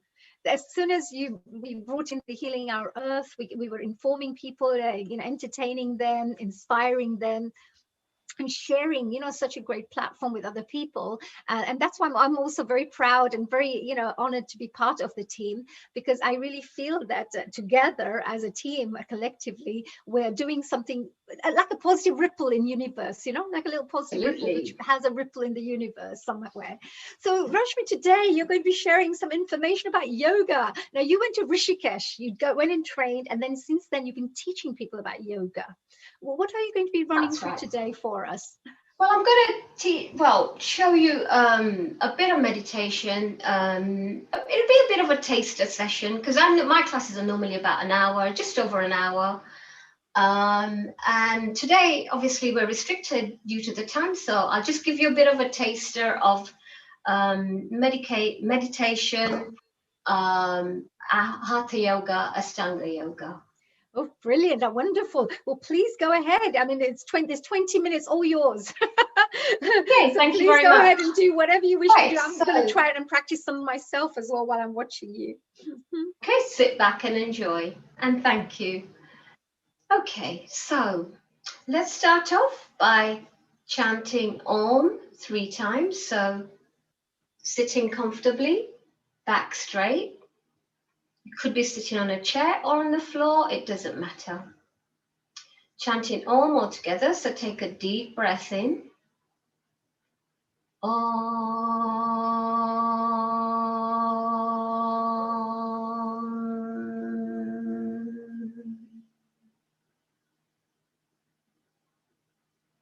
Okay, one more time, breathe in, prolong the Om if you can. Breathe in, Om.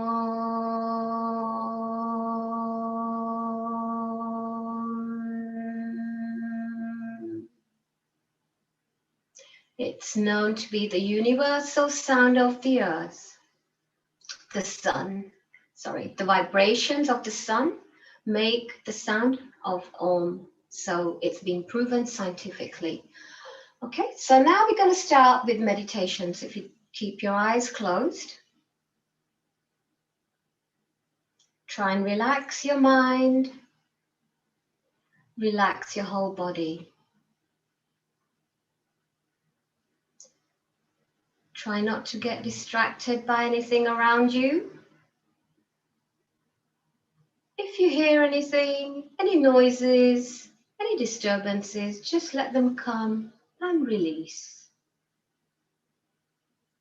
This is your time to relax. Try and relax your shoulders.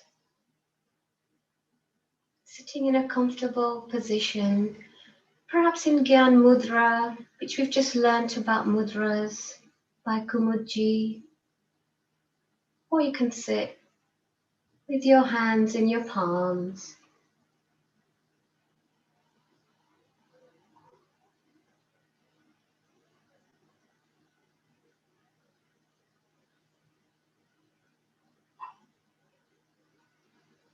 Just concentrating on your breathing. This will help.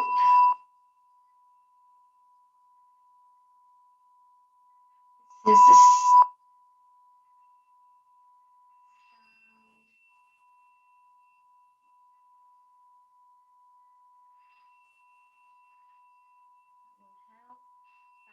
your chakras as you relax.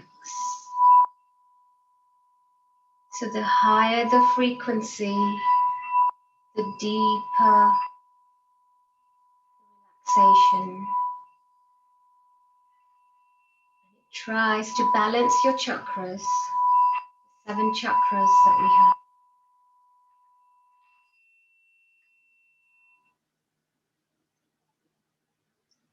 Observe. How do you feel? Are you happy? Are you sad? Are you feeling anxious? Just acknowledge it and release. Okay?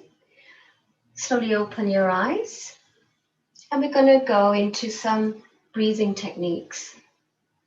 First one we're going to do is called the rope. So as if a rope is in front of you and we're just pulling on the rope. So breathing in, pulling down with your right hand or the left, it really doesn't matter. And pull down and you're looking up. So you're doing your eye exercise at the same time. Breathing down, pull your arm down. Breathe in, pull down, breathing out. Breathe in, breathe out. Breathe in, breathe out. Breathe in, breathe out. Breathe in, breathe out. You do that several times. I'm just giving you a bit of a taster of the different things that you could try. So pulling like a string in front of you. So you're getting your eye exercise at the same time. Okay, so you can speed it up. Breathe in, breathe out.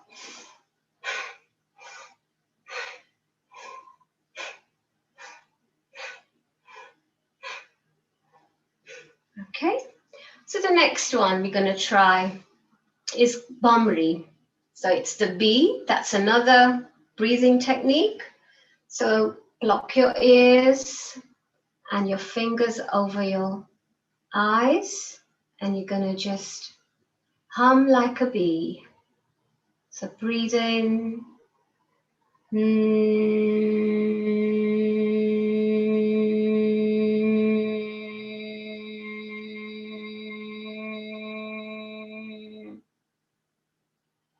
Do it 3 times. This helps with anxiety. It's also very good for your mind, relaxation. You can do it anytime, anywhere, even at work. If you're feeling a bit stressed, do the Bhamri, it will help you. Also good for your vocal cords, so the singers out there, do this one. Okay, so let's do it again. Breathe in.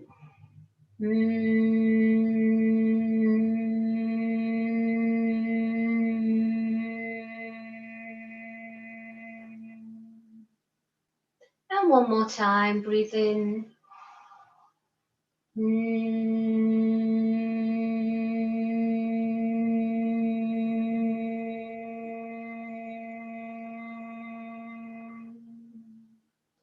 Very useful, especially at the time that we've been going through right now. Okay, very stressful times. It helps relaxation. Right, then we're going to do Kapalbhati. Yeah, breathe in. out forcefully. Okay, so you can place your hand on your stomach so you know that you are doing this right. Your stomach will contract as you breathe out. So breathing out, and as Ramdev ji says, this is one of the king breathing techniques, pranayamas of yoga. Okay, so let's go. You can do 10, 15, 20, whatever you can manage, and then slowly build it up. Okay, 200, whatever you can manage.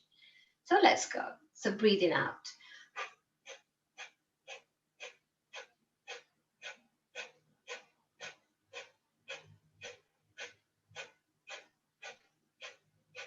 Some of you might be familiar with this if you're regular yoga practices, but it's like you're blowing your nose. It's the best way I can explain it, like you're blowing your nose.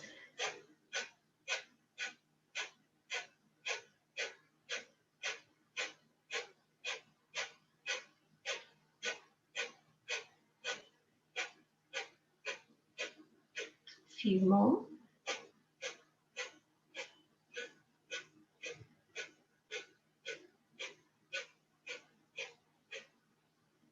Okay, just be mindful when doing that one. Don't do too many. If you have a bit of high blood pressure, then just keep the numbers low. Don't do too many. That's the only thing I'd say. Okay, alternate nostril breathing. Okay, so breathe, block your right nostril, breathe in from the left.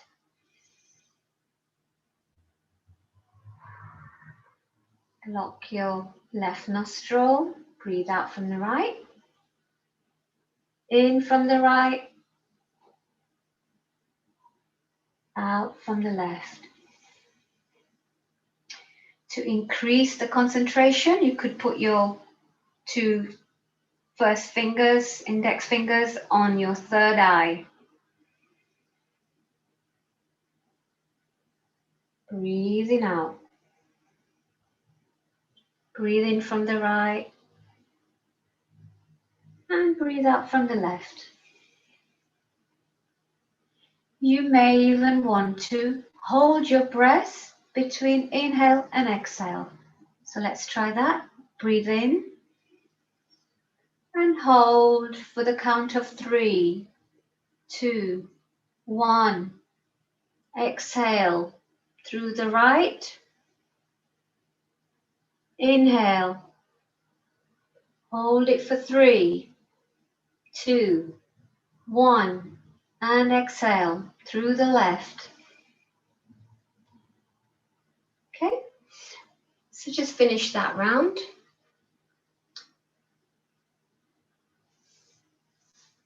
And then we'll start neck exercises before moving on to the other asanas. Okay, so starting with the neck, turn your neck to the right, middle, to the left,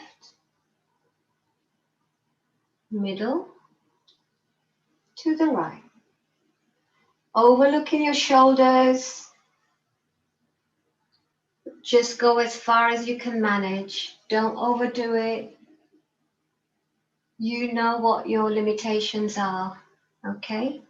And then down and back. Breathe in as you look back and breathe out as you look down.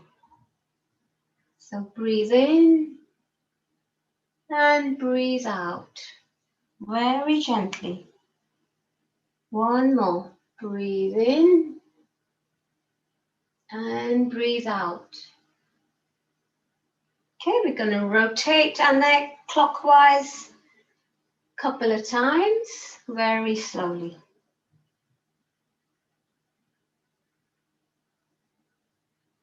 And anti-clock 3 times. So this will start to loosen up any tension that you might have in the upper shoulder area, your neck. Okay, so next with the arms, we're going to circle our arms. Start off small and make it big. Go wide. And smile. Smiling releases happy hormones.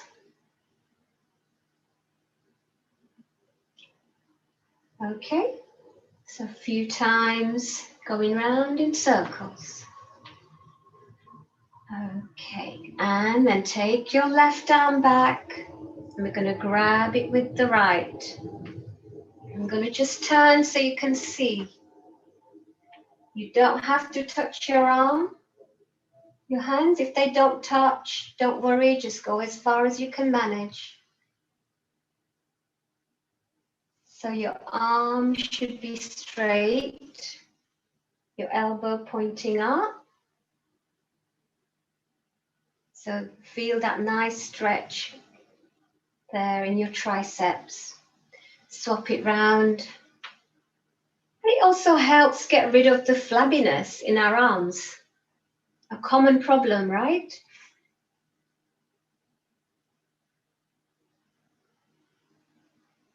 And just hold it for a while, keeping your neck upright. Don't bend your neck, don't strain your neck. And you do 2 or 3 rounds of that, but like I say, this is a taster session, so we will move on to the next one.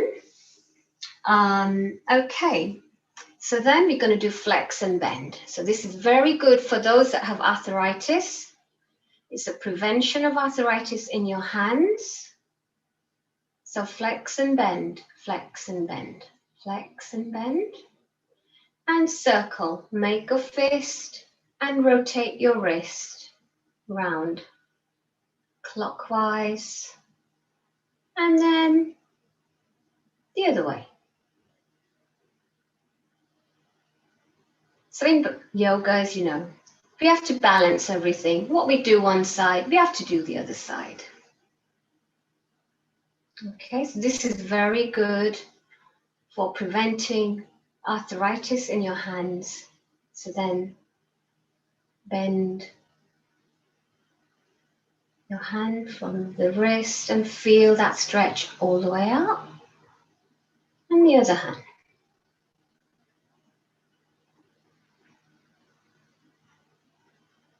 Okay. Now we're going to do stretch your legs out. Just going to move back so you can see me. Do the same. So we're going to circle our legs.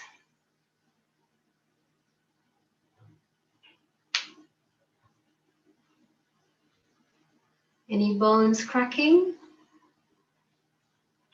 And the other way. And we're going to do flex and bend for our feet as well. The feet get very neglected, don't they? You know, we walk on them all day, but we never give it any tender care. So it's really important that we do all these exercises for our feet as well. Okay, so this is actually stretching your calf muscles as well when you do that. Okay, it will help prevent cramps. How many people here have experienced that? It's very painful, right? Getting cramps. So that will all help by doing the little feet exercises that we've just done. Okay, we're just going to stretch our legs out a bit and we're going to lean, going forward, breathe in and to the left. Again, just go as far as you can manage. You don't have to touch your toes. Breathe out. Breathe in. It doesn't matter which side you do, as long as you balance it out. Breathe in and stretch. Try and touch your head to the knee if you can. And slowly come up, breathe out. Other side, breathe in.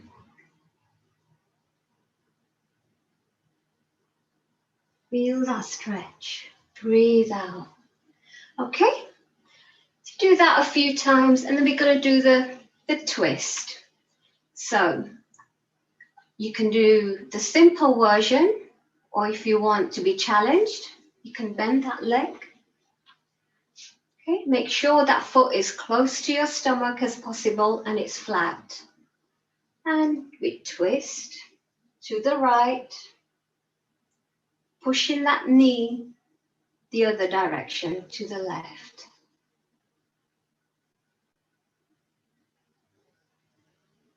Supporting it with your hand. Make sure it's not too far out. It's got to be right behind you. Let me turn around and show you. So it's not out there, it's just there. Okay?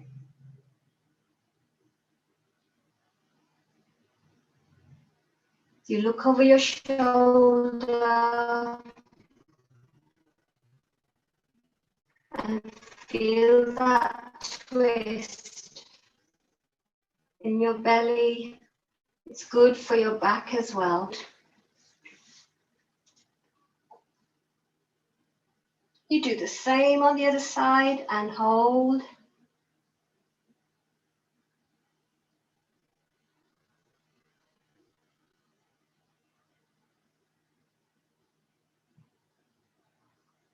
Good for the belly.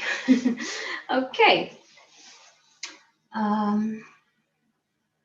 Let's do some, should we do some standing up ones? Okay, so if you want to stand up, slowly come up. I'm just going to adjust the camera so you can see me. Okay. Full stretch.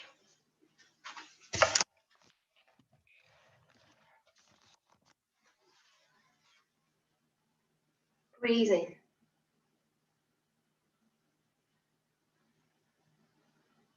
Breathe out. Breathe in. And breathe out. Okay. We're going to go into triangle. So feet apart. Right arm down the right leg, left arm up. Looking at your palm.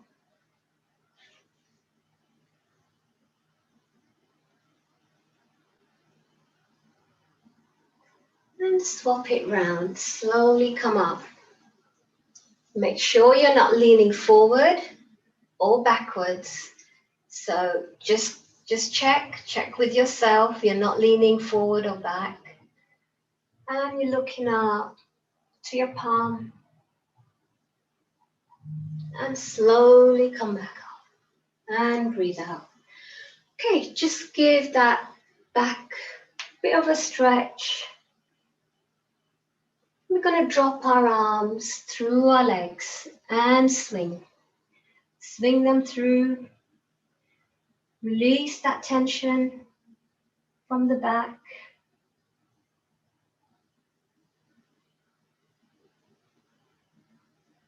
And walk your hands back. Walk your hands as far back as you can. And slowly walk them back. And bring yourself up again. Okay, twisting. Going to just do gentle twist. Swing in your arms. Take it higher.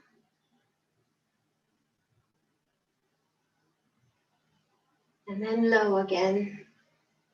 Take it higher. And low. Hula hoop. Swing your hips. If you've got a hula hoop at home, you could use that.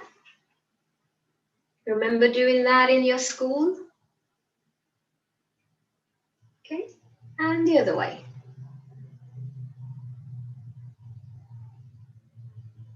Come on, I can see you. Get your hips moving. That's good.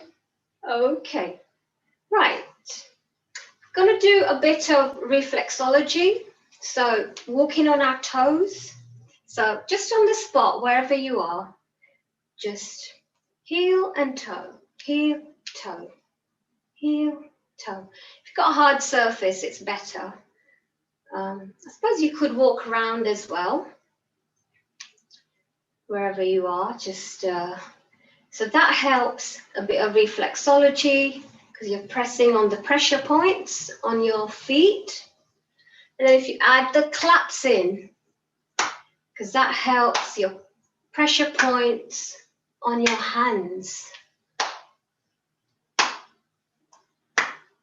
Okay, all our nerve endings are all connected and they all end up on our feet or our hands, our palms. So it's very beneficial. Okay, then we'll take that to the warrior.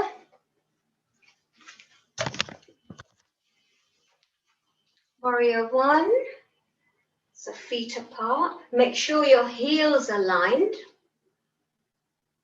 Okay. You're facing forward.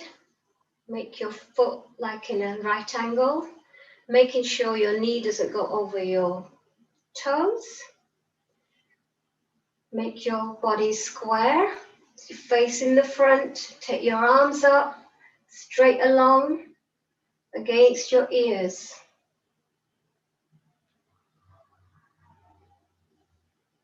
Looking forward. Keep breathing.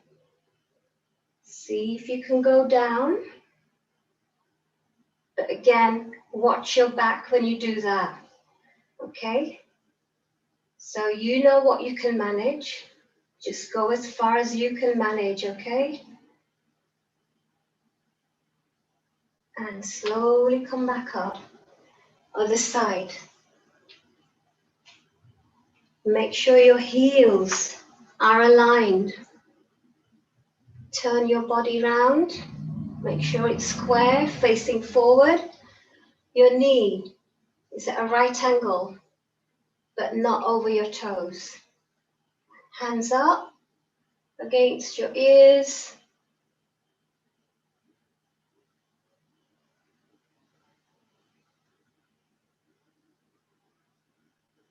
So this is good to shape your butt, your whole posture, really. Yeah, it really lifts. Okay, take that back round. Let me take that to warrior 2. So this time, feet the same, leaning forward, not on your knee. Take that arm over, looking at your hand. You can, if you want to challenge yourself, put that hand down on the floor.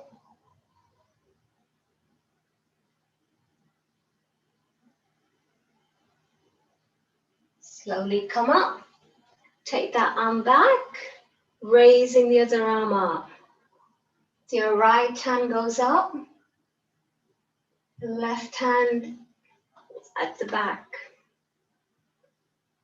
Okay, slowly turn yourself round, other side. So first, make sure you get your positioning right. Your heels should be aligned. Looking forward, looking at your hand. If you want to be challenged, you can put your hand down.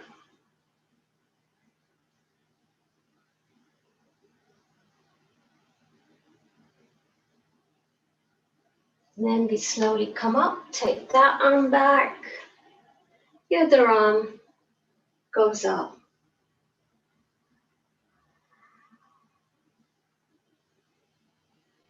Okay, come out of that. Feet together. Let's do some squats. Okay, ready? Breathe in.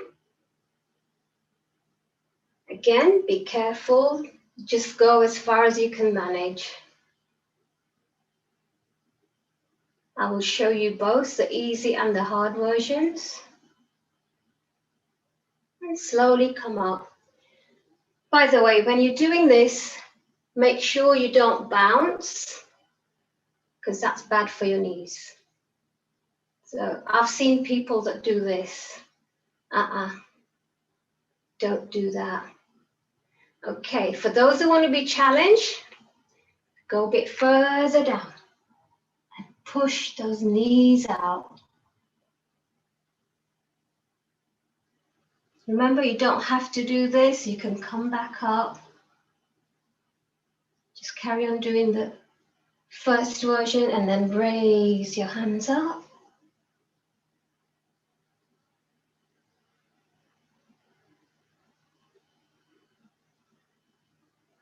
Bit challenging.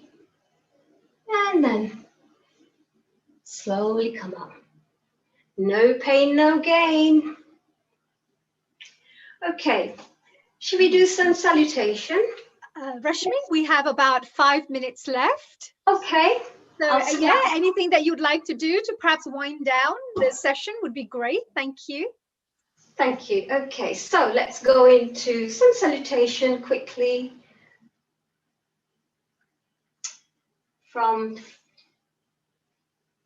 So hands up, hands to feet, right leg back, left leg back, downward facing dog. Push your hips up, down and take it into cobra.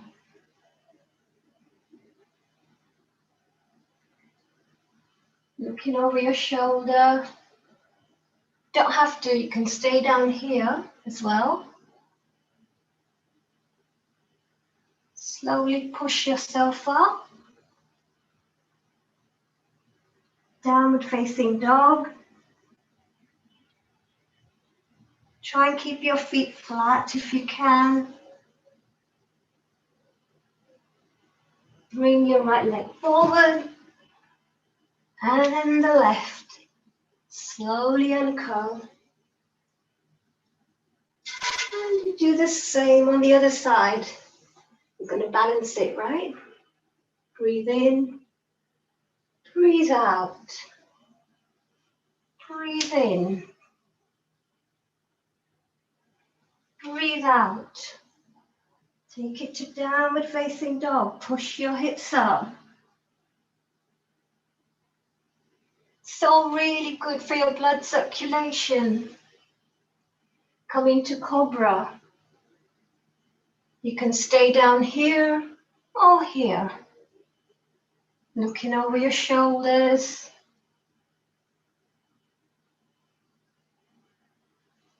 Push yourself back up. And back into downward facing dog. Make sure your feet are flat.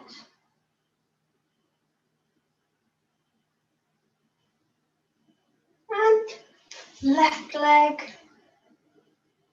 and the right. Slowly uncurl. Okay. Grab some water. Make sure you drink some water after this.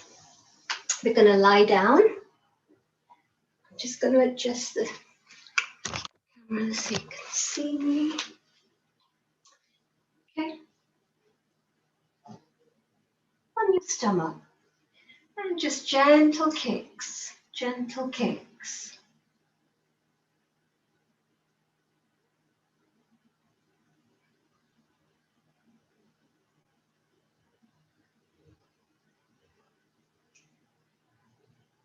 From here, I'm going to do the bow. So grab your feet.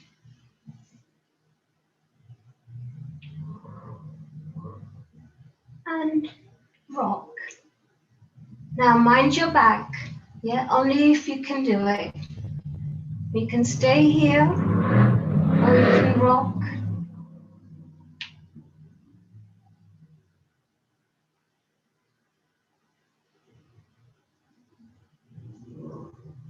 Straighten your legs.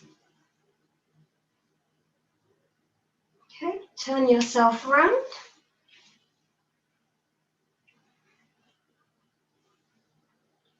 Just roll side to side.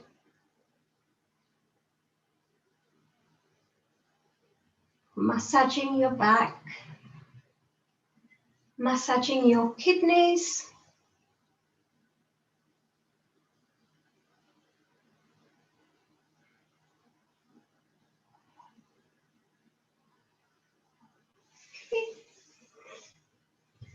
Straighten your legs.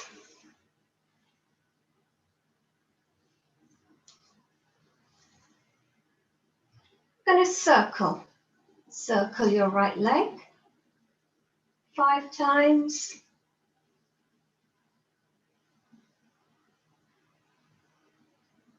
And the other way.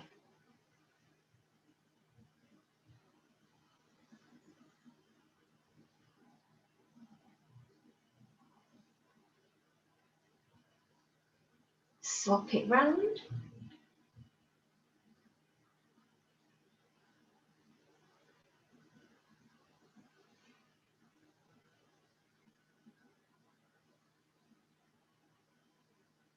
Anti-clock.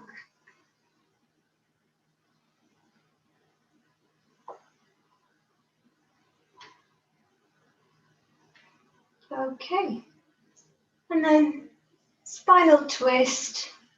Drop both your knees to the right, head to the left.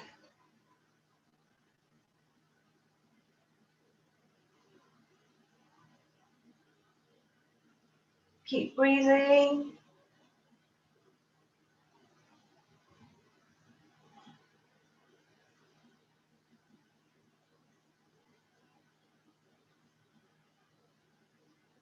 And swap it round the other side.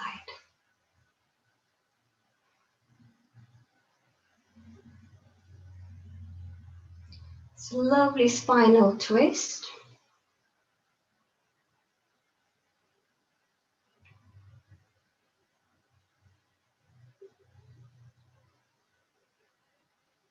And then from here we can go into meditation. So you can either be lying down or you can do it sitting up, whatever you prefer. So are you Rashmi? Are you doing one more? Anything else now? Just going into meditation. That's it. A couple of minutes. Yeah, could we do a minute or so? Maybe a short one that you could just run through. That's okay. Yeah. So thank you. With a bit of meditation. So again, close your eyes.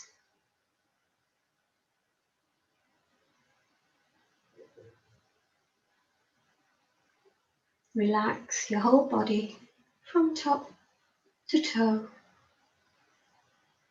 Relax your head.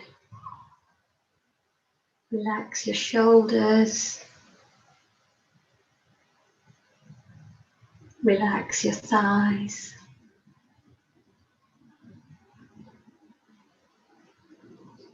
Relax your legs.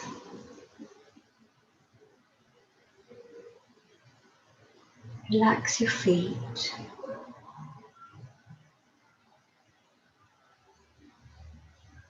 If you get any thoughts, just let them come and release.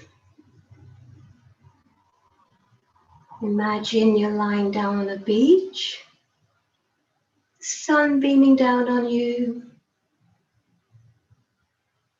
and there's a bit of cool breeze you can feel gently on your face.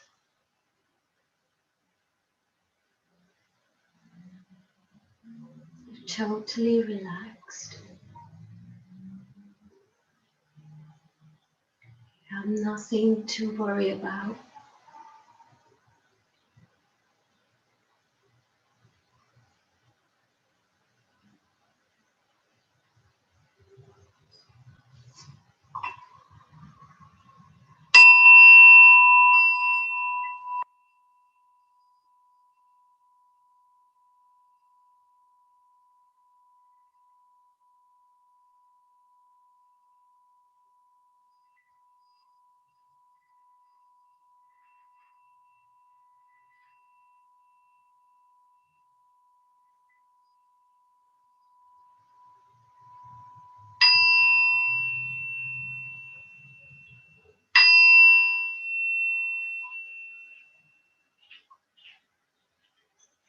Very slowly open your eyes.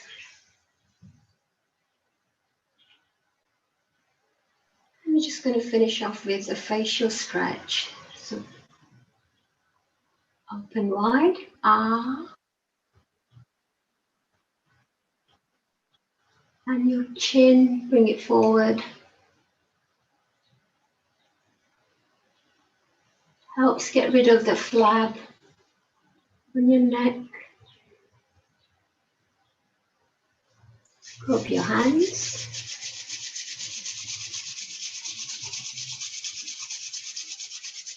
And energize your eyes, your face, and your body. Thank you. Namaste. Over to you. Wow. Thank you. Rashmi, that was amazing. Was that lovely? So relaxing. A beautiful stretch, because they find, you find that the whole body becomes very stiff. And by doing these regular exercises, you find that the whole body, there's no pains and aches and that stiffness, that feeling that we would get just by doing these nice, wonderful exercises. But it felt a bit rushed. I just wanted to give you guys as much as I could, in that short session. But normally I would stretch it out and I would do more, repetitions of the exercise. Absolutely. No, I thoroughly enjoyed it, because it's difficult when you're doing a 1 hour session in 20 minutes, for example, but just to feel, and I could see that you were so into it and you're still so calm and you're enjoying the present moment of the exercises, not rushing, not doing anything, just enjoying. So that was wonderful, really good. And I found it very interesting, Rashmi, there was one question I had for you. You have a really interesting website, and I had to ask you this because I kept wondering. I thought, where did she come up with this name? Because you've got this website called rvyogachick.co.uk and it's so cute, it's amazing, it's brilliant, it's just so unique, and I just thought I have to ask you. Do you know what? It's taken me over a year to think of a name, because I'm thinking, no, that one's been used, this one's been used, not that one, not that one. All of a sudden, I was just sitting there and just came to me. It's been inspired by the above, right? So you have because the yoga chick, as we say, it's a very cool, it's a very hip name, and of course nowadays there's a lot of young people who are getting into yoga as well. Previously it was just that it's those fuzzy people who do all these yoga and meditation things. But nowadays everybody's doing yoga, and every single fitness center you go there's always yoga classes. It's become very bit youngish sounding, and a bit cheeky in a way. Yeah, it is definitely cheeky. Sounds definitely you, Rashmi. Yeah, no, but it's really nice. Thank you so much for joining us here. I know very soon we have to go on to our next guest. Our next thank guest you very much for the opportunity. Yeah, and team, you're doing a great job. Thank you. Yes, no, I you know what, and you as well. Thank you for joining us, because we actually can't do any of the things that we do without, of course, lovely special guests like yourself, and special, audience members like the people who are tuning in right now from all the different platforms, because of course people have tuned in from not just Healing Our Earth, but from YouTube, Facebook, and all the various different channel partners of ours.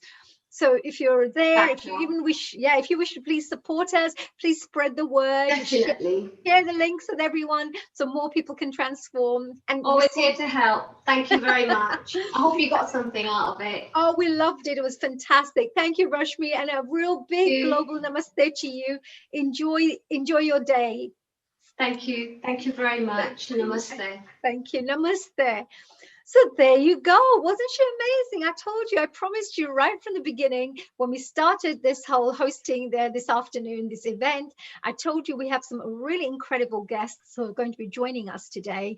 And of course, this Rashmi was one of them. She was brilliant, wasn't she? And this is not finished yet, because we have another little bundle of energy who's joining us very soon. Her name is Saiksha. Saiksha actually is from Mauritius, and she's a very, I have to say, she's a really multi-talented young lady. And I have to do a special little introduction for her because she's done so much that I have to actually remind myself and read these notes, because the list is so long about what she has done in life. And you'll be really thrilled to hear what this young lady's done. Saiksha's name is Saiksha Devgiri Sambu, and she comes from Mauritius, and she's definitely going to be joining us today to talk to us about her journey. She normally calls it the surreal journey into the world of meditation.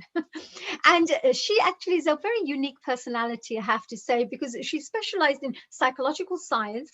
She's done education. She's learned neuroscience. She's a public speaker, and she studied in various different countries like Thailand, Malaysia, Australia. So quite a multicultural young lady. From that, she also is a poet. She loves poetry, just like me. I love poetry too. And she also enjoys promoting family values. And again, that's very much in line with what I'm about and what the whole of the Healing Our Earth is about promoting really good values, family values. She also received a national laurel in Hinduism. So she studied this area quite in depth, which I think is great. We're going to have to pick her brain and get some information out of her. And she's also founding director of Beyond Excellence and Beyond Grace Meditation Center. So she also runs her own meditation center with, of course, her team there. And on top of that, I have to find out a bit more about this other interesting thing. She is also part of the billionaire energy realm universe. I really don't know what that is about, so we're going to ask her what this is, because I was really intrigued.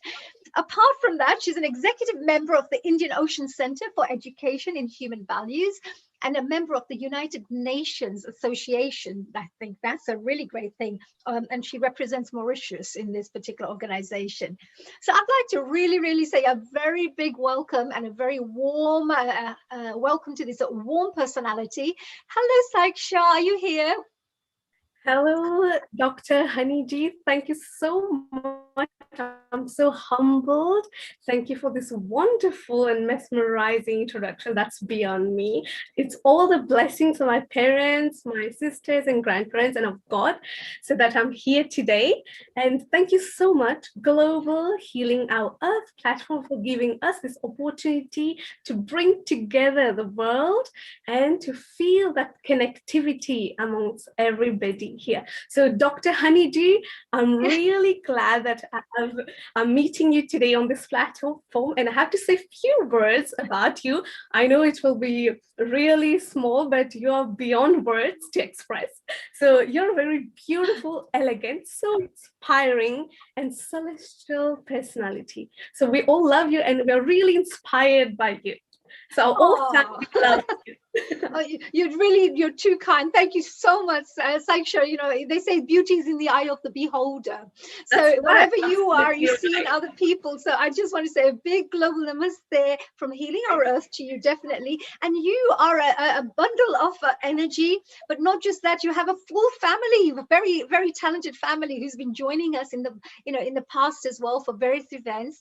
Each one of them keep surprising me because they're all so multi-talented.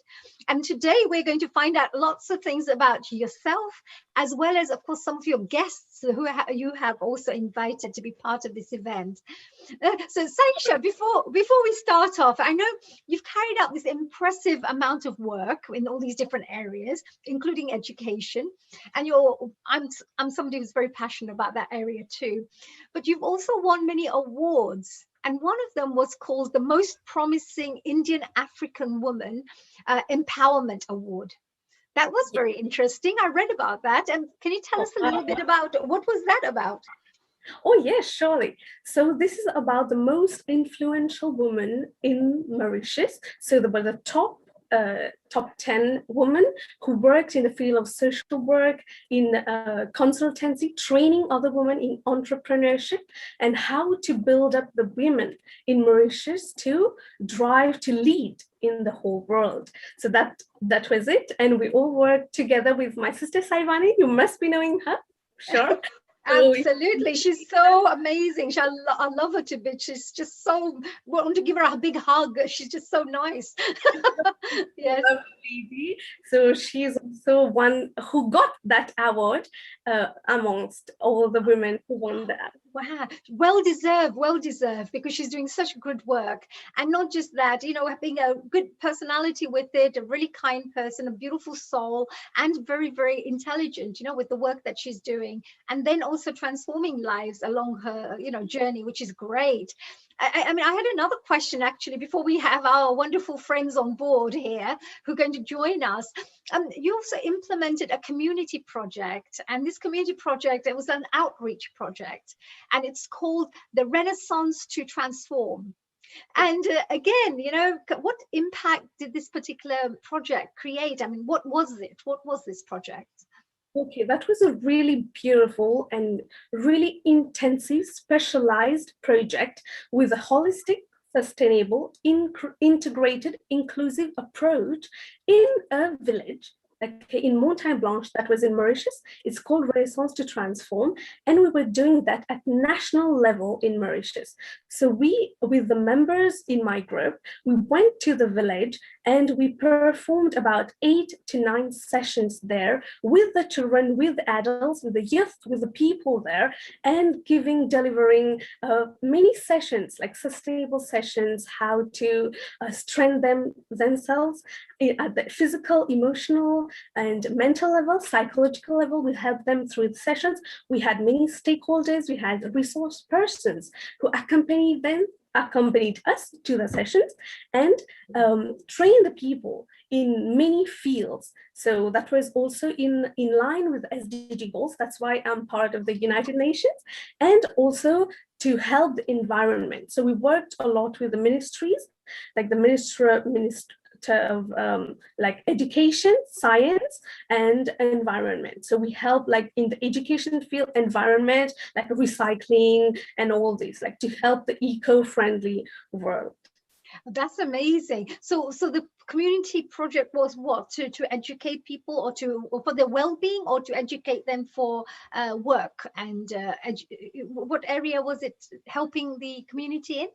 Yes, the village that we chose was a disability center. So that center, they had to receive a lot of help with the finance. They had to receive help in the schooling, like the materials and renovation of the schools. And we had the help of the social welfare center to help them build the curriculum, all the infrastructure, the facilities, teachers, everything, that resources, everything to help them like rebuild. Ah, beautiful. Yes, that makes more sense now. So you had this huge impact in this community by, you know, bringing in educational platform and putting it all in place, all the operations, all the general work structure of the whole thing. Very well done. A big congratulations to you. And now the last question, boys. I know it's like an interrogation session, but you've done so many interesting things. I think it's wonderful for our audiences, our Healing Our Earth audiences, to know the range of work that you've been working in as well. And one of them, of course, is I asked you a little earlier, this organization called the Billionaire Energy Realm Universe. What is that? You're a director of that as well. Yes, so actually we're all directors, because like my whole family is on board in Billionaire Energy Realm Universe. So we call it Beirut. So that's our company, and it's like an institute for training, consultancy. We run regular star academic programs that my sister, the psychologist, she does. Then I do the meditation in that.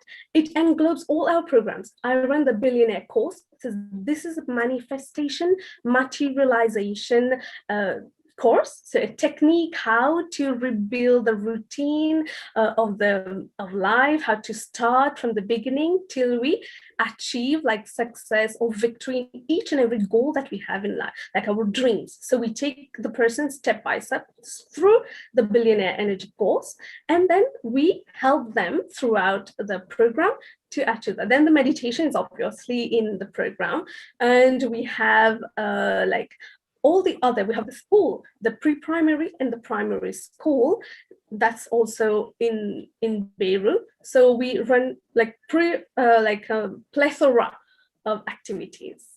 Right, that's amazing, because what you're talking about is actually helping people to manifest, their dreams, and helping them to connect with the laws of the universe, as we would call it, if we look at the personal development angle of it, because I know that's kind of intertwined with our spiritual path, which is meditation as well, which you teach, which is part of this. But of course, we're talking about connecting with the laws of the universe, which help you to manifest things in life and to attract certain things in the universe, your reality, as they say. That's the vibrations and how to cultivate and maintain at a certain frequencies that we can tap the energy of the universe.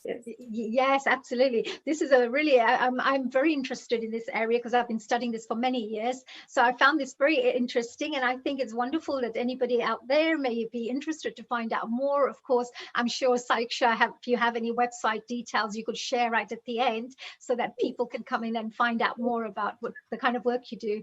So you also have these amazing guests of yours today. So are you going to share would you like to share your spiritual journey story with us about your meditation, or would you like to invite your guests who can share some of their insights? How would you like to take this presentation? Yes, I would, as anything would be great. I have a presentation on PowerPoint that I would like to share, but before that, I can present, because they're all ready, as I can see, they're ready to intervene. So we can start by the guests, if you would like to. Sure, let's go for it. And I know your first guest is a wonderful lady called Anindruta. Is it Anindita or is it Anindruta? Anindita. Anindita, very nice. So it's a lovely name, isn't it? I've never heard that before. So I would like to welcome Anindita. Would you like to come and join us? Namaste. Hello. Thank you, Dr. Hani Kalaria, and thank you for healing our earth, for giving me this opportunity to share my views regarding meditation. Although I'm an amateur, I'm still learning meditation from Saiksha, who is a wonderful human being, wonderful teacher. I'm a housemaker. I stay in Mauritius, but I'm an Indian. So today I will share few of my ideas regarding meditation. First of all, I would like to say that meditation is a spiritual process and not any particular religious process. It can be practiced by anybody. Now, what is meditation? Meditation is observing the movement of our thoughts. It is to discover relationship of thoughts and silence. Now, before we start meditation, few things are important. First, preparation. Why I'm saying preparation? Because every day we come across so many challenges, situations, many people. Because of them, we get disturbed. Now, to release those tensions, we need to do some deep intentional breathing that will help us to calm down our anxiety. Secondly, we need to be disciplined because it has to be practiced every day. When you do this every day, you can see the change within yourself, in your thoughts, in your actions. Now, we all know the Hindi word for meditation. What is it? Dhyan. Dhyan means taking care. So there are four bodies: physical body, emotional body, mental body, and spiritual body. Now, we all know how to take care of our physical body and to some extent emotional body and mental body. But there are very few people are aware of their spiritual body. Now, when we do meditation, through meditation, we can activate our spiritual body. And when we activate our spiritual body, we get connected to the supreme energy. And when we are connected to the supreme energy, the divine light, divine love, and divine power flows within us. This meditation aligns and balances our four bodies. When we practice meditation every day, it slowly starts growing within us. And along with that, we also grow spiritually. We start manifesting abundance, prosperity, love in your life. So the law of attraction gets activated and miracle starts happening in our life. We'll observe the best things of this universe is coming to our life with joy, ease, and glory. So from today, we should make a point that at least we should practice 10 minutes of meditation. So thank you so much for healing our earth, for giving me this opportunity. That's all for today. Oh, that's amazing. That is so, that is the most beautiful summary that I've heard, for meditation. Is so much to the point and so well summarized, because this is exactly what it is. When you meditate, people talk about the health benefits, people talk about various things, but actually this is what's the process that's taking place when you're meditating, is you're actually strengthening all your bodies, all the various layers of your bodies. And also being able to become like an aerial, pulling in all the energy that you can after you're ready, after your body's ready to pull in the energy. So it's a very, very powerful, very well summarized. Thank you, Anindita. Thank you so much. Thank you for joining us, and do keep enjoying and watching the rest of the show, and stay tuned in for the future as well, because I'm sure that you'll be hearing many more fantastic guests who are going to be joining us. So namaste. So we have, of course, our next guest, Saiksha. Saiksha, you have our next guest that you would like to invite? Yes, thank you so much, Mrs. Anindita. So she recently joined the meditations. So that's really powerful, her message, and how fast, she started practicing, and the effects and the transformation. Wonderful. Thank you so much. Thank you, Saiksha. Have one more person from the guest, and then I can start the presentation. Okay. Would you like to? I think there was Babita. Was it Babita who's going to be joining us? And she's not here because Moshmi. Is it Moshmi? Can we have Moshmi maybe to join us? A global namaste to dear Moshmi. Thank you. Namaste. Namaste. Is part of your meditation training a Saiksha to teach everybody how to smile so beautifully? Every single person I see has smiling so beautifully. Learn from her, yeah. I learned from her. Yes, they do. They do have they say when you meditate regularly, you have inner peace, inner joy, inner happiness, which you can't hide. It just comes out by itself. Yeah. So which is great. So Moshmi, what do you have to share with us today? Thank you, Saiksha, for giving me this chance, and thank you, Dr. Hani Kalaria. I would like to say about meditation and how it helped me, and how it can help people.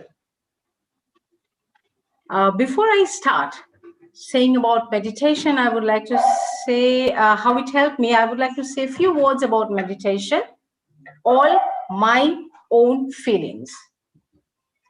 Now, meditation is a vital way to purify and quiet our mind. Meditation is a way for nourishing and blossoming the divinity within us. It will never carry us to another world, but it will reveal the most profound and awesome dimensions of the world in which we already live in. Meditation is merging with all the powerful, all the blissful, supreme source of happiness, and thus becoming a very positive Satyogi.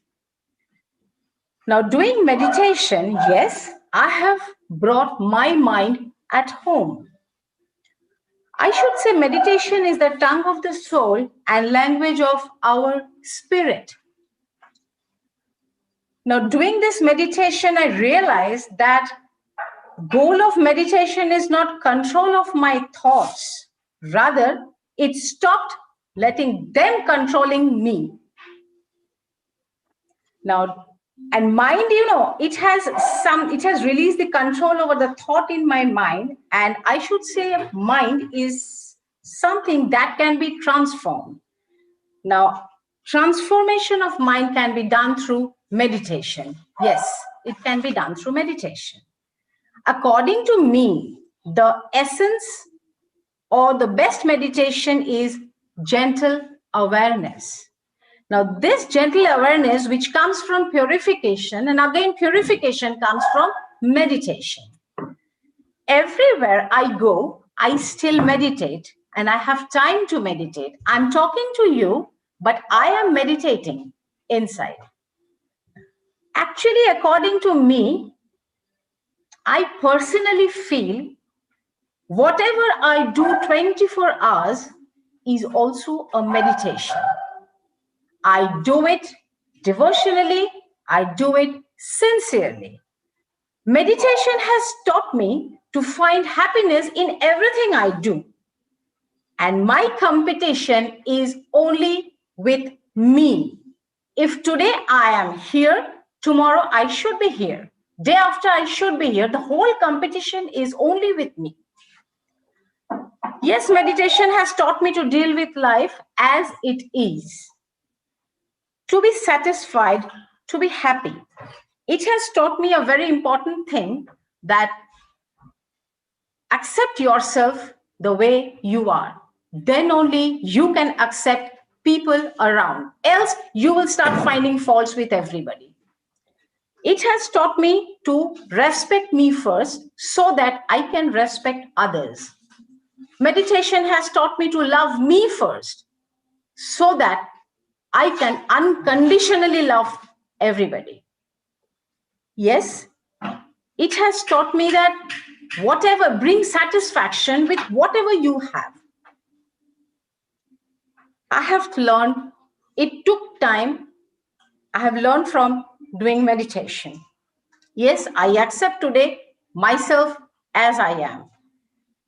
Meditation has taught me to forgive myself first so that I can forgive others.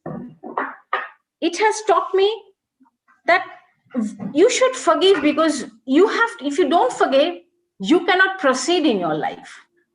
Yes, meditation has taught me.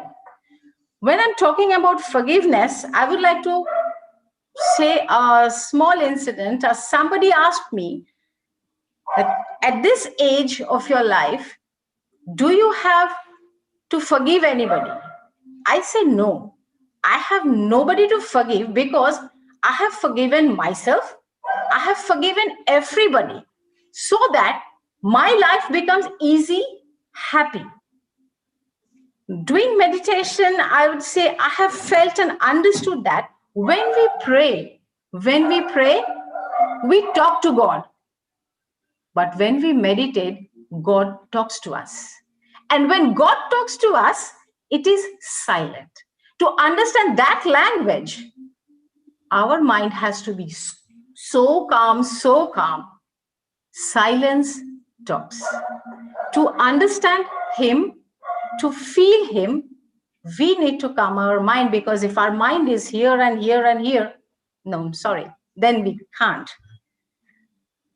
Really, I would love to share one most important thing meditation has taught me, and that is the value of gratitude.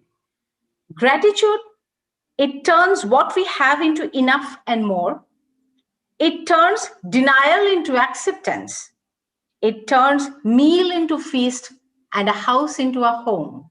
Yes, gratitude does that. When in the night I go to bed, my meditation is gratitude. When I get up in the morning, I open my eyes, my meditation is gratitude that I have got another day to live. Indeed. In the end, I must say, doing meditation, I have lost few things, I have lost my anger. I have lost my ego.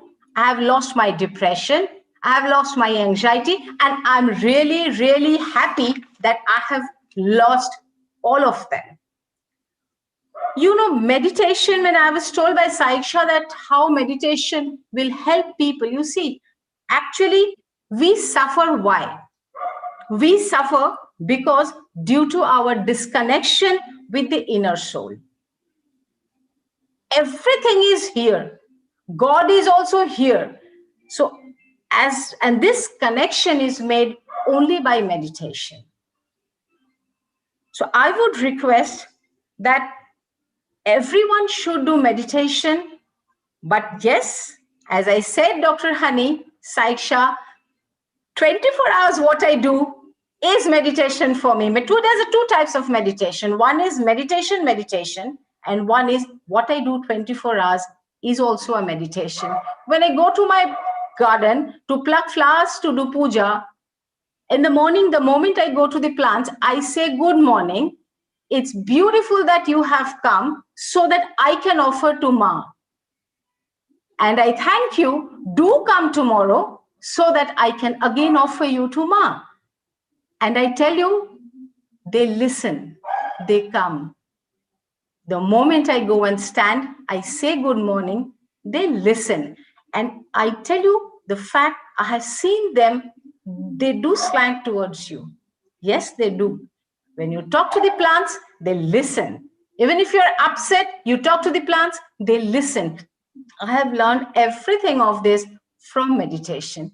Yes, meditation has helped me, literally transformed me.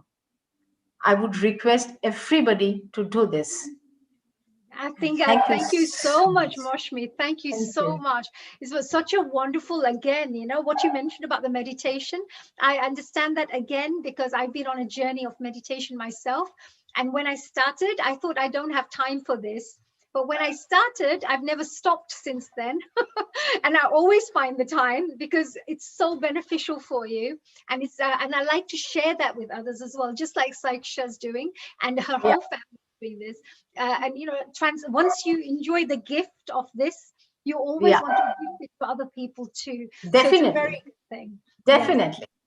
Thank you so much, Aisha. I just remembered one thing that you said as well about evolving. Every day you become better and better and better.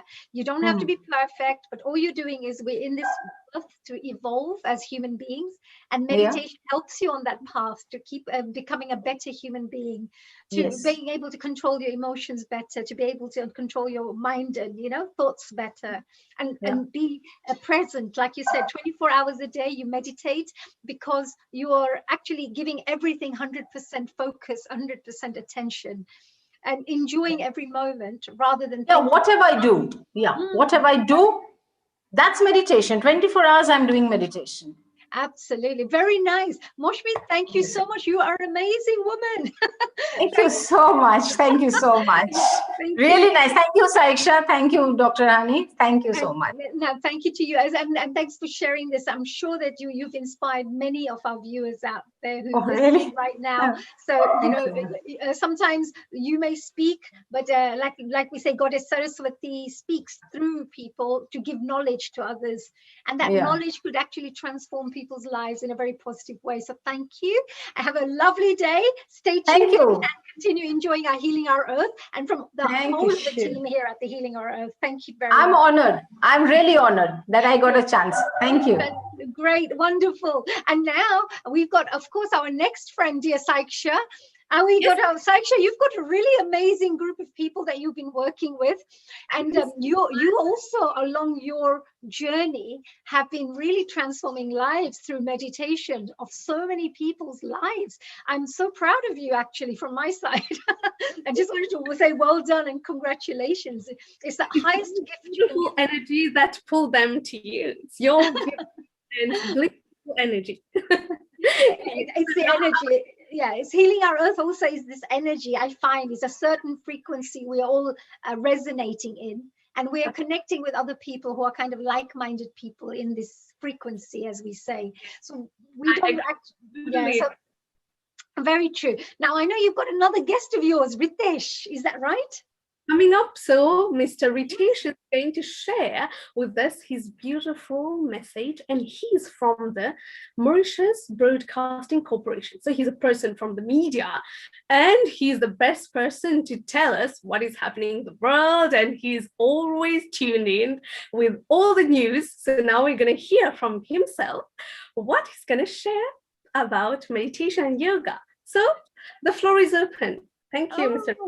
A global namaste, Ritesh. Hello. Thank you for joining us. Namaste and a global namaste to all the participants, especially Dr. Hani Kalaria. And thank you very much, Saiksha, for giving me this opportunity to share my experience, especially during this COVID-19 phase. Actually, the whole world is affecting with the COVID-19. So here, when we see COVID-19 and we see the problem around us, there is one solution, and the solution is yoga and meditation. Allow me to elaborate. First of all, I'm Ritesh. I'm from the media house, from the Mauritius Broadcasting Corporation, and our work is to deal with the news, to deal with the current affairs. And right now, the current affair is the COVID-19. The COVID-19 phase is indeed a difficult and challenging one, not only affecting the economy, but also the mental health of individuals across the globe. And people with pre-existing mental disorders are mostly vulnerable. The most common factors affecting the mental health of individuals are isolation, loss of income, and fear, anxiety, and all. As a result, the level of alcohol consumption, insomnia, anxiety, domestic violence, all these have increased. If we follow the news daily, we would know that the Director General of the World Health Organization, Dr. Tedros, once stated that good mental health is absolutely fundamental to overall health and well-being. Thus, it is important to invest equally. I repeat, it is important to invest equally in life-saving mental health programs during this pandemic. Not only the physical, but the mental also. My nature of work is I work directly with the people in the communication center. And normally when the population is advised to stay at home during this pandemic, our work is doubled as a media person, just like any other essential services in any country. With the help of the latest technology, we strive to give maximum and accurate information to the general public in the shortest time period. Of course, we do not work around the clock, but our mind is alert around the clock. We get many messages, emails, phone calls regarding the effect of COVID-19, but among all these effects, there are many secondary effects on our mental health. In such a situation, we have to play, as a media person, we have to play the role of a psychologist, where we advise people to adopt a healthy and fit lifestyle, among which there are yoga and meditation. Allow me to elaborate on yoga. I also practice yoga in my daily life, and as it is mentioned in the Indian scriptures, yoga frees one from these three sufferings. We all know the physical, the spiritual, and the divine. Like we say, Adi Bhautik, Adi Devik, and Adhyatmik. Nowadays, yoga is considered as a form of physical exercise, but it is much more deeper. Actually, it is one among the school of Indian philosophical thoughts, which are Nyaya, Vaisheshik, Sankhya Yoga, Mimamsa, Vedanta, etc. Yoga means union, that is Milan, like we say in Hindi, Milan, the amalgamation of the Atman or soul with the Paramatman, the supreme soul. It is a pathway towards salvation, which include yam, niyam, asan, pranayam, pratyahar, samadhi, and all. On one hand, where the COVID-19 is teaching humanity the value of life, on the other hand, gyms, swimming pools, beaches are closed, where people usually go to keep fit and to have some free time for themselves. In this case, we are not allowed to go outside. So what do? I would advise, let's go inside. Means let's adopt yoga and meditation. Meditation, let's go to the root. Meditation means dhyana. Dhyana This is a Sanskrit word. Dhyan means meditation. It is derived from the root dhi. Dhi means receptacle or the mind. The mind received the message. And yana means moving. Okay, in Hindu traditions that are derived from the Patanjali's Yoga Sutra, Dhyan is a refined meditative practice that requires deep mental concentration. But if we ponder upon the Sanskrit definition of dhyana, we would conclude that dhyana means engaging in any activity with full concentration of our mind. When the mind is engaged somewhere without any disturbance, we enter a state of meditation. Therefore, the phase of COVID-19 allows us to stay at home and meditate on our daily activities. During this process of this mind, it is being trained to focus on all the aspects of our life. That is our family, our children, our friends, of our own life.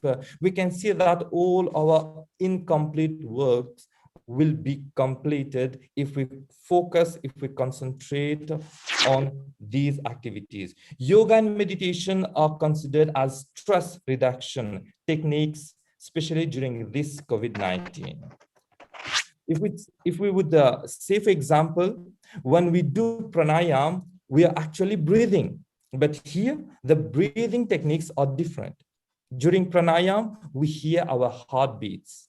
We feel our lungs. We feel our body is lively. We feel lively.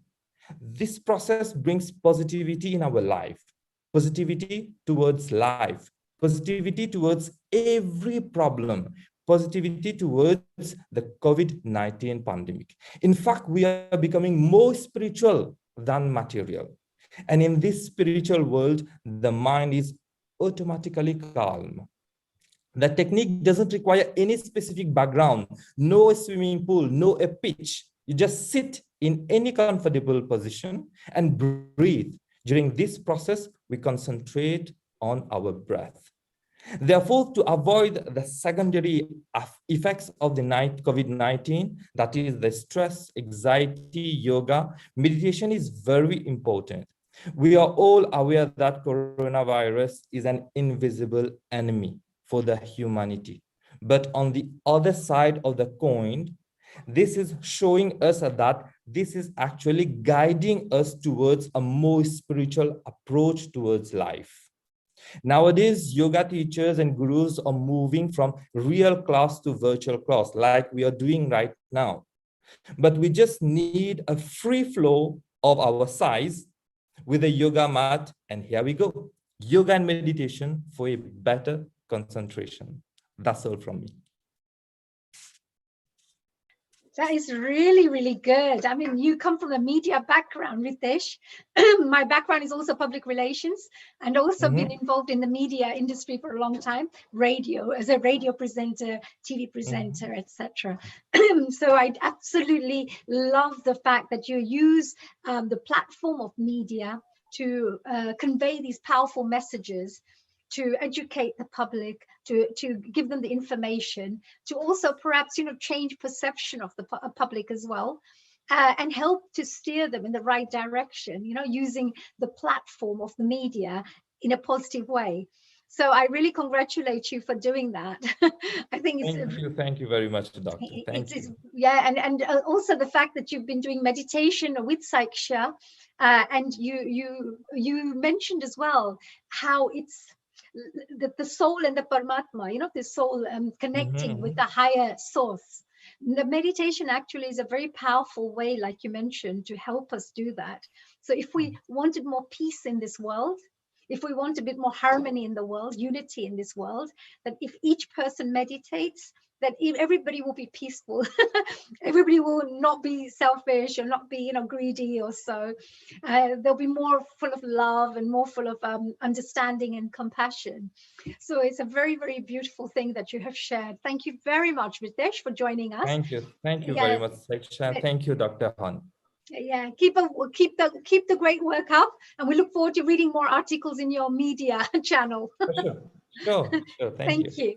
you. What newspaper or what media do you work for? I work for the Mauritius Broadcasting Corporation. I do many TV programs, especially in Hindustani, and also I work for the radio, local radio here, Best FM. Fantastic, great, wonderful. I look forward to hearing more about that. Thank you very much. And we're now moving on to Saiksha, another one of your guests. Look at these amazing people that you have, from Ritesh to all these wonderful people we're meeting. And I believe we've got Mr. and Mrs. Jaiswal, is that right?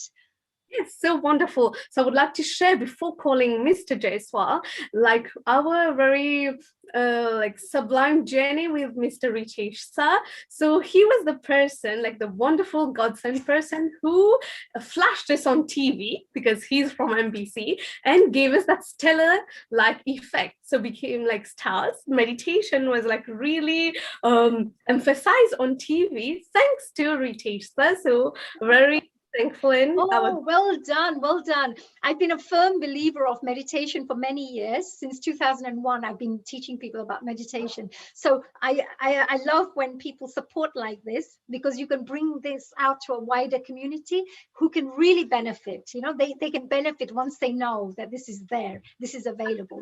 So keep up the good work. Well done, Saiksha. Yes, sorry, carry on. So now we're ready to call upon our next guest, who is Mr. Shirish Jaiswal, another very dynamic and inspiring parent, because her daughter Nimaya was already on the show previously. So Nimaya is not here today, but her father is going to share something for us today. And so we're waiting for you. Fantastic. Namaste. So, hello, namaste, global namaste to you. It's Mr. Jaiswal. Hello. Hello, global namaste to everyone. Thank you, Saiksha, and thank you, Dr. Hani, for giving us this chance. I'm speaking on behalf of my daughter, but it's like midnight here in India, so that's why she's asleep. So we have been in Mauritius before. So, you know, my daughter was going to the meditation classes that Saiksha was taking. So it's been like almost 2 years she did the classes with her. Okay. And generally my kid, I mean, my daughter, she's 7 years old, Nimaya. She's very like, you know, super active, and, you know, she's like jumping around in terms of academics also. She's like, you know, super fast to answer and all that. And this meditation definitely helped her go in a different zone, right? So it's like it made her calm, you know, it made her peaceful. And in that, you know, that quiet music for her, it was like very self-healing, and, you know, she learned self-control, at least for that moment, right? So it's very important for the kids that they get into two different zones, right? They're anywhere active throughout the day, and, you know, they get a chance through this meditation to, you know, have a calm like time period. Okay. And in terms of yoga, definitely, you know, like exercise wise, nowadays, since it's lockdown and all, this yoga has definitely helped her, you know, get the energy out in the form of an exercise. So, you know, she's putting all her energy out there. Yeah. And then, you know, that keeps her, you know, like, you know, very energetic and flexible as well. So that has definitely helped her. And we plan to continue that in terms of this lockdown period, at least. Oh, wonderful. That's brilliant, Mr. Jaiswal. And it's really good that you're supporting your children, because a lot of parents out there should learn perhaps, or maybe be inspired by what you're doing, because by helping to support your children grow into better human beings, to become more balanced human beings, it's a, you know, such a beautiful way. All parents have, I believe, the responsibility and duty to bring up the best child they can by giving them all the right tools and techniques and things to get the most out of life.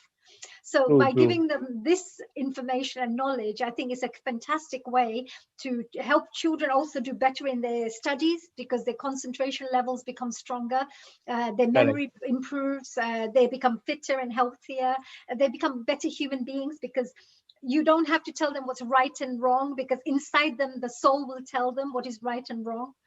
So there are so many wonderful benefits that you can gain from this, Mr. Jaiswal. And you know, you said she's 7 years old. Did you say? 7. Yes, she's 7 years old. What a high soul. I call them, you know, highly developed souls. They may be young. I'm really glad that at that young age itself, she's taking interest. Because, you know, we didn't have these opportunities back then, and, you know, to get meditation plus yoga at that kind of age. So I'm really glad she's taking interest in all of these. Yes, I'm really glad. I'm really glad you, as a father, and as parents, are also taking interest in her. Sometimes, you have advanced souls, as I call them, advanced souls who are born in your, in your family, and they're already into the path of spirituality from a young age. They're already interested in that area, because they're evolved souls. That's how I see it anyway. So this Right. little one of yours, I'm sure she's going to do great work in the future. Thank you. And Thank you. yeah, and my spiritual guru always mentions that, if you teach one child or one person meditation, the whole community benefits, because they become excellent role models. They make sure that a lot of positive vibes are being spread from what work they do. So other people are also benefiting from the work that they're doing. So they actually create a really positive impact on society and in the community. So well done. I thank you for sharing this, dear Mr. Jaswal. And Thank you. My pleasure. Please do continue supporting our, Healing Our Earth, and tell all your friends and family about it. And thank you for staying up as well at this time at 9 from India and joining us. Thank you. Thank you so much. Thank you. Global namaste to you. So Saiksha, wow, you've got a whole range of different people that you've put together today. This is so interesting, very interesting stories and interesting experiences that people are sharing. Very nice. Yeah, they're all from our center, and they do come in all our regular sessions and our courses and all that. So that's our family. So I was like really delighted to help them connect on global Healing Our Earth. So that's how we are here today. Yes, well, thank you. And again, that's one person like yourself and your team, your family, who's doing this great work, who's now, touching people's lives all over the world, including India, not just Mauritius, but other places. And now 30 countries around the world, because Healing Our Earth, on average, connects with 30 countries around the world, and has actually connected with almost 175, 180 countries around the world with the work that they're doing. So these are very good positive messages that we are sharing, and you are a channel for it. So well done. So we also have this wonderful lady called Isha who's joining us. Is that right? One more guest of yours, is that right? Yes, so Isha Ji, she's really an effulgent and radiant personality, a beautiful lady and a yoga instructor. So I would like to call her on the show, and what she has, a special surprise and whatever she has to share for us today. Thank you. Oh, so thank you. Global namaste, dear Isha Ji. Global namaste, Dr. Hani, Saiksha, and everyone. Thank you so much for this opportunity to speak on yoga and meditation. This topic is really close to my heart. I was a child when I started doing yoga. I used to do that with my mom, God bless her soul. And now in this period, thanks to Saiksha, I'm teaching yoga to all the EHV kids. I'm just trying to imbibe this spiritual habit into them. And I'm really happy doing that, because when I see those kids doing that yoga postures and chanting of Om with me, I feel somewhere down the line, I'm following footprints of my mom. So thank you, Saiksha, and thank you, EHV, for this platform and this. And yes, like Saiksha said, I have a presentation about yoga. Since I've been learning yoga, I have certifications, teaching yoga. I'm teaching it to my son, Nimaya. She's a friend of my son. They both are doing yoga together, and there are many kids who are doing this. And this gives me immense pleasure, when I see those kids, little angels, doing all this, because this is a very spiritual habit, not just healthy. It's not just stretching. It's like Mr. Ritesh said, it's a union of your soul with Parbrahm. So if you please give me permission, I would like to share my insights and some facts about yoga. Like we say, it's essentially yoga, but now it's popular as yoga. If you please give me permission, I would like to share that. Yes, we would like to ask Neil that if our guest Isha ji can share her PowerPoint on yoga. Yes, think you she's should made a be- co-host. Please go ahead, over. Okay, you can try and share. Okay, thank you. Yes. Yes, this is the presentation I have made because there are too many, what I say, like opinion going on about yoga. Like one of the eminent guests told that people think yoga is essentially exercise. It's not. It's union of yourself into spirituality while maintaining your health. So if you guys can please look at the screen, this is the bliss of yoga and meditation. Okay.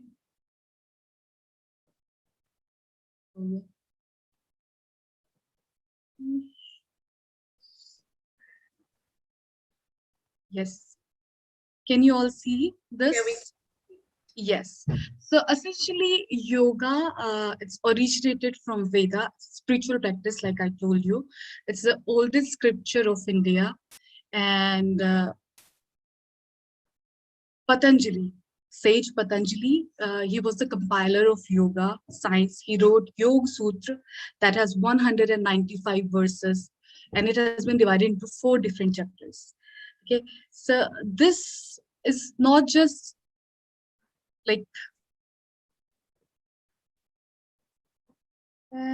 I'm sorry, I'm just having some technical difficulties with my PPT.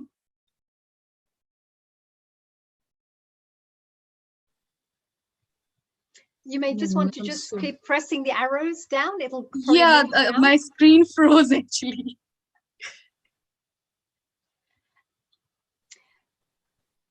Yes, it's okay now. Thank you. Sorry about that. So what is yoga? Like I said, yoga is a physical, mental, and spiritual practices that includes your basic stretching, your healthy habits, your healthy lifestyle, holistic healing, including meditation and breathing exercises.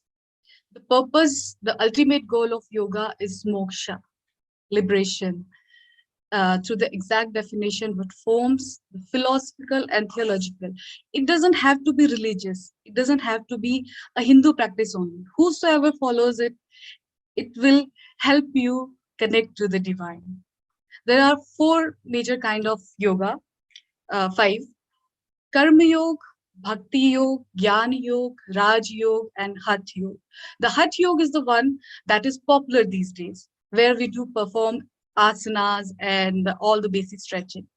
So Karma Yoga is what has been preached by Shri Krishna in Bhagavad Gita. It is the yoga of action. It tells us, do good and be good.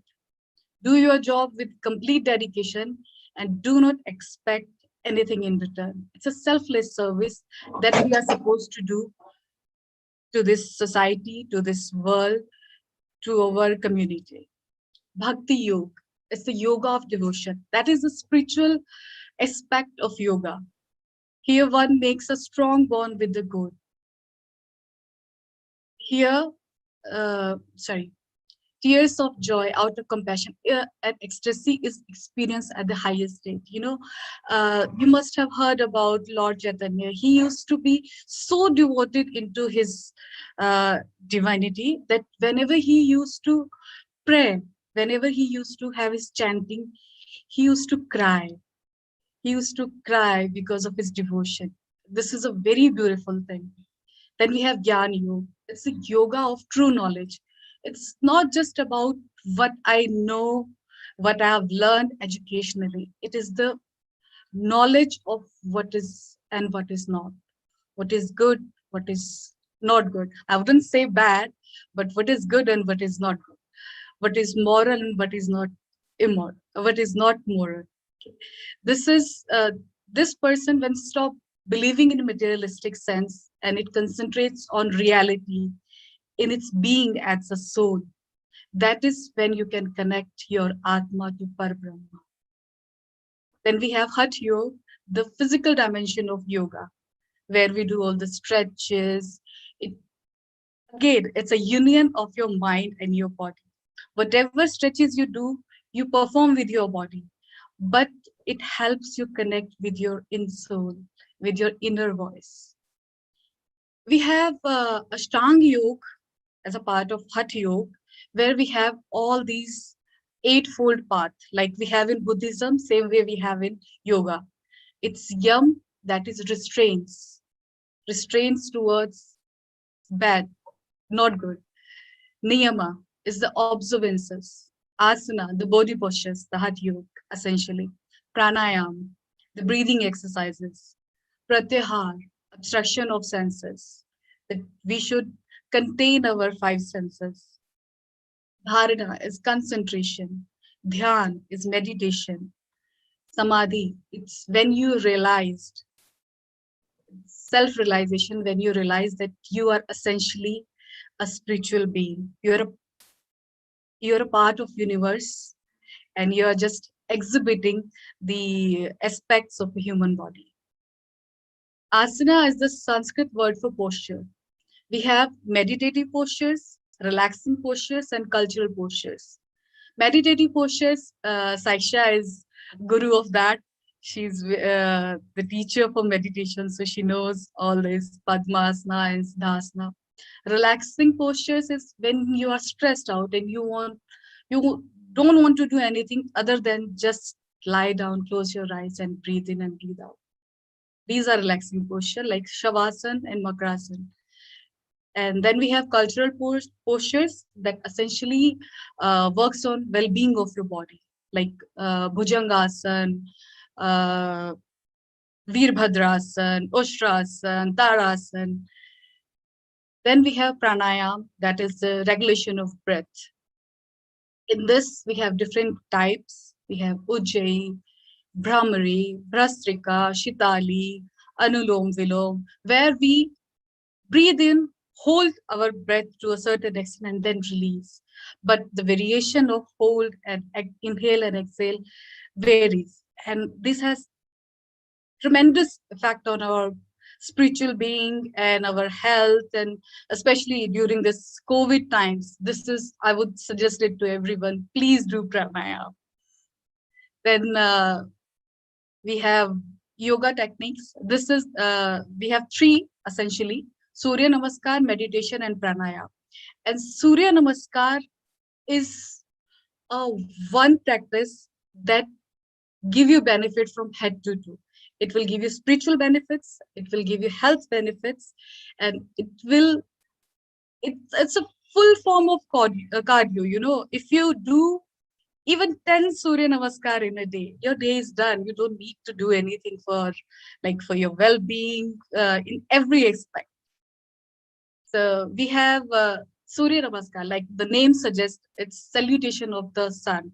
We Indian people, we used to do in the early morning so that we can salute, we can welcome the sun rays, and we can ease our stress, and we can be ready for the day that is going to offer us.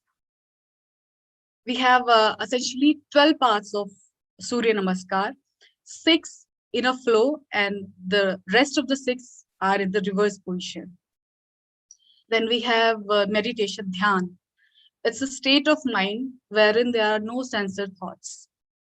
The thing is, meditation has been taught in these times, like when you have to be in a thoughtless mind, which is impossible. We can never be in a thoughtless mind.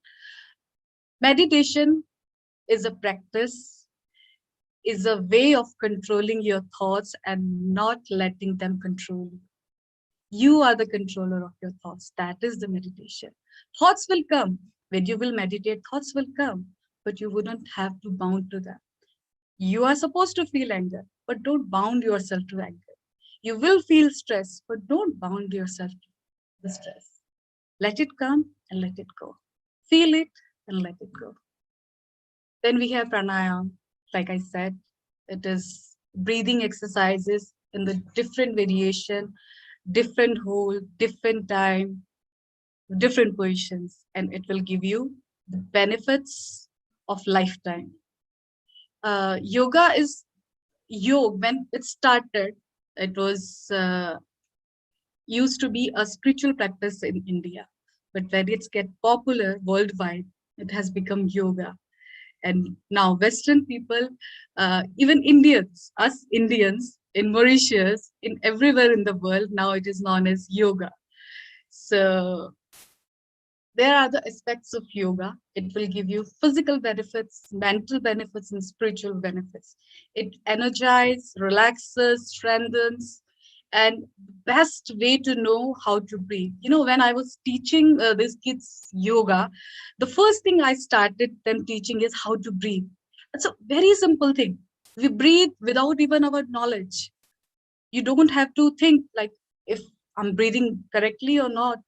But what have been taught, what we've been taught, it's not the correct breathing. Think of yourself as a balloon. Okay, so when you take your breath in, you're supposed to fill it, right?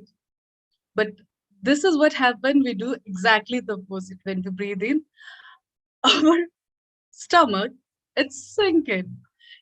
Okay, so I would suggest everyone to do this with me, even if you are on camera or off camera. Just close your eyes and try to breathe in and see if your stomach goes out, if your chest goes out when you breathe in, and when you breathe out, if it's got sickened. Please try with me. Breathe in, breathe out. See, it's such a simple thing, but we are not being taught. Okay, so yoga teaches you right art of living. Like it's a holistic lifestyle. It shows you how to live, which way to live, what to eat, what not to eat, how to live your day, how not to, what to do with your body, what to do with your mind, how to breathe. This is a wholesome everything. If you have to comprise your life, you can easily compress your life into one word, that is yoga.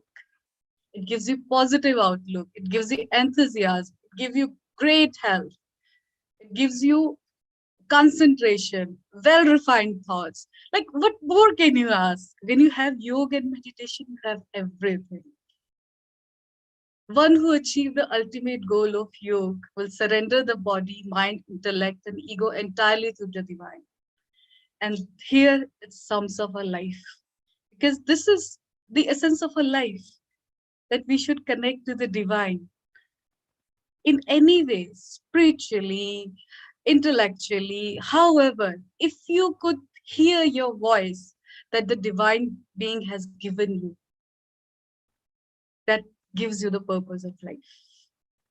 So what yoga can do for you, it can change your body, it can change your mind, it can give you a toned body and a well pristine mind. It helps you relax, and especially given this time when anxiety and depression and insomnia is at an alarming rate. You know, I've been reading news articles. There has been so many suicides because we have been locked down. We are locked up like animals, like farm animals. And, you know, we are not accustomed to it. Like Mr. Ritesh said, what we can do, we can have a yoga mat, we can try breathing exercise, we can stretch our body, and we will feel that our mental state is much better. When you feel good mentally, definitely you will feel better physically. So I just want to say, take a yoga mat and try yoga. You have nothing to lose but stress, anxiety, and weight. So at the end, I want to say namaste. When you say namaste in yoga, you recognize and pay homage to the divine spark that resides deep within all of us. So namaste, everyone. Thank you. Wow, that was wonderful. Thank you so much, Isha. Thank you. That Thank was a lovely presentation, and also so well summarized. And you know, the whole of the overview of yoga in all its like from where it originated, the types of yoga, what it means. I'm somebody who follows the Dhyana yoga path. but you showed how there are different types of yoga that you can do. So which is great, and it's all paths lead to one, so it's whichever one you decide to follow, as long as you're doing the yoga and the meditation. Absolutely, Isha. Thank you very much. Do you teach yoga yourself in Mauritius? Is that what you do? Yes, yes. No, actually, I'm working already, but since we are in lockdown, and I believe because I've been teaching this to my son, so I thought, why not teach it to every kid? Like my mom used to teach me. So I started a group, and now I'm just teaching yoga to all the kids who are willing to learn. Oh, that's lovely. And you've also been part of Saiksha's group, have you? Yes, yes, we are very actively part of our group. Thank you, Saiksha. Fantastic. Thank you, Dr. Hadi. Well, Isha, thank you so much. You know, I just want to say a very big global namaste to you, and to say a very big thank you as well for joining us, and Saiksha as well. Of course, both of you, a big thank you, because to share this great knowledge and to educate our audiences is a fantastic thing to do. And of course, you know, it's a special day today. It's all to do with yoga and meditation. So all the information that you have shared has really been so valuable for the event. Thank you. Thank you. Namaste. Namaste. Thank you so much. So, Saiksha, what wonderful people do you have? And look at this, Isha is great. We'll have to get her to do some yoga with us next time. So, Saiksha, is there any more guests that you have? Because I needed to kind of wrap up a little bit now. Yeah, that's all for today. That's all the guests that we've had, and all the kids like from the center, and all the parents are the friends. So now we met all the parents joining us today. So she came as a parent, and now today she's a yoga instructor. So that's a great achievement. Wow. And we God's all the blessings on her, and all the best. That's amazing. So look at you, Isha. Look at you. You know, because sometimes you meet people because you can then start doing more work, you know, for a wider community. So again, exactly what we were discussing a little earlier, Saiksha, that there's some kind of an energy here, some kind of vibrationary field that people seem to be connecting with each other. And I'm really, really pleased.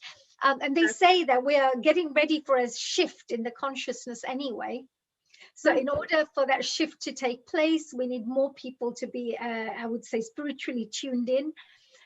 So the more work that you're doing, Isha, like teaching people about yoga, people like Saiksha running that organization, like you mentioned about your meditation center, these are all really good ways to help raise and help the whole of humanity, not even just a few people, the whole of humanity.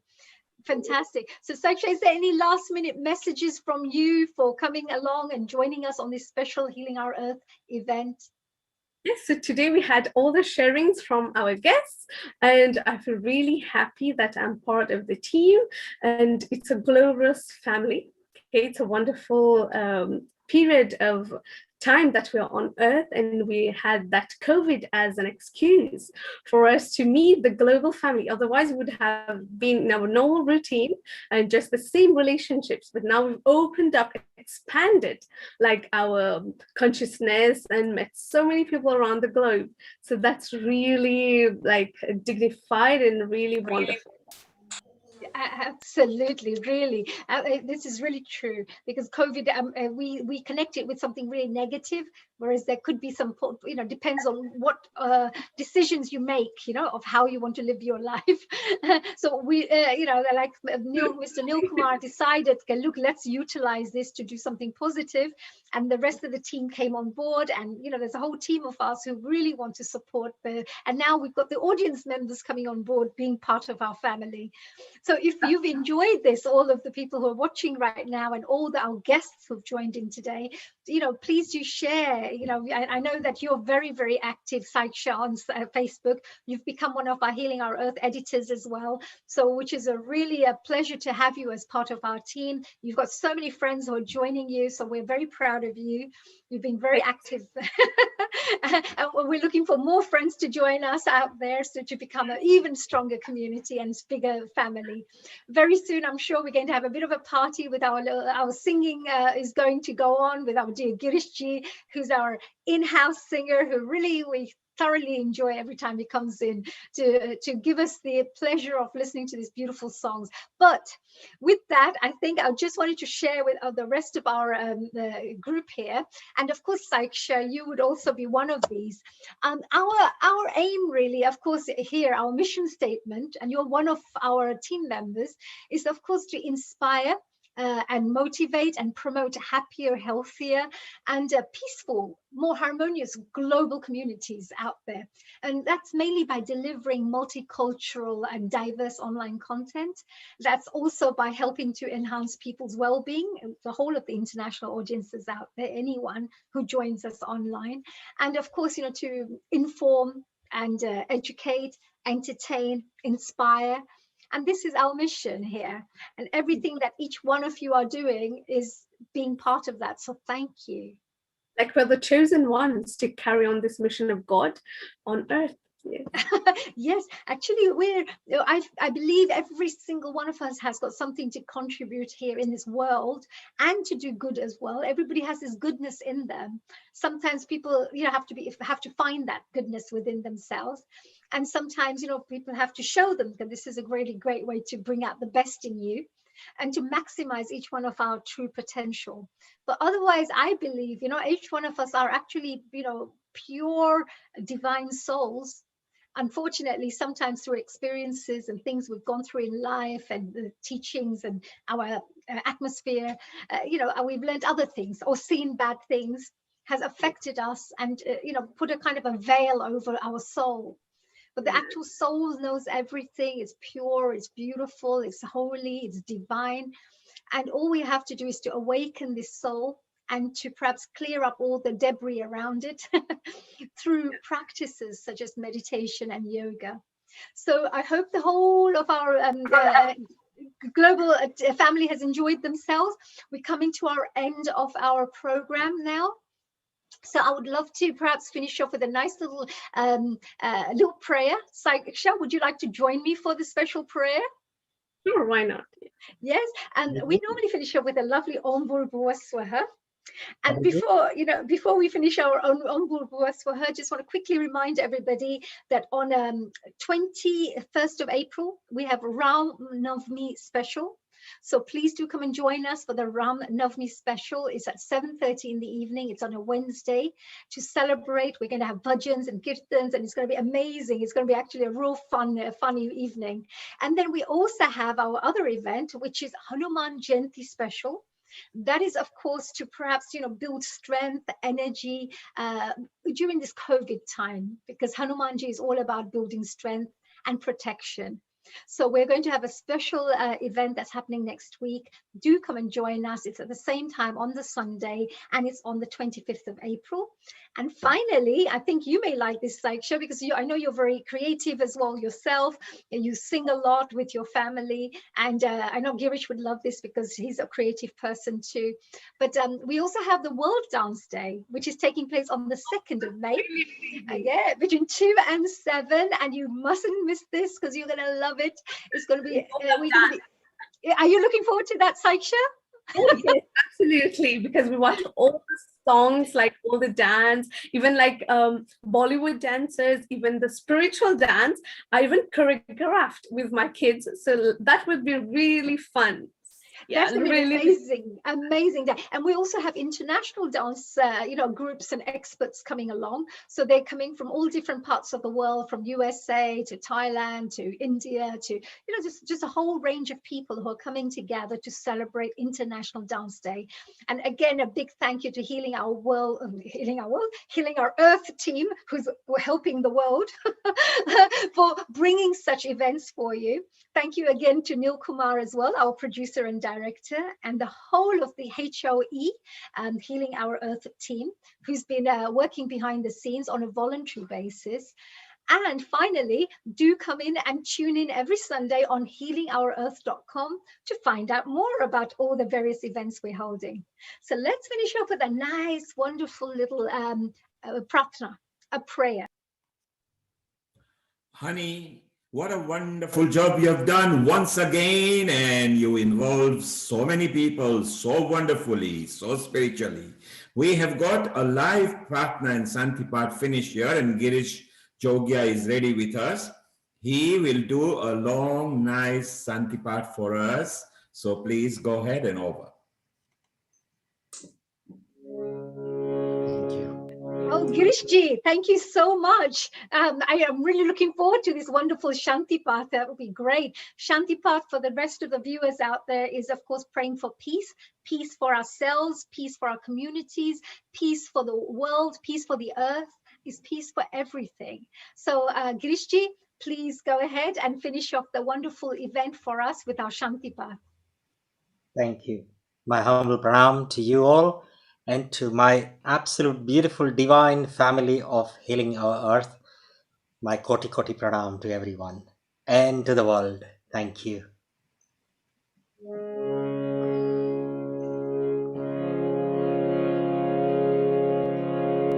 So if you can all close your eyes, just take yourself to the divinity.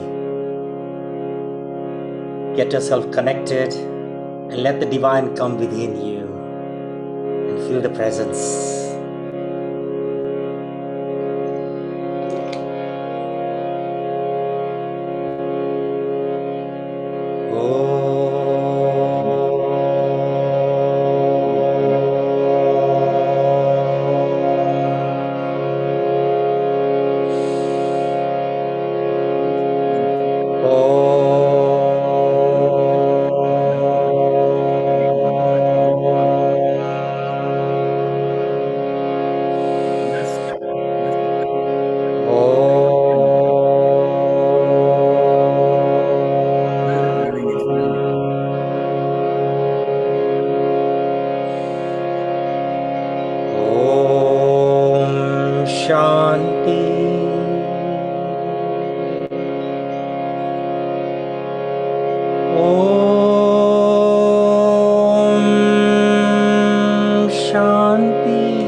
बड़ा है सुख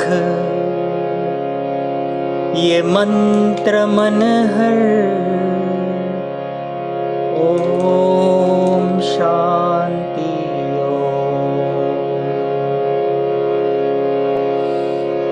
ओम शांति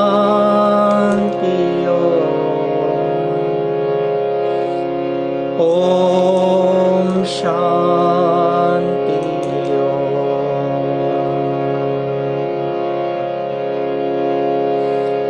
ओम शांति से होता है विकृतियों का हो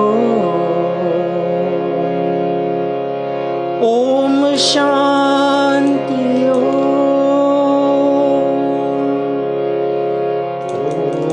Shanti Om Shanti Om Shanti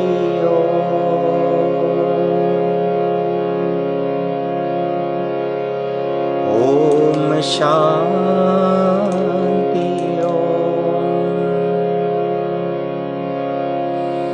The Healing Our Earth family would like to extend a global namaste to the entire world. May the divine bless everyone in peace and harmony with a good health and happiness, and to continue our journey in bringing joys and happiness to all. Om Shanti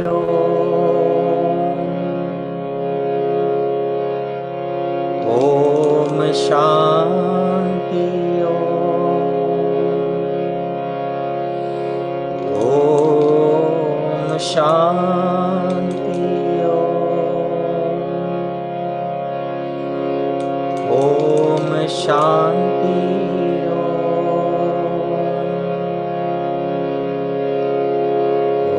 Om Shanti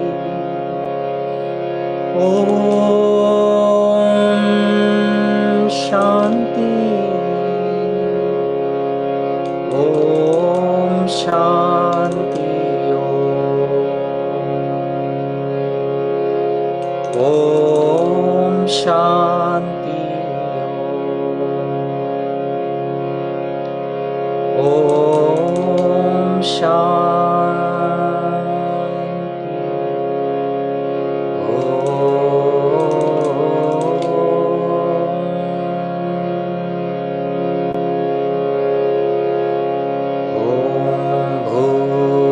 Bhuvasvaha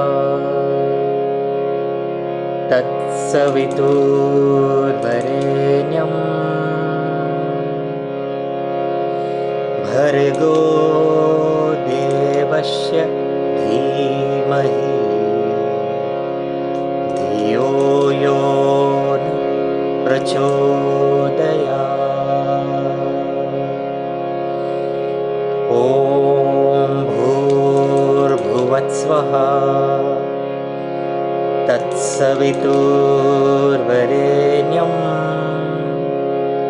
Bhargo Devasya Dhimahi Dhiyo Yo Prachodaya Om Bhuvasvaha Tatsaviturvarenyam Bhargo Devasya Dhimahi Dhiyo Yo Prachodaya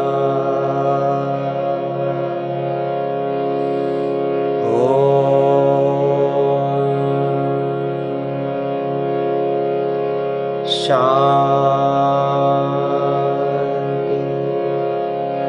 Shanti Shanti Shanti Om